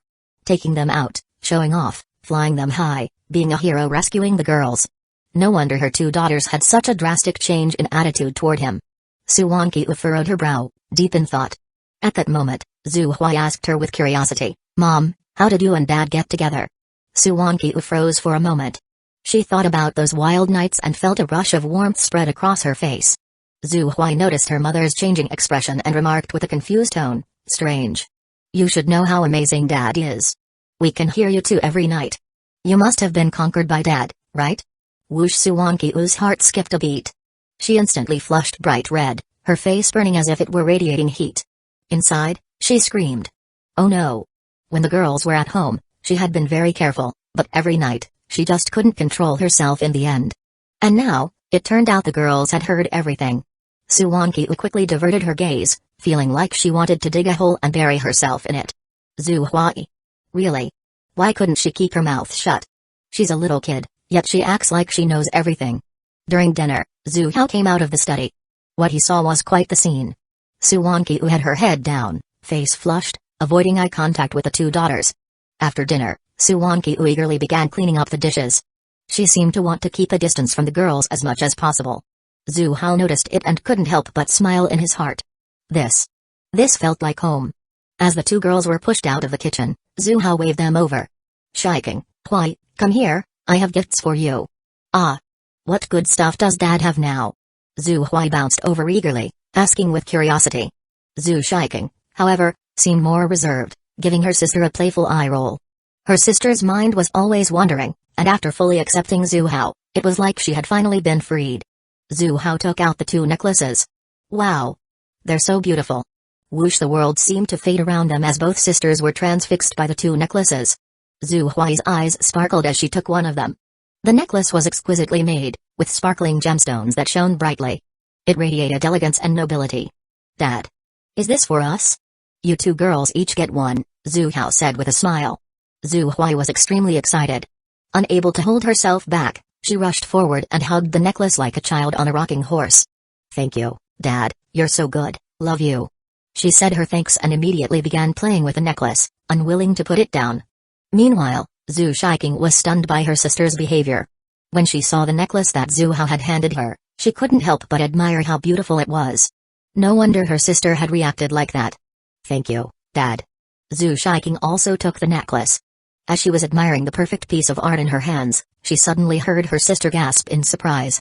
She quickly turned her head to look. Zhu Huai was staring at the largest gemstone in the necklace. No. It should be the inscription on the gemstone. 2 characters. Huai. Each stroke was filled with charm, and the 2 characters seemed to create an ethereal atmosphere. Zhu Shyiking looked at her own necklace, and sure enough, there were the words Shyiking. Unlike her sister's lively and adorable characters, the inscription on hers carried a sense of gentleness and grace. The calligraphy was too good, right? The engraving itself was difficult, and it was done so perfectly. What level of skill did the person who carved these characters possess? Recovering from her shock, Zhu Huai eagerly turned to Zhu Hao and asked, Dad. Where did you get these necklaces? Zhu Hao wasn't surprised by his daughter's reactions at all. Even he was a bit stunned when he first saw the inscriptions. All he could say was, God-level skills are amazing. He calmly responded without a change in expression, I had them specially custom-made. Ah? The 2 sisters exclaimed in unison, both shocked. These two necklaces were clearly a matching set.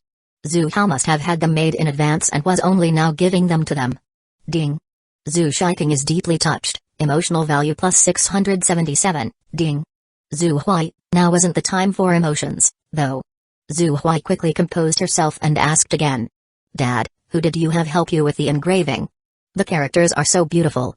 I want to ask him to be my teacher. Zhu Hui's eyes sparkled with admiration. Each of the daughters had her own strengths. Her twin sister loved painting, while she was passionate about calligraphy. Since childhood, she had never seen such beautiful characters. Just those two words had completely captivated Zhu Hui. You mean the characters on the necklace? Zhu Hao asked, feigning ignorance. The two sisters froze at the same time. Is there a problem with the characters? Of course, there was a problem. A big problem. Chapter 42, Zhu Hui's show-off. The seven sisters interact. What's wrong? Don't you believe me? Get some paper and a pen. Zhu Hao raised his eyebrows. Zhu Hui, a little uncertain, ran to the room and brought out the calligraphy paper and brush she normally used. When Zhu Hao wrote down the names of the two girls, the words formed a similar ethereal feel to the one on the necklace. Only then did the sisters truly believe it. It was like a meteor crashing into the sea, causing waves in their hearts that wouldn't calm down. Not only was Zhu Hao good at painting, he also had extraordinary skills, and now it turned out he was also a master in calligraphy. How much more was he hiding from them? And most importantly, how had he done it? Both painting and calligraphy weren't skills that could be learned overnight. Previously, Xuying had been too shy to ask because of their relationship, but now, she had no such hesitation. Dad, you're so amazing. How did you do it? Facing his daughter's amazed looks, Zhu Hao smiled lightly. Nothing special. Just practice, really. As long as you work hard, you can reach my level too. Since the system couldn't be exposed, he started to make up an answer. The sisters were half convinced. But with no other explanation, they had no choice but to believe him. They had never been very close to Zhu Hao before, so they never understood his skills. Perhaps he'd been practicing all along, and they just didn't know. Ding. Xuying is deeply shocked, emotional value plus 888. Ding. Zhu Hui feels admiration, emotional value plus 888. Looking at the emotional points that had popped up, Zhu Hao was very pleased. How about it? Do you like this little gift? I love it. This is the best gift I've ever received. Zhu Hui said, moved, and unusually serious for a moment. Xuying nodded as well. In the past, they had received gifts from Suma and a few other sisters, but none of those could compare to the one from Dad. Zhu Hui put the necklace around her neck and went to the mirror. She admired herself and thought she looked stunning. Then, on a whim, she took out her phone and snapped a selfie. Next, she opened the WeChat group 7 Beautiful Fairies and sent the photo. As soon as the message went out, the replies came flooding in. Traditional Chinese medicine yids. I'm really not a big star. Please call me queen. Technology is the first productive force. Only want to make money. Draw a circle to curse you. Zhu Hui's heart raced with excitement. She couldn't wait to show off in front of her 5 older sisters. Seeing a new reply come in, she glanced at her nearby sister, who was also holding a phone. Satisfied, she nodded. Her sister knew how to leave the chance to show off to her little sister. Little girl selling nukes, how is it? Pretty, right? Only want to make money, based on the craftsmanship of the necklace and the gemstones, it's at least worth 10 million. But I looked it up, and there's no such necklace on the market. I'm really not a big star, little sis, vanity isn't good. Even if you buy an LV bag, it's still better than wearing a fake one. Technology is the first productive force, little sis, if you like fakes, just tell me. I can 3D print you one that looks even more real than that. Only want to make money, little sis, are you out of money and asking for it from your sisters again? You've sent an exclusive red envelope to little girl selling nukes. Draw a circle to curse you, big sis is biased. She sent a red envelope to little sis but didn't give me one. How unfair. Wounded.jpg. Traditional Chinese medicine yids, big sis is biased. She sent a red envelope to little sis but didn't give me one. How unfair. Wounded.jpg. Please call me queen, big sis is biased. Only want to make money sent an exclusive red envelope to little girl selling nukes. Only want to make money, the 2 younger sisters are still in school. You guys don't lack money, so don't make a fuss. After hearing about the price of the necklace, Zhu Hui and Xuying exchanged a look, both shocked. At least 10 million, and with the engraving, it could be worth even more. Dad. He's been so good to them. After seeing the replies from the sisters, Zhu Hui felt speechless. They actually thought her necklace was fake. Didn't they realize how real it looked in their hands? It was even more genuine than real gold. But when she saw the red envelopes, she still accepted them without hesitation. Little girl selling nukes, this was custom made. Of course, it's not something you'd find on the market. Only want to make money, is it really? Where did you get it from? Little girl selling nukes, it was a gift from someone. Technology is the first productive force. How could anyone gift you something so expensive? Even your little followers wouldn't be that generous. Wait, could it be someone confessed to you with this, and you accepted them? Please call me queen, little sis, I warn you. Don't let a man's sweet words fool you. If you're going to do anything, be a queen. Little girl selling nukes, where are you guys going with this? It was a gift from Dad for all of us. Sis has one too. Draw a circle to curse you. Draw a circle to curse you, that's right. How could we care about those annoying guys? It was custom made for us by Dad. Draw a circle to curse you uploaded a picture. Zhu Huai was wearing a matching necklace, identical except for the color. Traditional Chinese medicine yids, what? What did you say? Are you talking about Zhu Hao? You all call that heartless guy Dad. Please call me queen, he even deserves to be called Dad. You guys haven't been brainwashed, have you? I'm really not a big star, have you all forgotten how he treated us? He never cared about us. He either hit us or scolded us. What right does he have to be a dad? Xuying, actually, Dad has changed. Not only did he give us $1 million as pocket money, but he also drove us to school and took us to the amusement park. Let me tell you, Dad looked so cool at the amusement park. She rambled on, excitedly recounting everything. The group fell silent for a moment. Hearing Xuying describe Zhu Hao's actions, the other 5 sisters were in disbelief. How is this possible? They were puzzled. He altered a painting and took first place in a national competition? He was the one who engraved the artistic characters on the necklace? He knocked down 5 punks on his own? Please call me queen, don't be fooled by that hypocrite. I suspect the trouble you encountered was all part of his plan. I've often heard of rich second-generation guys using tricks like this to impress girls. Zhu Huai, that can't be it. Those guys were seriously hurt. You don't know how bad it was. When Dad saw us in danger, he got so angry and didn't hold back. Their sternums collapsed, and they had multiple fractures. They'll probably be crippled for life. Xuying, sis, please come back. Dad really has changed. He'll be good to you, too. Chapter 43, Zhu Hao, tell Laomo, I want to eat fish. In the following days, whenever Zhu Hao had time, he personally taught his 2 daughters painting and calligraphy. It's worth mentioning that after seeing Zhu Hao's calligraphy again, Zhu Huai also coquettishly asked him to teach her. She even made a bet with her sister on who would learn faster and better. The sisters often argued over Zhu Hao's attention. Ding-ling-ling. Ding-ling-ling. Ding-ling-ling. Zhu Hao was teaching Zhu Huai calligraphy when his phone rang. It was Li Kun. Zhu Hao stepped aside to answer the call. Mr. Zhu, Director Xuying is here at the company and wants to meet with you. Zhu Hao frowned slightly. Xuying was currently the only other director of the Zhu group, aside from him. He had already bought out the shares held by the other 2. The shares held by Li Ping had been acquired through a trap set by her son, along with a kidnapping. In the end, the money had been transferred to another account of his overseas. It was essentially a classic case of using someone else's wealth for personal gain. The transfer of shares from Lu Qingong had been completed that morning. Lu Qingong's real estate company had recently been under intense scrutiny. It had been exposed for various scandals, with masses of people flooding in to report issues. The relevant authorities were investigating, and the bank was chasing debts, causing his company to be on the verge of bankruptcy. He might even face heavy debts and prison time. To repay his debts, Lu Qingong was forced to sell his shares in Zhu Group. Interestingly, Lu Qingong's company being exposed for corruption contrasted sharply with the Zhu Group's stellar reputation, inadvertently giving them free publicity. This helped the Zhu Group gain even more attention, making it a top choice for people looking to buy homes. It could be imagined that the Zhu Group's performance would experience explosive growth. That was just a small side story. After resolving issues with the 2 shareholders, the final one had come personally. Something felt off. Had they discovered something? Zhu Hao's gaze flickered. Make sure to entertain him well, I'll be there soon. He said a few words to his daughters and then drove to Zhu Group. In the VIP reception room, Zhu Hao met Xuying, a man in his 50s who appeared slightly aged. Zhu Hao smiled warmly as he approached.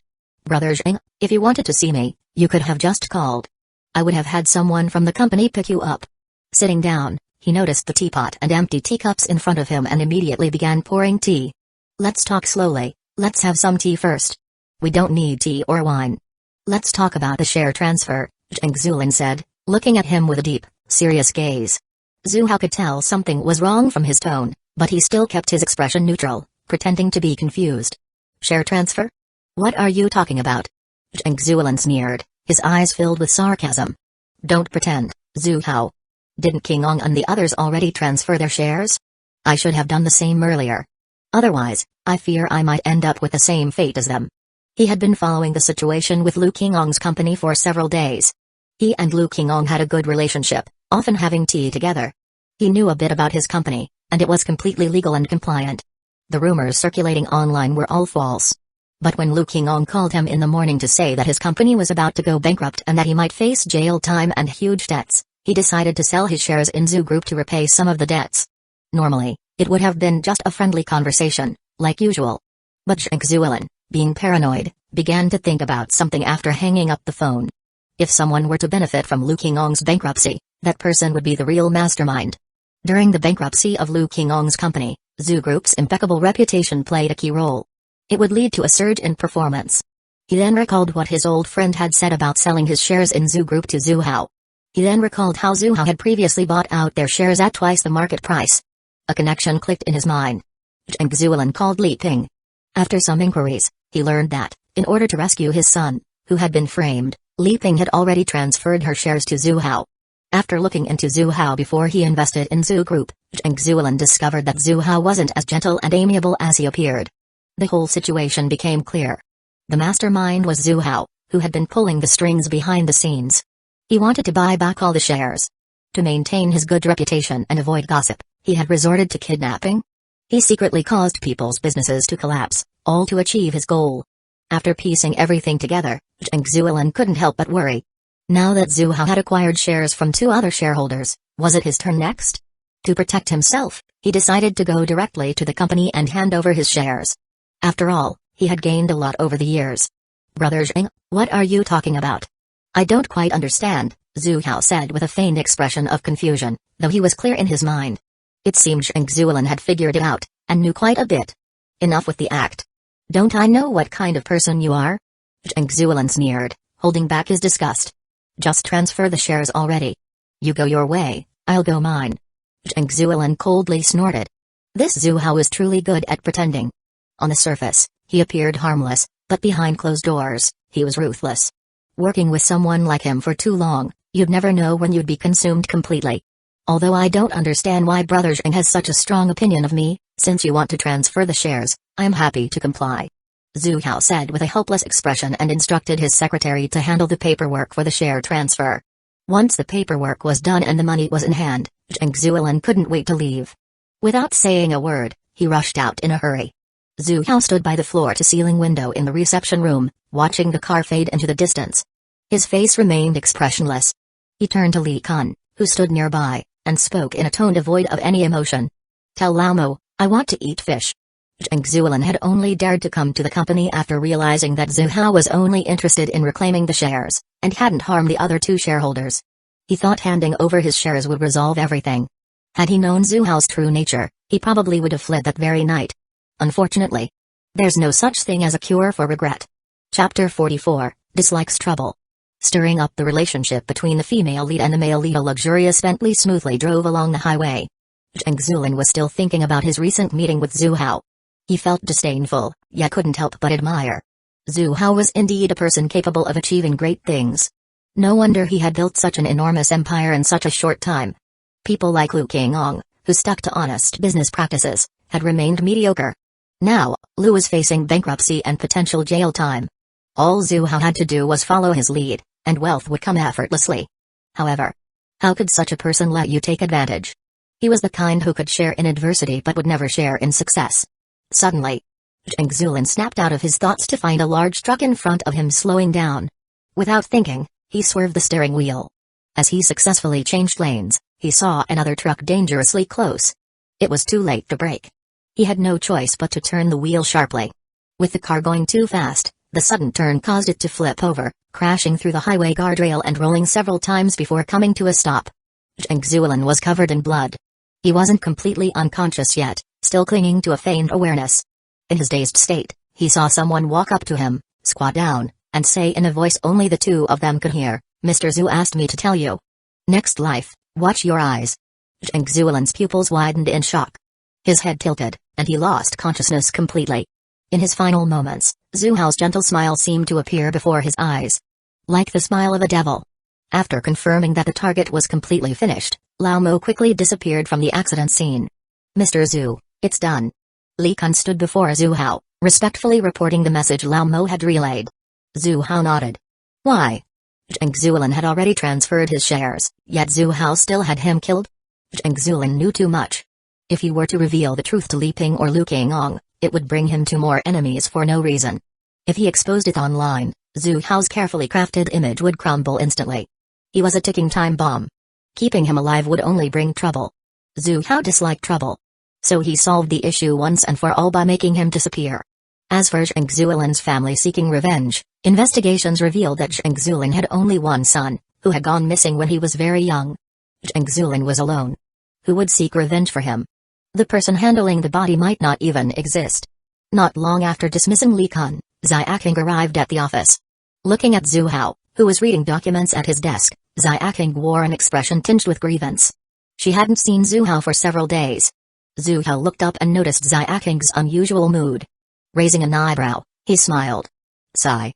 I don't know what's going on lately, my back and waist hurt.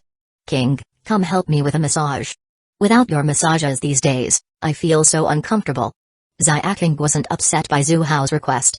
In fact, she felt a bit pleased. It meant Zhu Hao hadn't forgotten about her.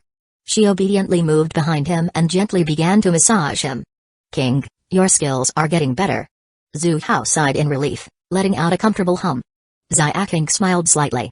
Seeing Zhu Hao's reaction, she knew her efforts had paid off. Uncle Zhu, it seems like you haven't been at the company much lately. Her tone carried an unmistakable hint of grievance. Zhu Hao calmly explained, it's just that my youngest two daughters came home. They're not used to staying at school, so I decided to have them move in. I've been accompanying them, helping them get familiar with the environment. Oh, so he was spending time with his daughters.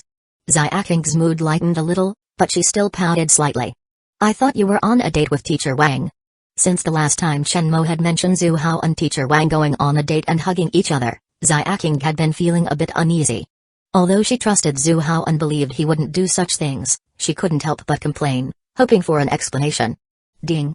Xuying feels grievance, emotion value plus 888, Teacher Wang? A date? In the brief moment of thought, Zhu Hao figured out what had happened. It was probably something Chen Mo had said to her that stirred up her jealousy. Of course, this was a good thing. Jealousy meant his strategy was working. You're talking about Teacher Wang Xuying, right? She's one of my daughter's teachers. I happened to run into her when I dropped my daughter off at school, so I invited her to dinner and asked her to look after my daughters. That was our first meeting, our first time having dinner together. He paused, then pretended to realize something. It was that student, Chen, who mentioned it to you, right? When we finished eating and left, Teacher Wang didn't notice the steps in front of her and tripped. I just helped her. At that time, that student, Chen, just happened to rush up to help Teacher Wang. He didn't manage to hold her, and then saw me catch her instead. He probably misunderstood. At that time, both Teacher Wang and I explained everything, so why is he still going around spreading rumors? Although Zhu Hao was explaining, he didn't forget to sow discord. In Xuying's mind, a scene played out. She saw Teacher Wang Xuying and Zhu Hao leaving the restaurant, saw Teacher Wang about to fall, and Chen Mo stepping forward to help but being outdone by Zhu Hao. It was clearly an act of saving her, but Chen Mo, filled with jealousy, twisted it into something inappropriate. Inviting someone to dinner turned into a date? This was clearly distorting the facts. Xuying had already disliked Chen Mo for spreading malicious gossip behind others' backs, and now, she completely crossed him off in her mind. Her mood cleared up, and she felt much better.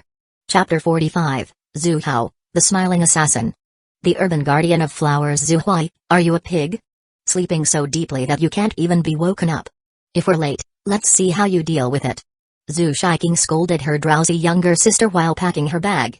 So what if we're late? Zhu Hui yawned. It's not a big deal. Sis, how about we skip this class? Haven't you heard the saying? Zhu Hui suggested, her eyes gleaming mischievously. A university that doesn't skip classes isn't complete. Zhu Hui yawned again, trying to convince her sister to skip class. Stop thinking nonsense, do you really want to skip? Wait until the third sister comes back, and see if she doesn't deal with you." "What?" Zhu Hui froze. "Did you say the third sister is coming back?" "Yeah, she said she would be back in a couple of days. She's worried we might be tricked by Dad." Zhu Shiking sighed helplessly. No matter how much she explained, the other sisters wouldn't listen, thinking she had been brainwashed. "Well, when she comes back, we'll convince her to stay at home." "It would be great if we could all stay together," Zhu Hui suggested. "That makes sense, but hurry up and pack. Dad's still waiting for us." Zhu Shiking rolled her eyes. As soon as Zhu Hui heard that Zhu Hao was waiting outside, she finally became a little more alert. The sisters quickly grabbed their things and headed out. They naturally got into Zhu Hao's car. Zhu Hui even argued about sitting in the front passenger seat. Zhu Hao had driven them to school many times before, so it was already a habit. The awkwardness of the first time was long gone. They drove to Magic University and happened to meet Wang Xuying at the entrance. Zhu Shiking and Zhu Hui quickly rushed to school as the bell was about to ring. "Mr. Zhu, sending your daughters to school again today?" Wang Xuying smiled happily when she saw Zhu Hao. Seeing the relationship between Zhu Hao and the two sisters improving, she was genuinely happy for them. "After listening to Teacher Wang's advice, I had an epiphany and decided to shift my focus to family." Zhu Hao winked at her. "By the way, Mr. Zhu, when do you have time? I'd like to treat you to a meal." Wang Xuying blushed, remembering how she had lectured Zhu Hao earlier, and quickly changed the subject. "That expensive gift you gave me last time, I still haven't properly thanked you." "It was just a pen, nothing expensive," Zhu Hao waved his hand dismissively. "However, if it'll make you feel better, then I'll definitely take you out for that meal," Zhu Hao added. But he had other matters to take care of today, so they arranged a time for later. "We're going to Zhang Xuelin's house," Zhu Hao instructed his driver. As a villain with a kind face, he had to pay his respects after the company's second-largest shareholder passed away. When Zhu Hao arrived at Zhang Xuelin's house, several close relatives, friends, and business partners had already gathered. A young man stood at the center of the crowd, looking haggard and in pain. Seeing him, Zhu Hao's pupils contracted.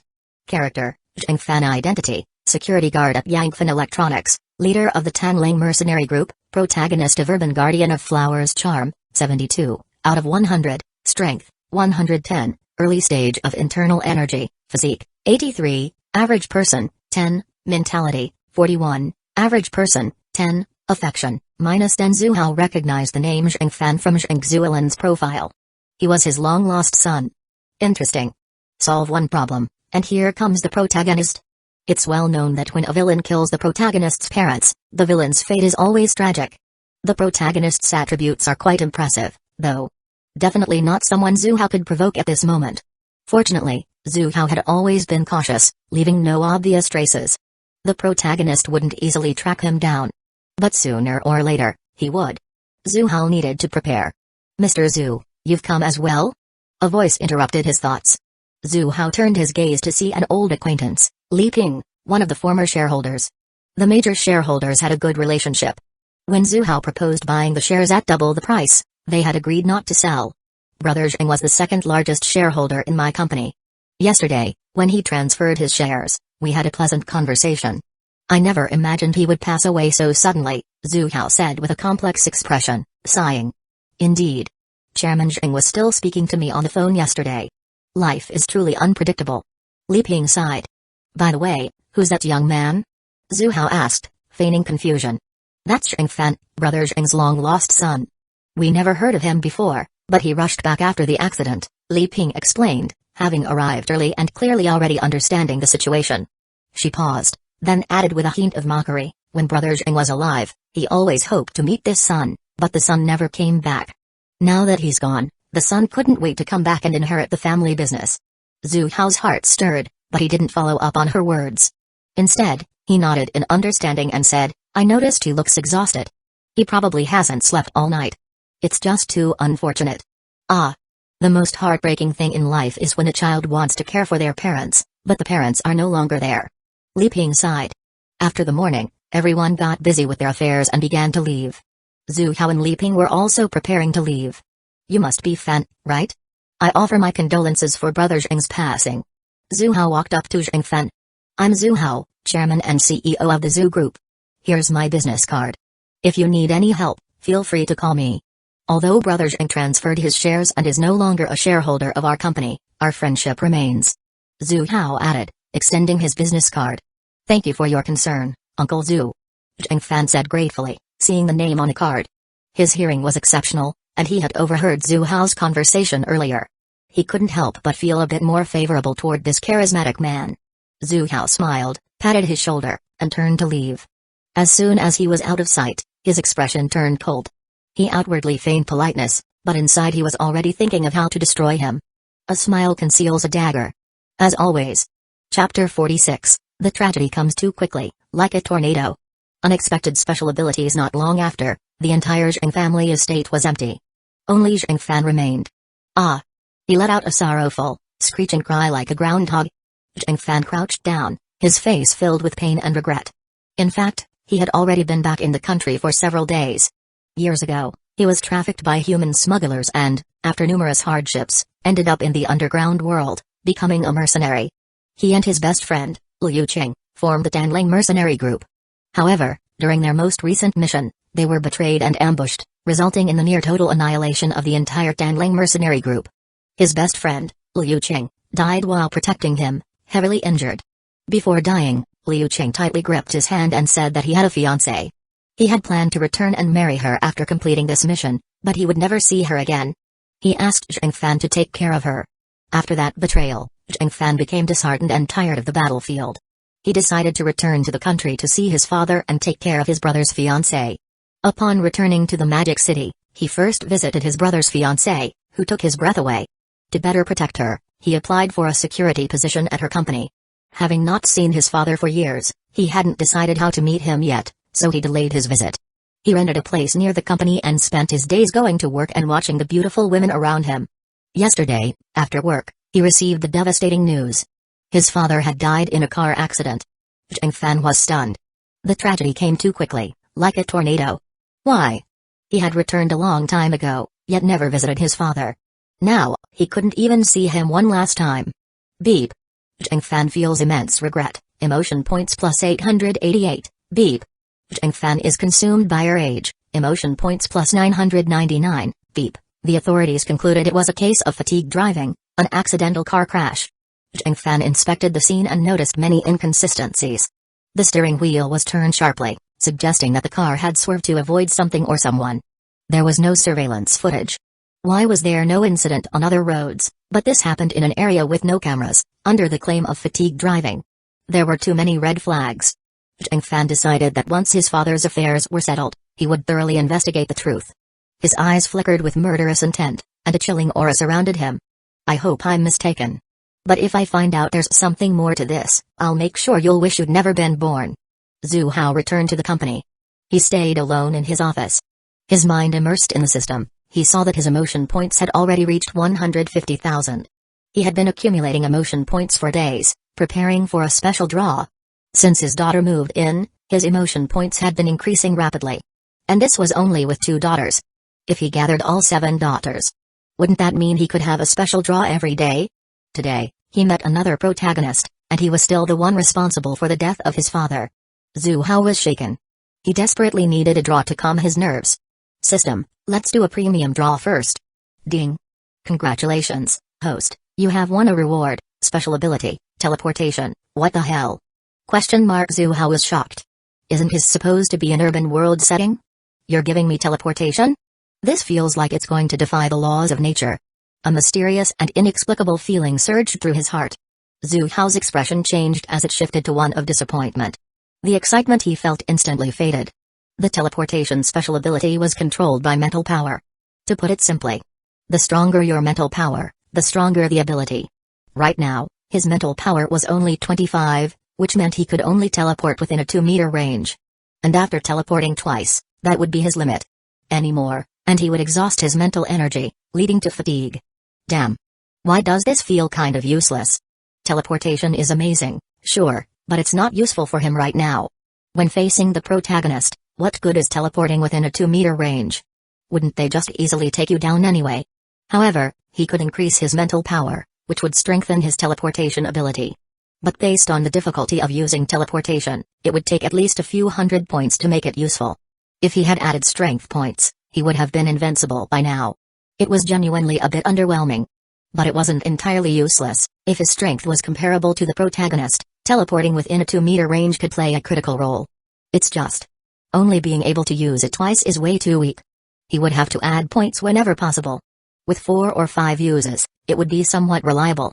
Once there were no more opponents to face, he could focus on raising his mental power.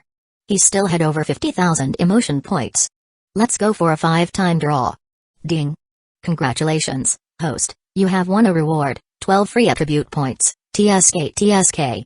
Not bad, not bad. This was the first time he'd drawn more than 10 attribute points. Ding. Congratulations, host, you have won a reward, item, Desert Eagle handgun, 1, comes with 2 magazines and 1,000 rounds of ammunition. The next moment, a handgun appeared in his hand. The gun was quite exquisite. Zhu Hao fiddled with it in his hand, it had a great feel. It was far better than the other handgun in his spatial storage. As a ruthless and incredibly cautious villain, he had to always keep his safety in mind. Otherwise, in this complex world of novels, one wrong move could end his life. That's why he had his secretary get him a gun for self-defense. This was also one of the reasons he was so confident when it came to Shenmue. You can dodge bullets, but if they hit the vital spots, you're still dead. As for the other protagonist, Xuying, Zhu Hao doubted whether the handgun would even penetrate his defenses. Keep going. Ding. Congratulations, host, you have won a reward, item, 52-year-old Matai, 10 bottles, the alcohol was top tier. It was nearly impossible to find on the market, and one bottle could sell for an astronomical price. But could I get something a little more useful? Ding. Congratulations, host, you have won a reward, skill, piano, master level, shush. A massive amount of information flooded his mind. With the previous experience, the sharp sting was gone, but there was still a feeling of pressure. In just a moment, he had absorbed all the piano knowledge. Zhu Hao's expression remained unchanged. Is this going to max out my side professions? Could I get something more fitting for my identity, something to deal with the protagonist? Ding. Congratulations, host, you have won a reward, 3 free attribute points, 3 more attribute points. This is getting more and more absurd. Zhu Hao quickly gathered his thoughts and started considering how to allocate his 15 attribute points. In the end, he added 10 points to strength and 5 to mental power. His mental power rose to 30, allowing him to teleport 3 times. Only then did Zhu Hao feel a bit more secure. With a thought, his attribute panel appeared before him. Character, Zhu Hao, Identity, Leader of Zhu Group, Charm, 92, Strength, 65, Constitution, 33, Mental Power, 30, Skills, Close Combat, Master Level, Painting, Master Level, Calligraphy, Divine Level, Piano, Master Level, Items, Desert Eagle, 52-year-old Matai, 10 bottles, Special, Personal Space, 1 cubic meter, Teleportation, Emotion Points, 2,546, Free Attributes, 0, Chapter 47, Save the Beauty? Zhu Hao, the Silent Old Sixth. At the female protagonist's house. Afternoon. The company employees finished their work, and Zhu Hao got in his car to head home. As soon as he stepped out of the building, he saw Xuying walking off in the distance. He planned to tell Li Kun to drive over and give this young lady a ride. Out of the corner of his eye, Zhu Hao noticed a shady figure. Wasn't that Liu, the rich second generation who had been obsessively chasing Xuying? Zhu Hao shifted his gaze to another direction. That was Shenmue. Liu was secretly following Xuying, while Shenmue was quietly watching Liu from the shadows. What was going on here? Interesting, Zhu Hao said, his eyes full of interest, as he ordered Li Kun, follow them, but do so slowly. He decided against going straight to pick up Xuying. He wanted to see what this antagonist and this protagonist were up to. Xuying's home wasn't far from the company. It would only take about 10 minutes to walk there, and she could stop by the market on the way. After leaving Zhu Group, she took a shortcut through a small alley when trouble arrived. A group of young men, dressed arrogantly, blocked her way. Hey. I had my fortune told the other day, and they said I'd have some luck with women. Then today, I meet such a beautiful woman. Looks like the heavens are treating me well. One of the thugs whistled excitedly, eyeing Xuying up and down. Where did you get that fortune? It's too accurate. I need to go see him and find out when I'll get rich. This face, this figure. Damn, this is the best looking girl I've ever seen. Fudge, I know you're a brother's brother, but don't forget about us when you get such a beautiful girl. A few lackeys behind him echoed, showering praises with loud enthusiasm. The gang leader, known as Fudge, slapped his chest boldly. Don't worry, my brothers. Am I the type to be stingy? Everyone's going to line up for a turn after this. Fudge is the best, Fudge is mighty. I'm sticking with Fudge for life. The thugs cheered, their eyes fixed on Xuying, practically drooling. "Hey, beauty, you heard what my brothers said. Come with us," the gang leader said with an evil grin, taking slow steps towards Xuying. Xuying had never experienced such a scene before. She stepped back, her face pale, at a loss for what to do. She turned to run, planning to scream for help when she got to the main street. But just as she took 2 steps, she tripped on a stone. The gang leader kept getting closer, his grin growing more perverse. "Don't be scared, little sister. We'll be gentle," he said, his voice dripping with malice. It was over. She couldn't escape. She thought of the things those thugs had said just now. What would happen if she fell into their hands? It didn't take much to imagine. Just as Xuying felt hopeless, a shadow rushed forward. In an instant, a fist struck the gang leader, sending him flying. 5 seconds earlier, Uluf had been following Xuying. Although he had been warned by Zhu Hao, he still couldn't stop thinking about her and his greedy desires. For the past few days, he'd been obsessing over how to win over the campus beauty he had lacked for 7 years. One of his lackeys gave him an idea. Girls these days love this hero saving the beauty stuff. Uluf's eyes lit up. He hired a group of thugs, planning to stage a hero saves the beauty act. Seeing Xuying fall to the ground, her expression filled with fear and despair, Uluf's spirit lifted. His heart raced, and his hands trembled. Finally, it was his time to shine. He imagined himself stepping up, defeating the thugs, and Xuying admiring him, running into his arms. Uluf was so excited that his body trembled. But before he could even step forward to shout, "Stop!" a massive force hit him from behind. The entire body fell uncontrollably forward, crashing hard onto the ground. A swift kick knocked Uluf to the ground. Shenmo didn't have time to overthink, he charged toward the group of thugs. He had come to the Zoo Corporation today to investigate the situation. Zhu Hao dared to pursue both the beautiful teacher he liked and the goddess-like school belle. That made Zhu Hao his enemy. After dealing with the Liu family, Shenmo planned to take care of Zhu Hao next. Unexpectedly, he spotted the sneaky Liu. When he saw Liu following Xuying, Shenmo was instantly enraged. This scoundrel had his eyes on the class monitor and school bell. He was asking for it. However, Liu only followed Xuying without taking any action, which piqued Shenmo's curiosity. He decided to follow them and see what was going on. When he saw Xuying cornered by a group of thugs in an alley, everything became clear to Shenmo. Liu was trying to stage a heroic rescue to win Xuying's favor. These spoiled rich second-generation kids really only knew how to play dirty tricks. Of course, Shenmo wouldn't let Liu succeed. After knocking Liu down, Shenmo sent the thug leader flying and then charged at the lackeys. Everything happened so quickly that Xuying hadn't even reacted. "King, are you okay?" A magnetic and familiar voice broke the silence. Xuying snapped out of it and saw Zhu Hao standing in front of her. Zhu Hao squatted down and helped Xuying up. "Wow! Uncle Zhu." Feeling the security Zhu Hao brought, Xuying leaned into his embrace and burst into tears. "With me here, everything is fine now," Zhu Hao reassured her, gently patting her back. Zhu Hao had figured out what was happening when he saw Xuying's situation. Liu, the spoiled rich antagonist, had hired thugs to stage a heroic rescue. But the protagonist, Shenmo, intercepted the act and ruined Liu's plan. Unexpectedly, the protagonist wasn't the only one following the situation. Zhu Hao was there, too. Knowing his current strength was no match for Shenmo, Zhu Hao couldn't confront him directly or beat up the thugs to impress Xuying. So, while the protagonist was busy dealing with the thugs, Zhu Hao stepped in front of the heroine to win her favor. The protagonist played the fighter, while Zhu Hao charmed the heroine. Perfect? The thugs were too weak and fell to the ground after a few punches and kicks from Shenmo. After finishing them off, Shenmo turned around confidently, intending to leave Xuying with a good impression. But when he saw Xuying in Zhu Hao's arms, he froze. What the? When did this guy show up? He fought the thugs, and Zhu Hao stole his goddess? Ding. Shenmo's rage skyrocketed, emotion points plus 666, ding.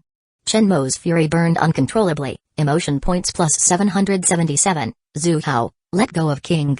Hearing the heart-wrenching shout, Xuying snapped out of her fear. Realizing she was nestled in Zhu Hao's arms. Having thrown herself there. Her cheeks instantly flushed red. Zhu Hao discreetly released her. What are you doing here? Shenmo stormed forward, his gaze filled with killing intent as he glared at Zhu Hao. His fists clenched, ready to teach Zhu Hao a lesson. On my way home, I happened to pass by and saw King in trouble, so I stepped in to help. Any problem with that? Zhu Hao replied with a calm smile before changing the topic. Let me ask you. Why are you here? Shenmo didn't hide anything.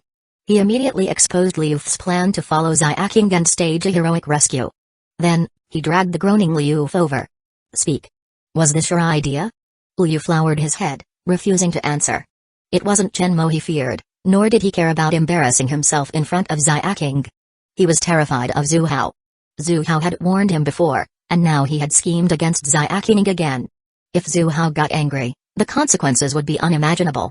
Liu could only pray silently, "Don't notice me. Don't notice me." But Zhu Hao showed no intention of settling accounts with him just yet. The fate of the Liu family had already been decided by him. Letting them clash with the protagonist like dogs biting each other. Wouldn't it be more satisfying to swoop in and kick a dog when it's down afterward? So, it was all Liu F's scheme. Xuying's face was filled with disgust. Earlier, she had been genuinely frightened by the thugs. Even though Liu F had planned to save the day, ensuring she wouldn't actually be harmed, the act itself was revolting. "Wait. You said Liu F was following King. This alley isn't close to the company. How did you know Liu F was tailing her? Or could it be you were also following her from the beginning?" Zhu Hao's voice rang out leisurely, his gaze full of scrutiny. "If you knew King was in danger, why didn't you step forward earlier to warn her? Or were you planning to use the situation to your advantage?" Thanks to Zhu Hao's pointed question, Xuying realized the same issue and looked at Shenmo suspiciously. She had felt a sliver of gratitude earlier when Shenmo stepped in to rescue her. But now, that gratitude was fading away. "You. I didn't mean it that way." Shenmo pointed at Zhu Hao, his face flushed with anger. He swore to the heavens. Yes, he had been following Liu F, but only to see what Liu F was up to. He had no intention of staging a heroic rescue. But the way Zhu Hao framed it made it sound awfully suspicious. Shenmo gritted his teeth in frustration. Zhu Hao was just too good at twisting the truth. Sure, he had been following. But wasn't Zhu Hao doing the same? Shenmo was certain of one thing: while he had been tailing Liu F, Zhu Hao had been tailing him. He had simply been too focused on Xuying's safety to notice. Otherwise, how could Zhu Hao explain showing up in front of Xuying only seconds after Shenmo took down Liu F and the group of thugs? There was no way it was sheer coincidence. "I was following Liu F, yes, but Shenmo started to explain, intending to expose Zhu Hao's schemes. But before he could finish, Xuying interrupted him. "Enough. You stepped in to save me, and for that, I thank you." After saying this, Xuying turned to Zhu Hao. "Uncle Zhu, let's go. I don't want to see him anymore." "All right. I'll take you home," Zhu Hao replied. Xuying left with Zhu Hao, leaving Shenmo standing there, stunned and disheveled in the wind. Og. Watching Liu F and the thugs attempting to leave, Shenmo, still seething with rage, lashed out again. He beat them all until they were half dead. Ding. Shenmo's mental state shattered, emotion points plus 888. "Uncle Zhu, why don't you came to my house this time? My dad's home, and he's been planning to invite you over to thank you for helping me get promoted." At the entrance to her apartment complex, Xuying extended another invitation to Zhu Hao. After a moment of thought, Zhu Hao smiled playfully and said, "All right, I'll come up for a visit." Chapter 48. Then let's go up and do it. Since the young heroine had invited him so sincerely, refusing would be unreasonable. Given Xuying's closeness to him and the fact that he had just saved her by stepping in for Shenmo, she was still feeling touched. All it took was the right opportunity, and he could have her completely in his grasp. Seeing Zhu Hao agree, Xuying's face lit up with joy, and her heart fluttered. For as long as she could remember, Zhu Hao had always been the one caring for her, while she had never really given anything back. Tonight, he had shown up in her moment of helplessness, giving her a deep sense of security. She had understood the principle of repaying kindness since childhood. Inviting Zhu Hao over for dinner and personally cooking for him was a small way to show her gratitude. She immediately prepared to lead the way, only to notice that Zhu Hao hadn't followed. Turning around, she saw him opening the trunk of his car. With a flicker of thought, he retrieved a bottle of Ma-O Tai from his personal space. A 52-year-old vintage, part of a collection of 10 bottles. Ma-O Tai, or Ma-Tai, is a style of baijiu made in the Chinese town of Ma-O Tai in Guizhou province. What's a meal without good liquor? Tonight, he planned to have a grand drinking session with Xuying. This was part of his setup. Once Xuying got drunk and passed out, he and Xuying would be alone in the house. Wouldn't it be natural for something to happen between a man and a woman in such circumstances? Acting as if he had just taken it from the car, Zhu Hao carried the liquor jar over to Xuying, saying, "I've known your dad for so many years, and we always have a drink when we eat together. Tonight, I'm bringing out one of my treasured bottles." Initially, Xuying thought Zhu Hao was giving it as a gift and wanted to refuse. She had invited him over to show her gratitude, not to receive presents. But hearing his explanation, she hesitated and kept silent. They walked into the residential complex and arrived at Xuying's home. She pulled out her keys and unlocked the door. Seeing her father, Xuying, sitting on the sofa reviewing documents, she put on a mysterious expression and said, "Dad. Guess who I brought home?" Xuying frowned. Who could his daughter have brought home? Could it be that mysterious boyfriend? Glancing at the 999 roses meticulously arranged on the balcony, he felt uneasy. Had the daughter he had raised for over 20 years really been stolen away? Just a few nights ago. He had been working late and, remembering that it was his daughter's birthday, picked up a cake on his way home, hoping to surprise her. But there was no surprise, only shock. The moment he stepped into the house, he saw her holding a bouquet of roses, grinning brightly. From childhood to adulthood, she had never lacked suitors. She had always been a good girl, never accepting flowers or gifts from anyone. So what was going on today? Not only had she brought home a bouquet of roses, but they were arranged in a heart shape. And she had that love-struck expression. A bad feeling washed over him. Could she really be dating someone? Was it that kid from the Liu family? That guy was a lazy, womanizing scumbag who only knew how to enjoy life. After questioning her repeatedly, he got no definite answer. Good news, the flowers weren't from that Liu brat. She despised him. Bad news, she had indeed accepted flowers from some man and was deeply smitten. Xuying brooded over it for days. No matter how hard he tried, he couldn't get her to reveal the man's identity. Could it be that today, she had finally brought this mysterious boyfriend home? His heart tightened as he became fully alert, his gaze sharp and assessing. But when he saw Xu walk through the door, he was stunned and immediately stood up to greet him. "Brother Xu, why didn't you tell me you were coming? I would have come down to pick you up." Xuying hurried to find a new pair of slippers for Xu. While changing into them, Xu waved off the formality, saying, "Come on, what's the need for that? We've been friends for years. No need to be so polite." Xuying felt a surge of gratitude.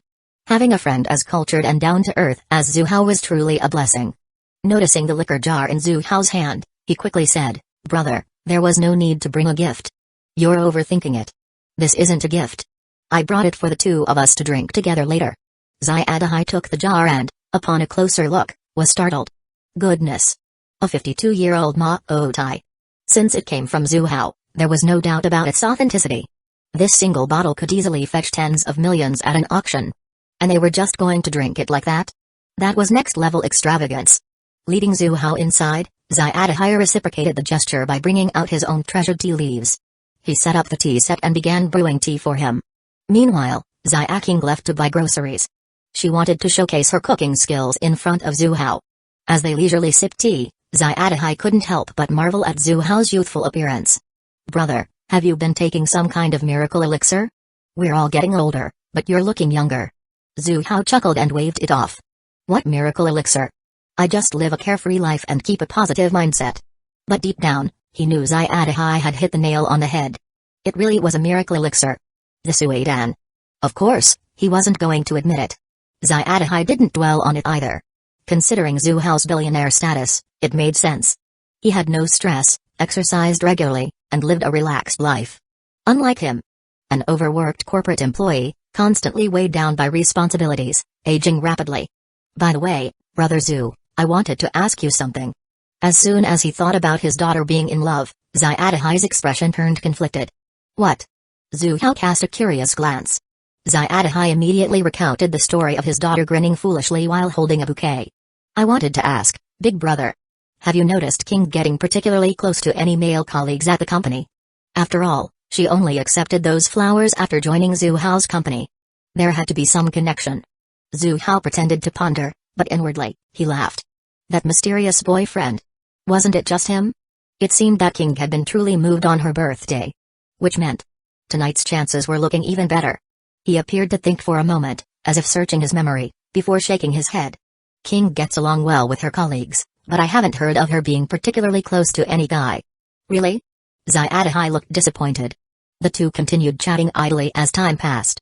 "Dinner's ready," Xuying called out. They turned toward the voice and saw her, wearing an apron, carrying dish after dish out of the kitchen. Soon, the table was filled with steaming, fragrant dishes.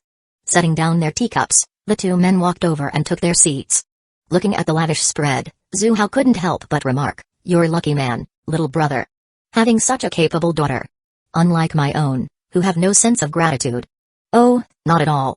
Xuying waved modestly, but the pride on his face was evident. Xuying truly was his pride and joy. But then he thought about her having a boyfriend. Who knew what kind of bastard would end up benefiting from his precious daughter? His mood soured again. As Xuying brought out the last dish, she overheard their conversation. She glanced between the two of them, feeling a bit odd. Uncle Xu looked at least 20 years younger than her father, yet he called him little brother while her father addressed him as big brother. In the past, whenever she interacted with Uncle Xu, she never consciously thought about his age. So, he was actually older than her father? But when she recalled his unconditional trust in her, the care he showed on her birthday, and how he had rescued her from danger, the age gap didn't seem to matter anymore. Besides, he still looked so young.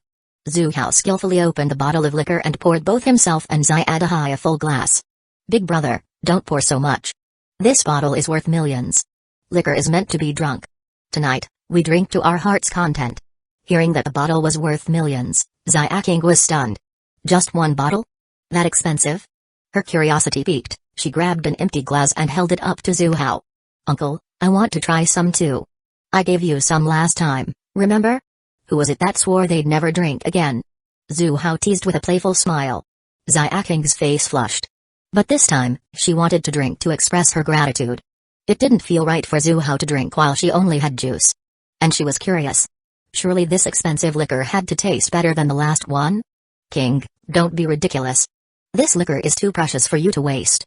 She shot her father an indignant glare. Oh, so it's a waste if I drink it, but not when you do? Even though she said that, she hesitated to take any. Uncle Xu had brought this bottle specifically for him and her father to drink together. If she had some, wouldn't that mean less for them? Xu Hao noticed her dilemma. Before she could withdraw her glass, he poured her a small amount. Don't worry about wasting it. Liquor is meant to be drunk. This should be just right for you. If you want more, I'll pour you some later, but girls shouldn't drink too much. Having Xuying drink was exactly what he wanted. Tonight was in the bag. But he didn't want her to drink too much. If she got completely drunk, that wouldn't be any fun. A slight buzz. That was the best state. He had calculated the perfect amount to pour her. Sigh. I've really spoiled this child, Xuying sighed. And with that, dinner officially began. Big brother, this toast is for you.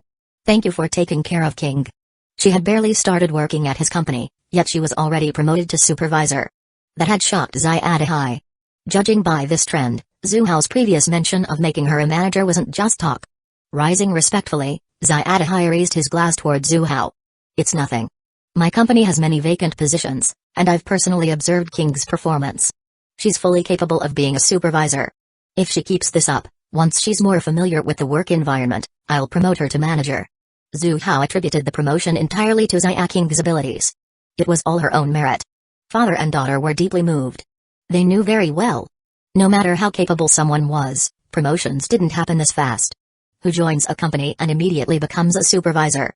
Xu Hao lifted his glass, and the two clinked. The 52-year-old Mao Tai slid smoothly down their throats. Less harsh, more mellow. Rich, fragrant, with a lingering aftertaste. Excellent liquor. Xuying took a big gulp and couldn't help but sigh. This really is good liquor. Xu Hao nodded in agreement. Anything produced by the system was top quality.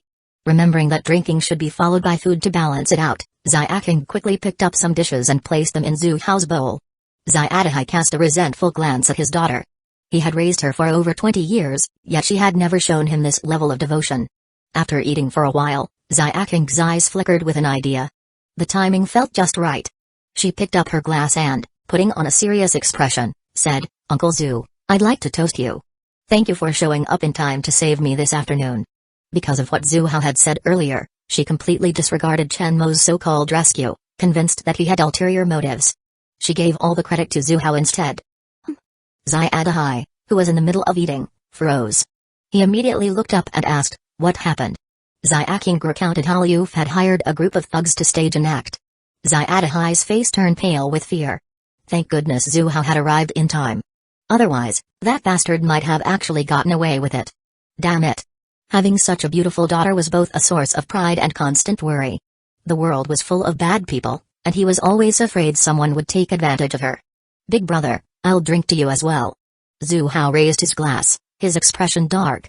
I warned that guy at the company entrance last time, but he still refused to give up. I won't let him off this time. He looked furious, but in reality, he had far bigger plans. Not just for Liu but for the entire Liu family. Hearing this, Xuying instantly felt at ease. Indeed, sending his daughter to work at Zhu Hao's company had been the smartest decision he ever made.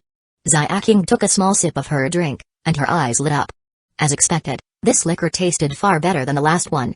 The three of them continued eating, drinking, and chatting. The atmosphere was warm and harmonious. By the end of the meal, the 52-year-old Mao Tai was almost gone. Big brother, let's keep drinking. No going home until we're drunk. Xuying, now thoroughly intoxicated, raised his glass unsteadily. But before he could take another sip, his eyes rolled back, and with a loud thud, he collapsed onto the table. He mumbled something incoherent, clearly drunk out of his mind. $1 million bottle of liquor was bound to be good. Smooth, sweet, and incredibly refreshing. It didn't even feel intoxicating at first. But the delayed effect was strong. And after drinking so much, there was no way Xuying was waking up before the next day. He was out cold, sleeping like a rock. No matter what happened around him, he wouldn't wake up. Zhu Hao had also drunk quite a bit, but he only felt a mild buzz. Thanks to his enhanced physique and the effects of the cleansing pill, alcohol barely affected him. Xuying, however, was slightly tipsy. Despite only drinking that small glass, a faint flush colored her cheeks. Seeing her father pass out, she got up to check on him. But just as she moved, she felt a hand wrap around her waist. She turned her head, only to find Zhu Hao staring intently at her. At some point during the meal, she had unknowingly shifted closer to him, all in an effort to serve him food more conveniently. Now, as his heated gaze locked onto hers, she could feel his strong masculine presence surrounding her. Her heart began to race, as if sensing what was about to happen. Maybe it was because she never resisted the idea in the first place. Maybe it was because of the alcohol. But she didn't pull away. Suddenly, the grip around her waist tightened. Before she could react, she found herself pressed against a warm, firm chest. She looked up, only to see Zhu Hao's mature and undeniably attractive face slowly leaning in. Instinctively, her eyes fluttered shut.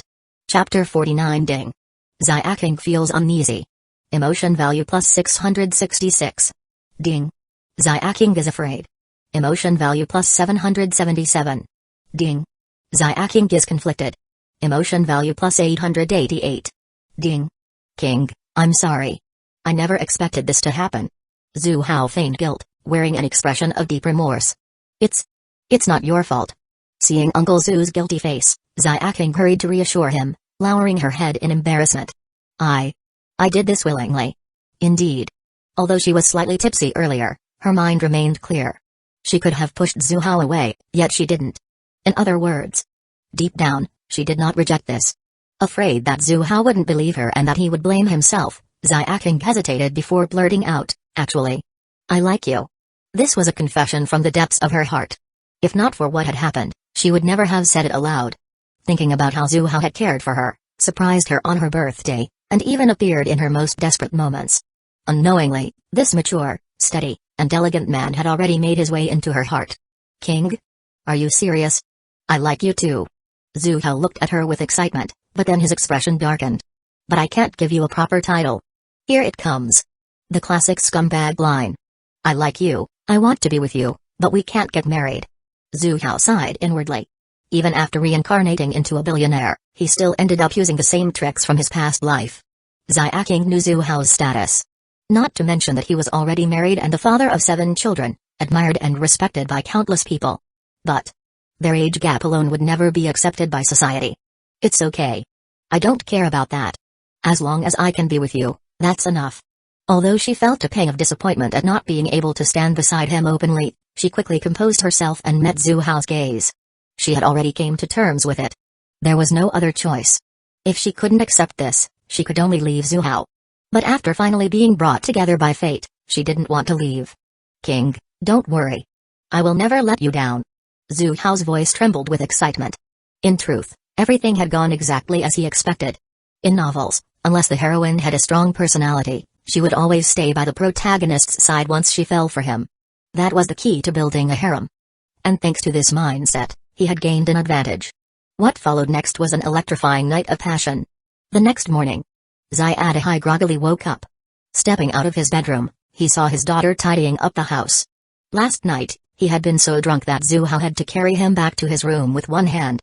Where's your Uncle Zu? Xuying rubbed his forehead, trying to clear his mind. He looked at his daughter and asked. You have the nerve to ask? You were completely wasted last night. He left early in the morning. She kept her head down as she wiped the table, avoiding his gaze. After all, what happened last night was far from innocent. If her father ever found out, he might drop dead from anger. Xuying didn't notice his daughter's unusual expression and chuckled bitterly. That was some strong liquor. Even someone as experienced as him had been knocked out. He then frowned slightly. King, you should have let your Uncle Zu stay over. He drank just as much as I did. He must have been drunk too. I tried to make him stay,